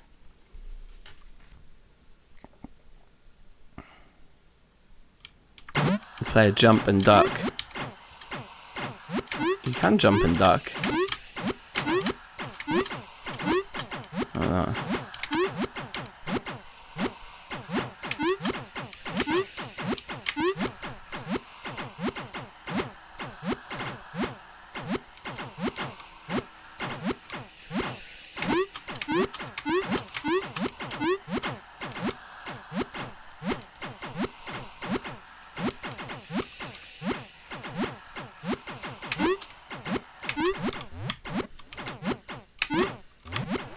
Oh, it's just a bit too high. Okay. Oh. Just closing all the wrong windows. Level 13, reopen yourself.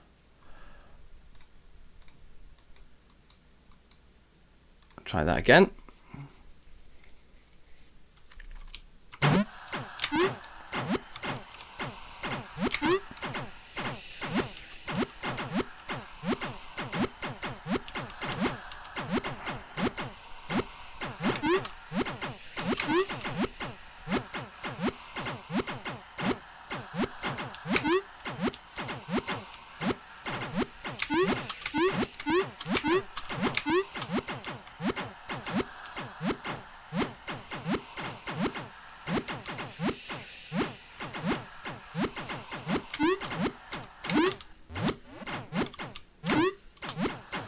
Can just make that jump, but then also you can't see where you're landing.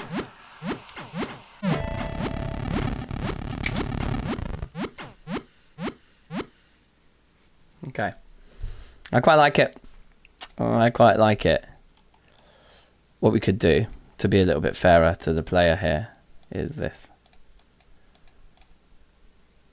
I think that's quite kind.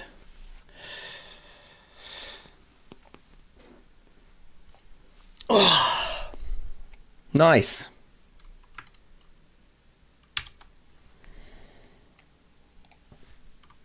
Tick. And then we need a long, treacherous underwater level. But also I can add this level into the game here. 13, there it is.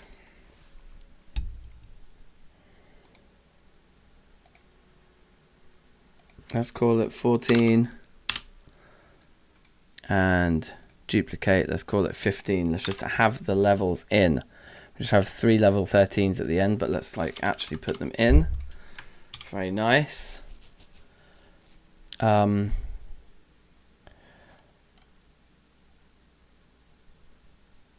to make the dart traps shooting sound quieter. Let's make it like -5. I want to make the plinths sound much greater. Let's put that at like +3 decibels or 4 Alright, let's just put it at 5, not 45, 5. Nice and loud because there's quite quiet sound there. I wanted the spring spiders spring sound effects to be just a little bit louder. Too much, maybe like 3 louder. And the death sound was too loud, wasn't it? So the player scene has hit. Take that down -3. Is that one as loud? So it's -3 for that one's fine probably, but for this one I'm going to go -5. Okay, let's play through the whole thing again.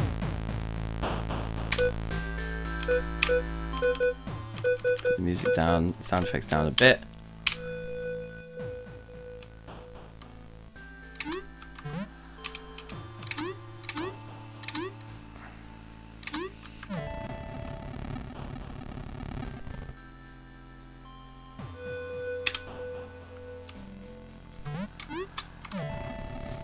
Got to speed run the early levels.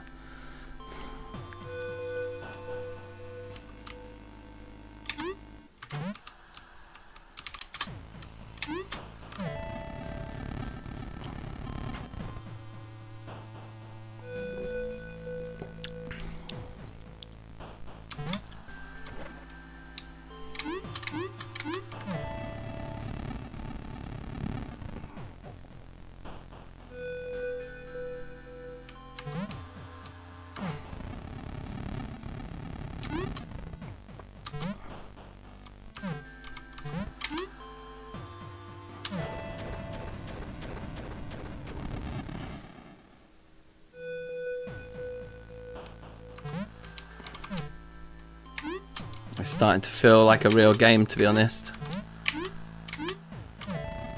It's like it's a real boy. The game just Pinocchio'd. Coining a new phrase there.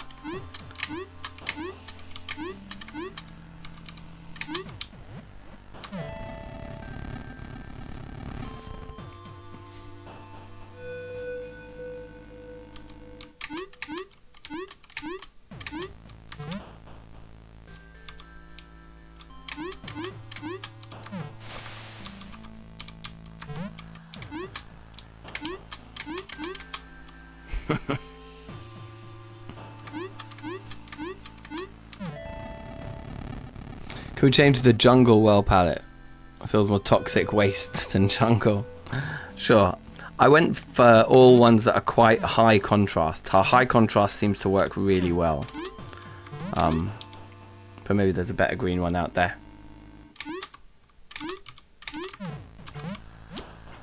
If you like, yeah, if you see one you like, whatever, just send me the hex values for the 4 colors, and then we can easily drop it in.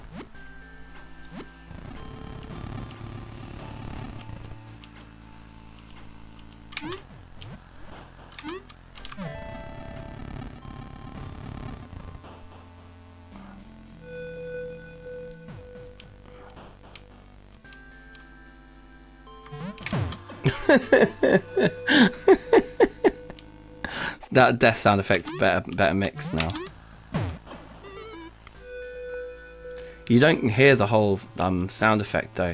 We don't get the whole jingle. We just get boodaloop. It isn't the end of the world, but it would be better with the whole jingle. I drowned that time.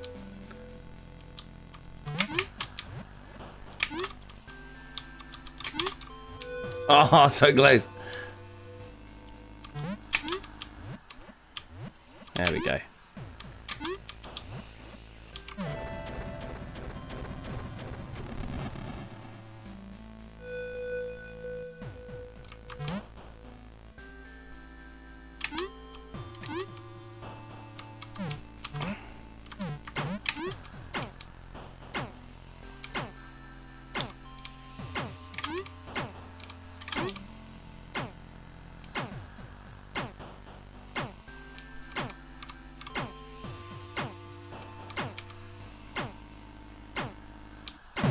Oh, come on.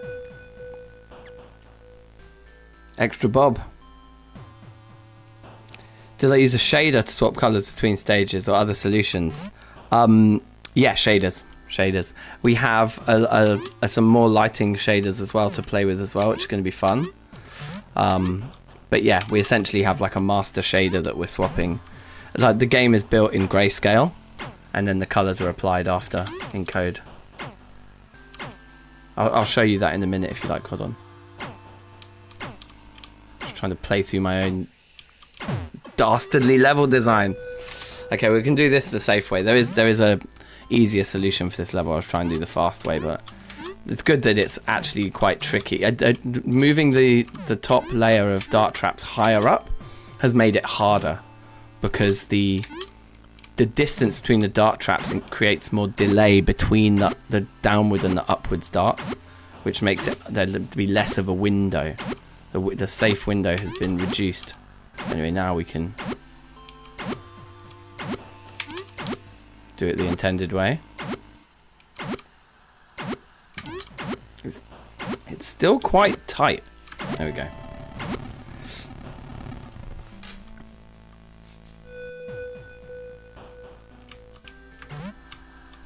Oh yeah, we need this guy on there.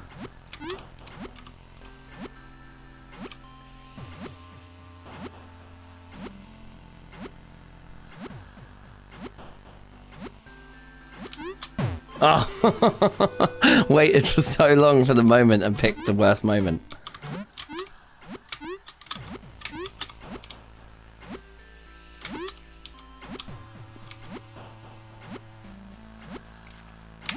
What I want to do is I want to wait for the middle one to come and then go, because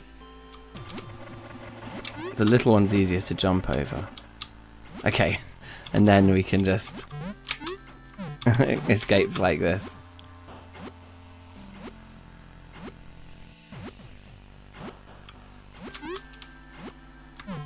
Nice.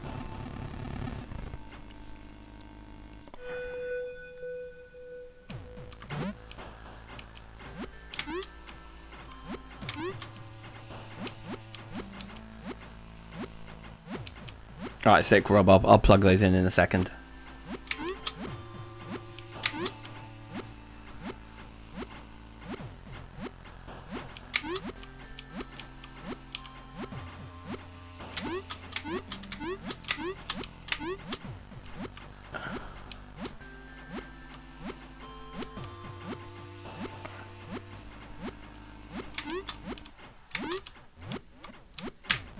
Uh-oh. Oh.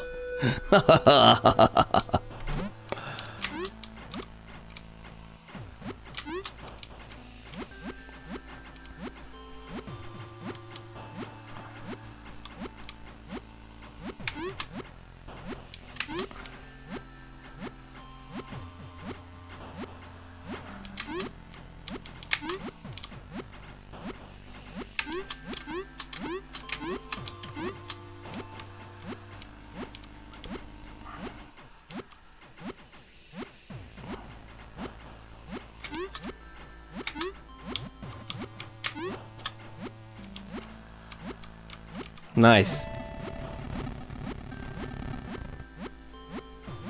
Spooky Wolf, thanks for the follow. Sorry, I only just noticed that. It was 10 minutes ago.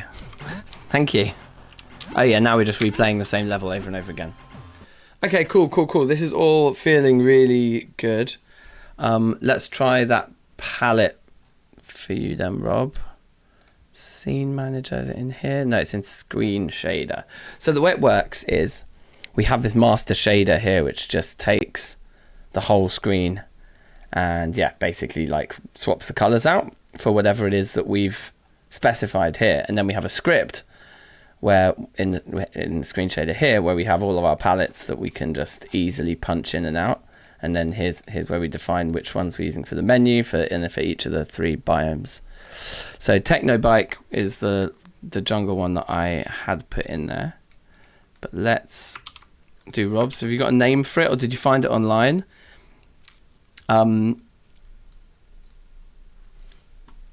We'll call it Rob's Jungle for now.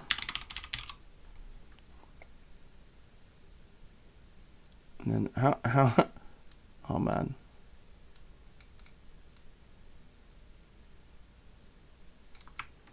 copy that and then paste it in here. It's going to be easier to organize.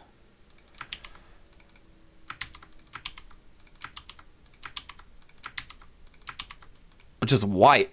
Isn't 00000 just white? Or is that black? And maybe I might have put them in backwards. Normally it's a very low number at the bottom, isn't it? Let's see. And then Rob's Jungle. Okay, so that's black. So I put them in backwards.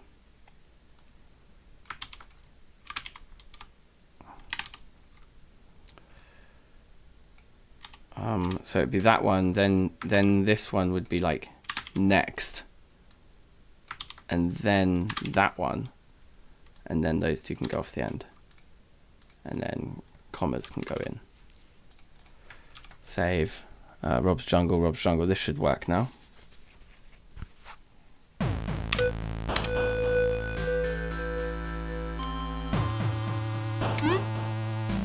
Is that it?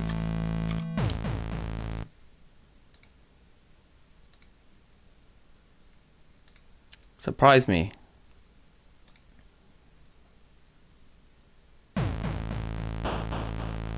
It's very similar to the one we're using in the in fact I think it is that one. It's CRT GB, isn't it? Oh no, it's subtly different to CRT GB. But not by much.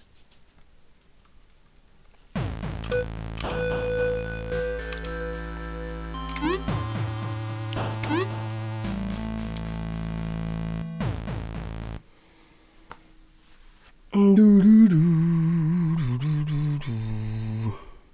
mean, just to check it is working, if I make that white, just want to check that it's, because it seems like it looks so similar to CRT. Yeah, okay, it's working. Okay, yeah. I think Technobike was potentially better because it was greener. Let's look at it again. Yeah, the green and the blue. I think the green and the blue is nice because this is warmer. So I did try quite a few different ones earlier. Maybe the bright green's too bright green, but the contrast is also really important to make the image pop. But the dark tones being those blues, I think ties it together with the other palettes we're using a bit more. But I mean, look, I'm totally open to tweaking it. It's probably just those brighter tones there that could be a little bit like warmer maybe, while still maintaining that like level of brightness and saturation. Just actually a warmer color potentially.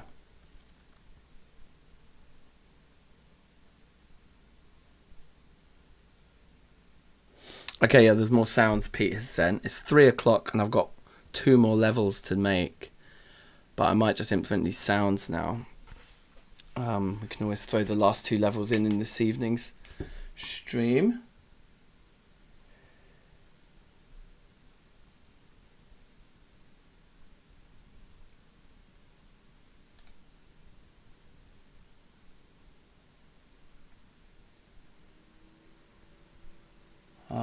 Anyway, I'm just going to take a 2-minute break to go to the loo. Okay, you found one. Sick. Well, we'll try that one in a moment. But yes, give me 2 minutes and I will be back.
Howdy hi.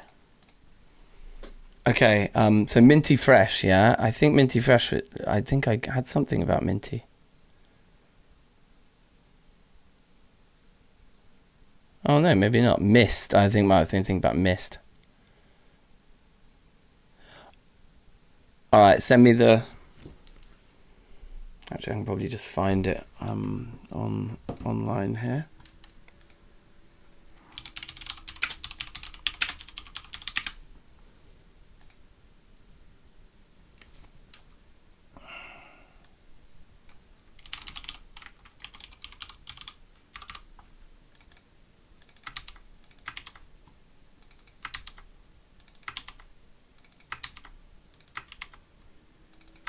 Okay, so this is the one you suggested, Rob, yeah? Minty Fresh.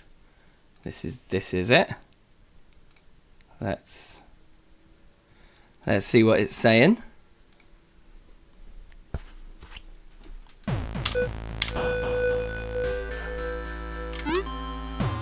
Yeah, I like it. Yeah, I'm into it. We can leave this one in, I think. This looks good to me.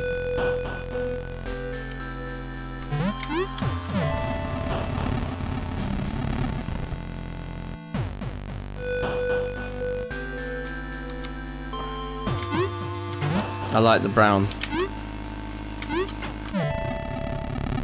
I think it's good.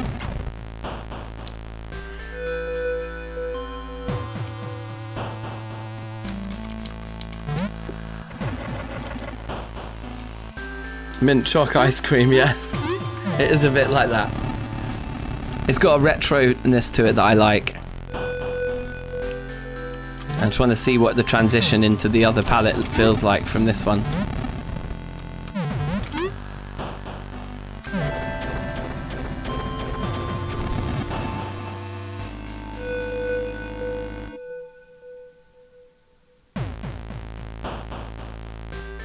It didn't transition at the right moment there, did it? We had like the wrong color palette for the splash screen. Didn't we? I thought I switched the color palettes before the splash screen. Yeah.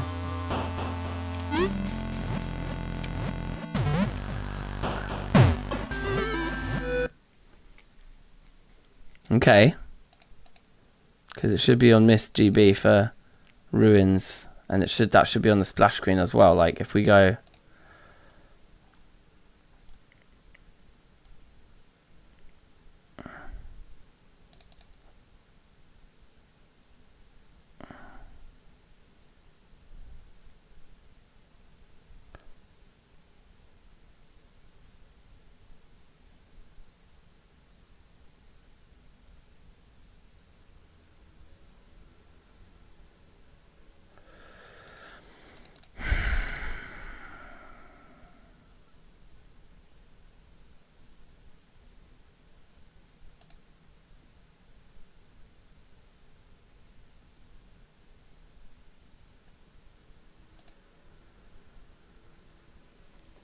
so weird, isn't it?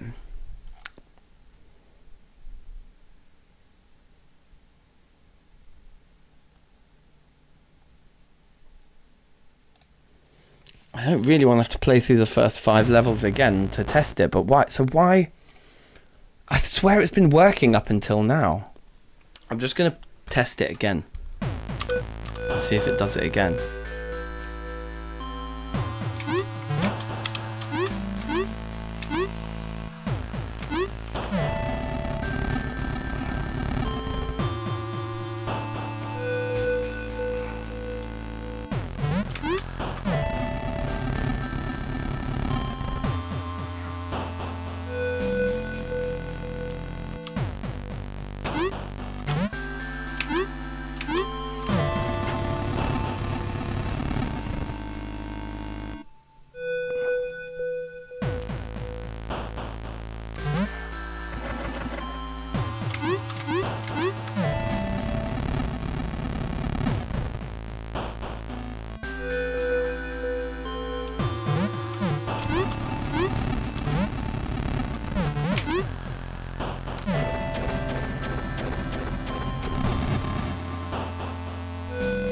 Yeah, that's still the jungle palette, and then it changes palette there.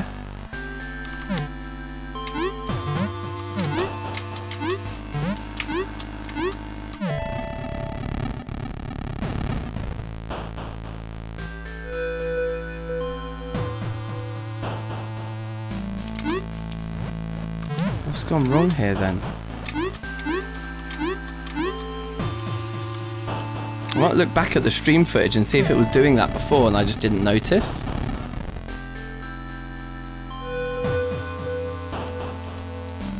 I mean, it's definitely wrong. If the current level is less than 6.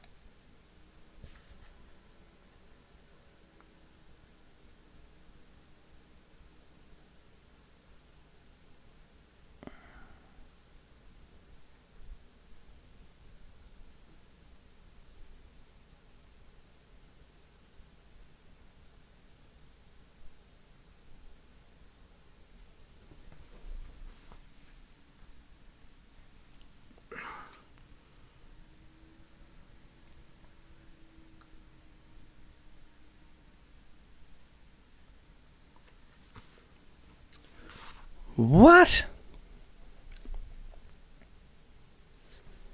Okay, I'm just gonna look on YouTube here. I can just look back at like when I've been playing through the game earlier on in the stream.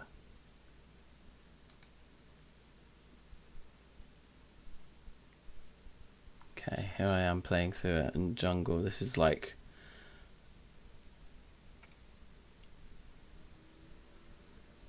This is like 2 hours ago.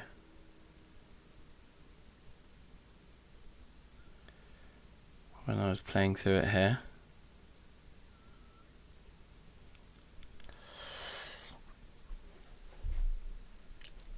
I don't know how I could have created this now. Or whether because I was just misbehaving, it just needs a restart, something. Maybe it's a bug in Godot itself.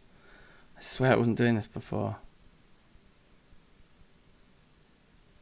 Prepare for Lundari. When is that? I might do that one.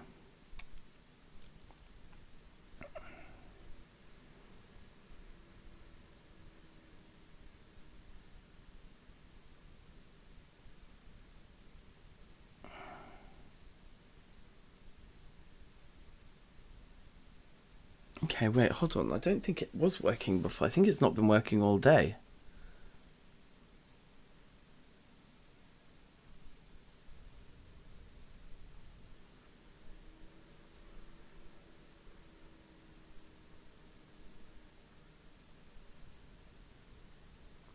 Third of October. Okay, cool.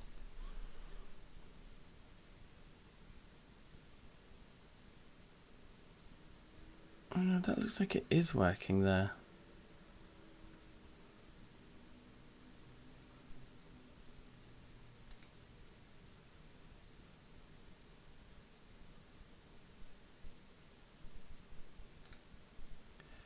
Okay, I'm just going to like restart Godot and see if that helps with this, because it was working earlier. I haven't changed that code and now it isn't, and that just seems to not make sense.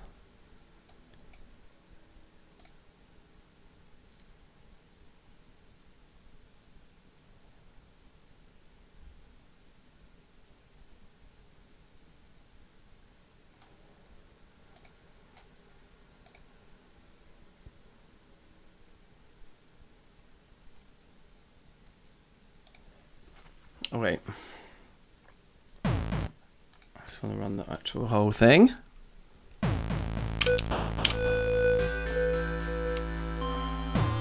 Yeah, I think this is a better palette for the start. I'm into it.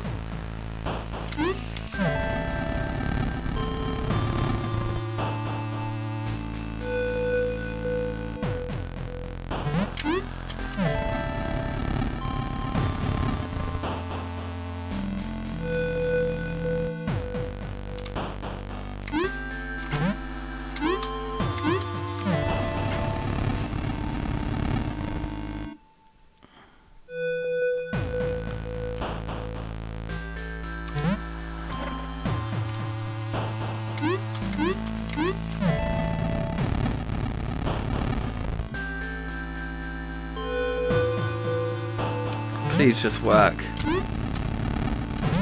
Please just work.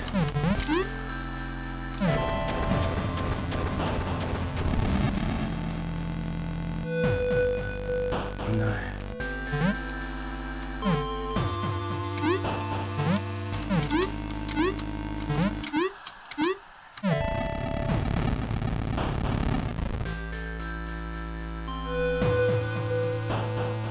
Still using the jungle palette for some reason. I completely don't understand. Let's just see what it does as we go through the game then. See if I can gain any hints of what's happening.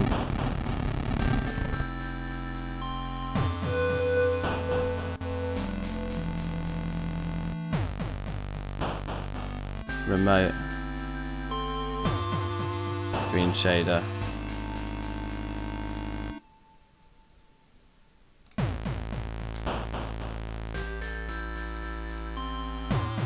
It's not showing the correct colours that are set there anyway.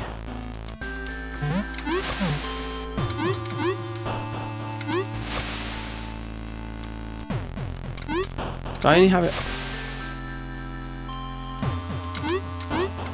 It doesn't play when it turns off. I want it to. I want the water sound to play both.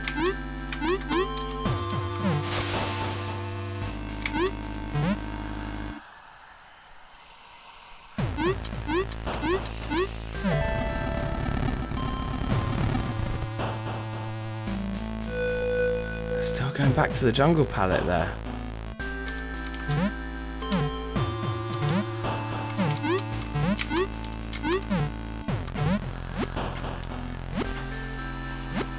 Why? Why is it going to the jungle palette for the splash screen now suddenly?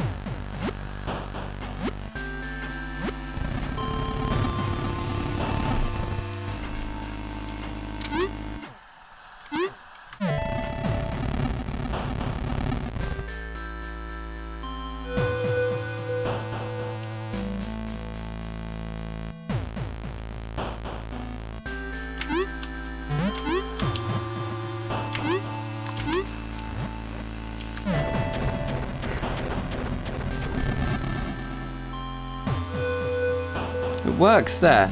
Am I just being an idiot and it's actually fine?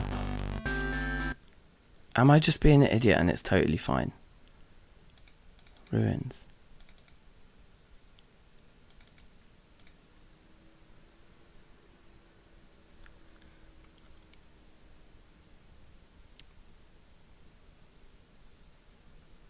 So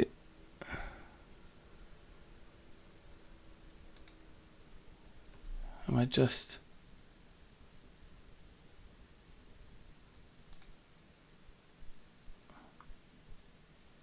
being a complete moron?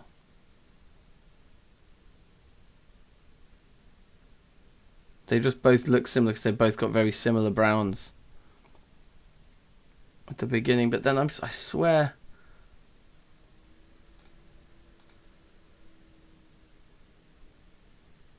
Yeah, I think that the two palettes are just quite similar to each other that I'm getting confused, but it actually is working. I would suggest at the water level, whenever the head is out of the water, it should regen oxygen back, not the whole body. Yeah, we have it set to just the head. We do have it set to like the players, where the player like detects water is actually on its face, not the body. So that's cool. I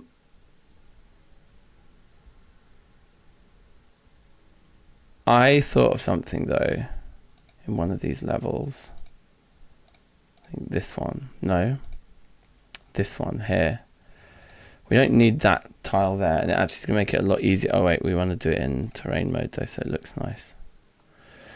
But that's going to make it easier for the player to drop down and would carry the thing around. So we'll just make that subtle change there.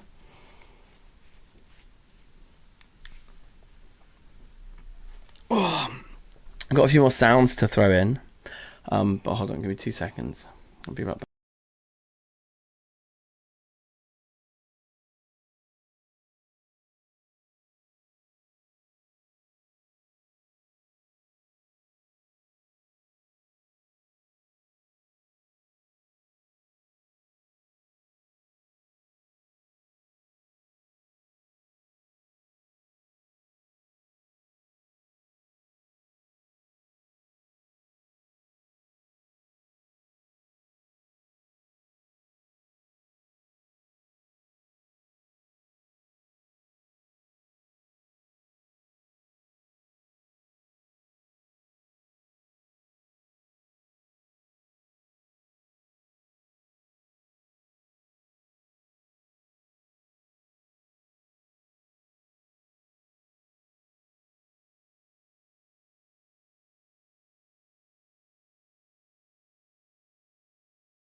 Howdy hi. Right, we're back. Let's get the last sounds in, I think, and then we'll probably call it for now.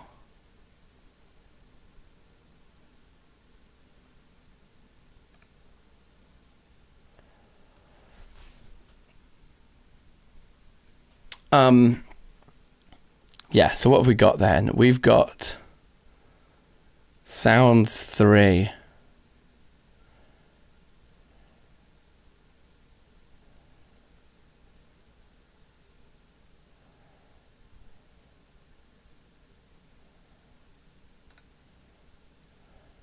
Sound 3. And splash into water.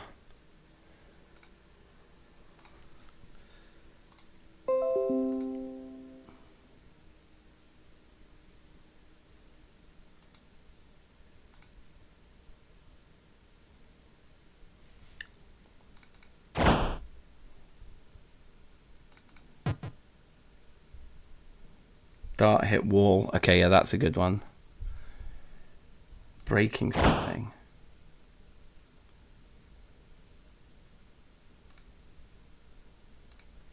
So we're currently using I think they're fine. I think what we just want to do is add dart hit wall, button on, button off. Okay, great. So we want the dart, which should have audio stream player in 2D space called hit, and we need our audio sound effects folder open, dart hit wall, pop that in there. It's a sound effect and it should play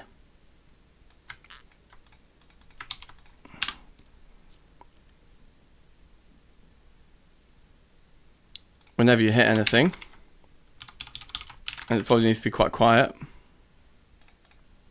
I might put that onto -5, so it's just like a real soul -3. It's a subtle sound. That looks good.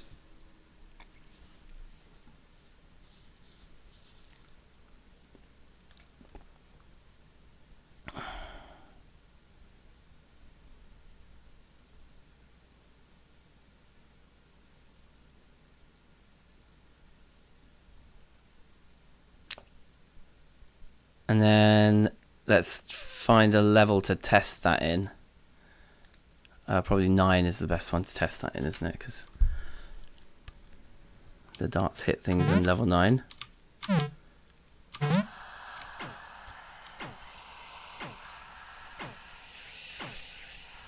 Apparently not. Oh, because they're just being destroyed. They're making the sound and then they're dying. So of course it doesn't work.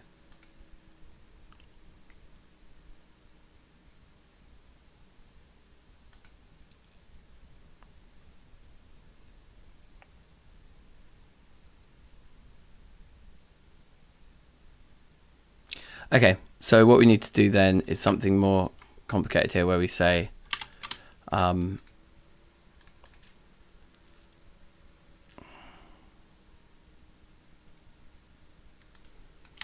we'll actually take the collider, and when we destroy, what we'll do is we'll say collider set deferred disabled true, and sprite dot visible false. Don't think we have a reference to the sprite yet. So now that's gonna happen, and then when this sound effect is finished, then we cue free instead. So we basically make it invisible and make it unable to damage anything or collide with anything, and then we'll kill it when it's finished playing its sound effect. That's the wrong scene to load. Level 9.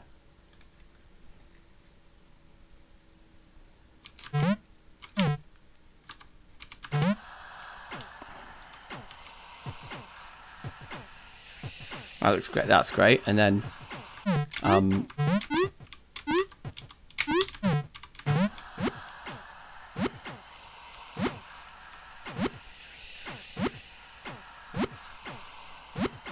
cool. Both sounds plays when it moves something. That sound makes the move. Yep, that's good. Okay, back to buttons. So now the button scene is there, and it's going to have, yep, might as well be empty space, on SFX, sound effects, and then off SFX. Huh. I didn't mean to do that.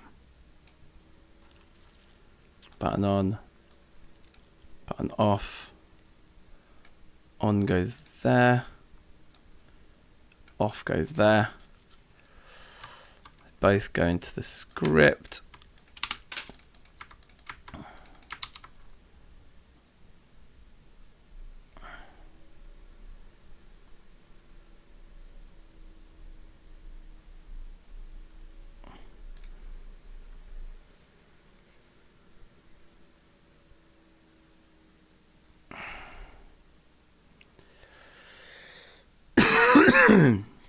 Oh dear. The way I've hacked this in is not going to work for triggering sound effects. No, sir.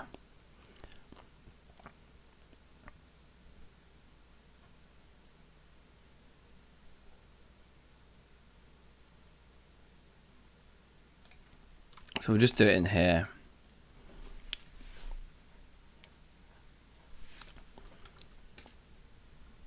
In here, this is where we want to turn it on, right? So we definitely say on sound effects.play in there.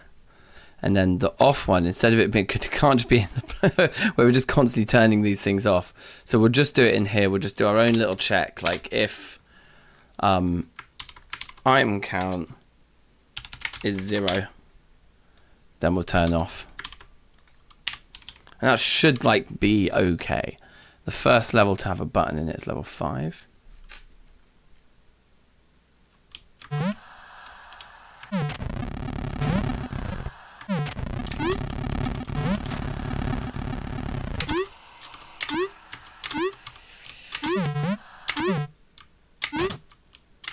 So you get that. That's why we didn't want it. We have it in the process because we didn't want that to trigger. But for it to make the button sound when you jump over the side of the button like that, I think is fine.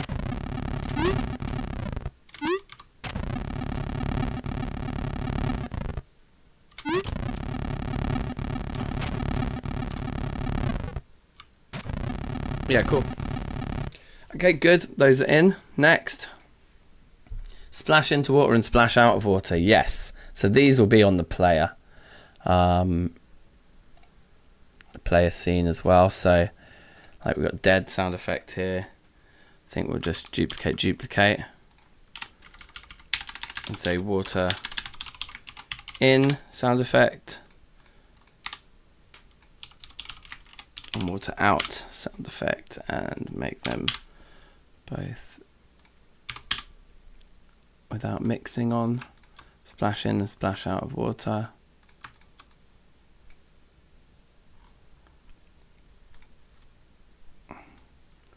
Splash in. Splash out. Let's listen to those sounds. Nice. Okay, and then we will have to have a look at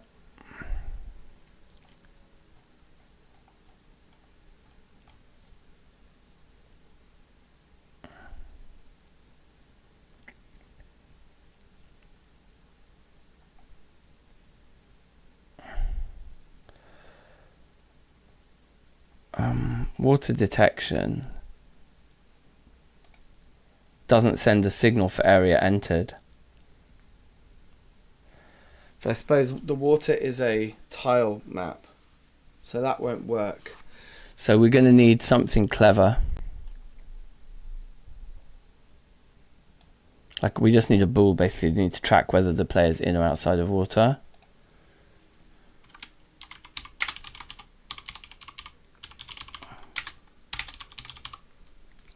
Is underwater is false. And then with handle water here, it's like if the water detection overlapping body size is greater than 0, if is underwater is false, then make it true.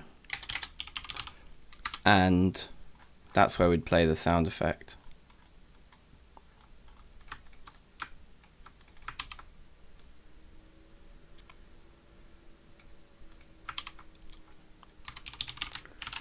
Okay, and then that only happens when the state changes there, and then we just do the same in reverse here. So else, so if the water detection get overlapping body size is greater than 0, then we're in water.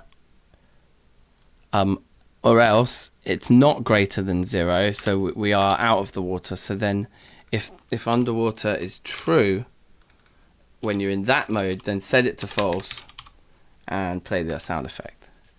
And level 7 has water? No, level 8? Level 8 has water.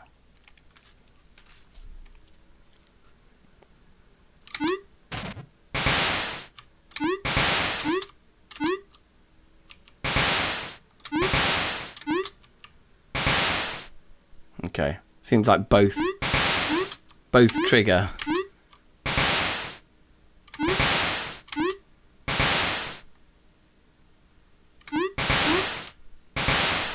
But it's fine, it actually just works. Like, we can't sweat the small stuff too much here, but it's very loud. So I think I'll make it -3 at least.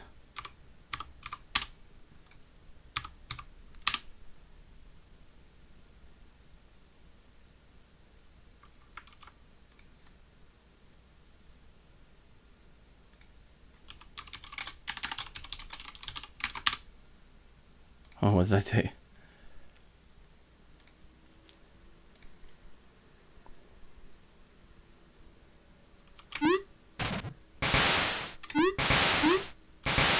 Still super loud.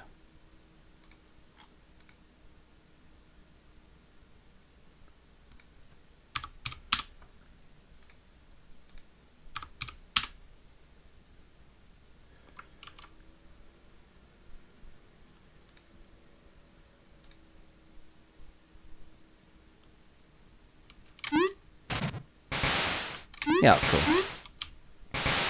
Okay, great. That's all of the sound effects we've been implemented now then. And almost all the levels. I don't think there are any other sounds. I think if we say adding sound, all sound effects is done. And we just need to do the music side of things. I mean, we'll call these done, but like they could obviously have an overhaul. Oh, I don't think game over is done. I don't think I've done that yet. The spring spider art is done though. So that's pretty cool.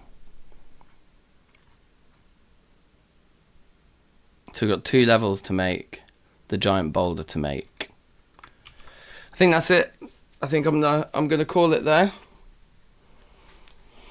I'm feeling pretty good about that.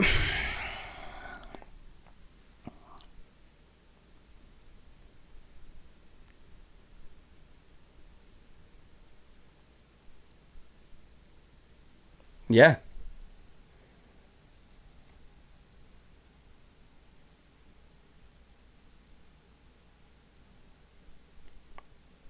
We play it through once more before we end the stream.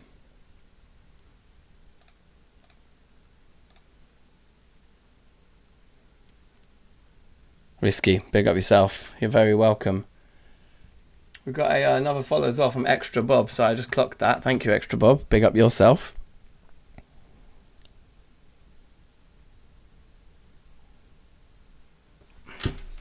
I've just seen your comments. I love your coding style. Debugger hints are empty. Code is clean and structure of the nodes are exactly what I do as well. Oh, nice. Cool. What Game Boy Jam number is this? I think it's 13, isn't it? I think this is GBjam 13. Let's play through the whole thing and just get a vibe going now.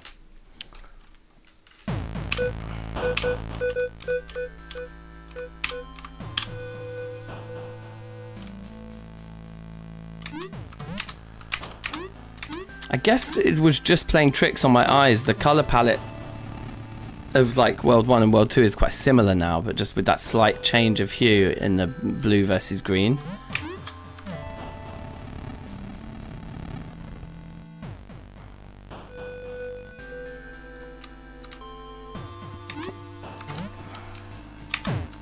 Whoops.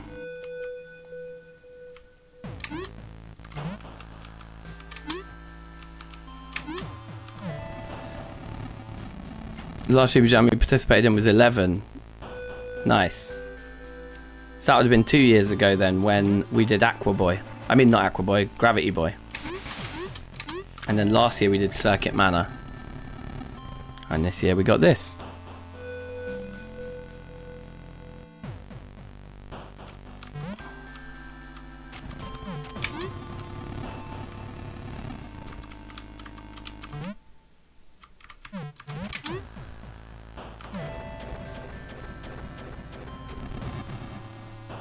Yeah, I think 2 years ago, Gravity Boy came 6th.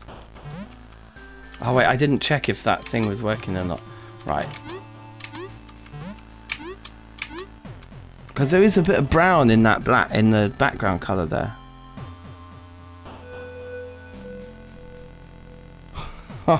It looks so similar to the jungle one, but I think it's fine. I think it is working, it's just hard to tell.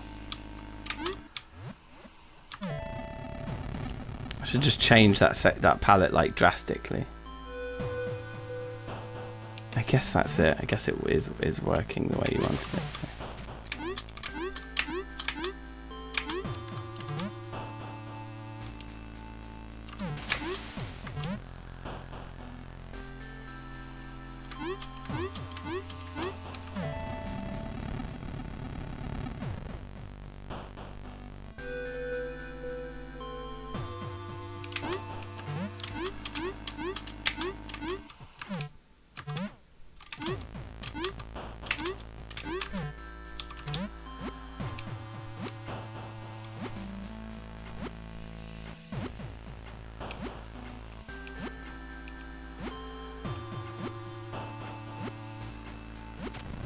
Nice.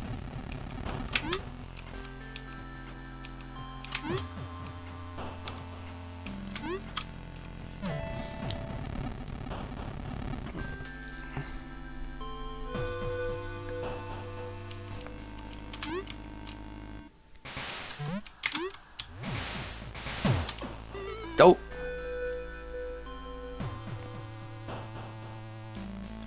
Gravity Boy Quintet was GBjam 8. Oh, so they must do more than one a year. I don't know why I'm assuming it's annual. I think it's just we always do it in October, or this September, October time is when we always end up doing this particular jam, but they must do more than one a year.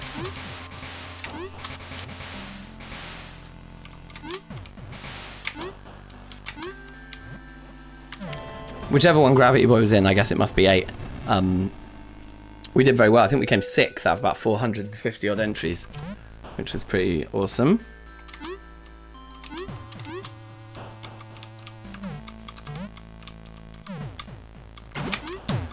Oh, that wasn't the last barrel for some reason.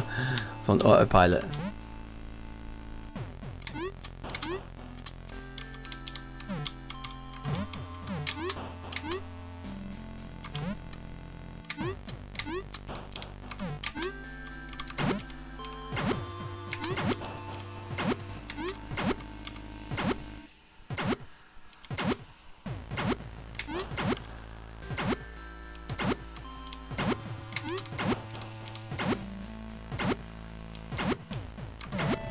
Sweet. Autumnal GB. Yeah, that's it.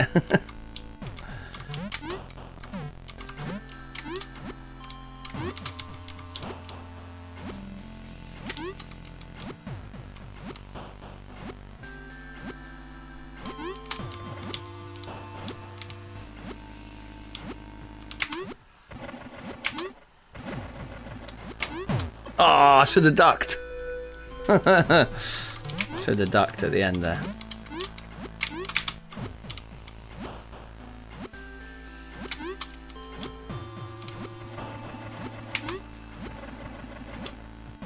Nice.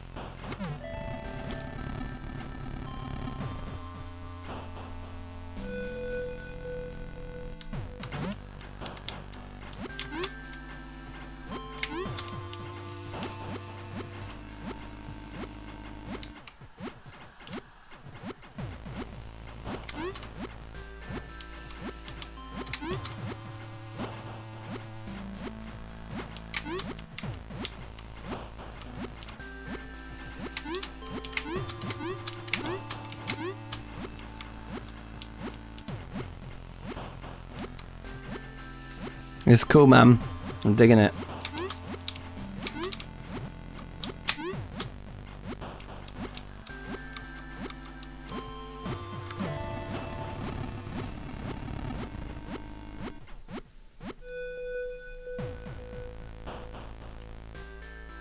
And that repeats the level now.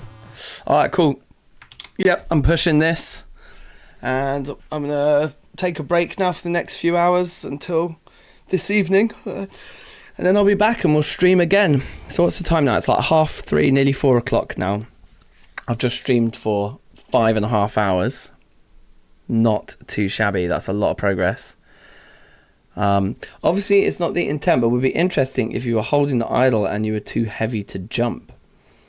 Could make some interesting puzzles. Yeah, that would be cool. That'd be a different game, I suppose.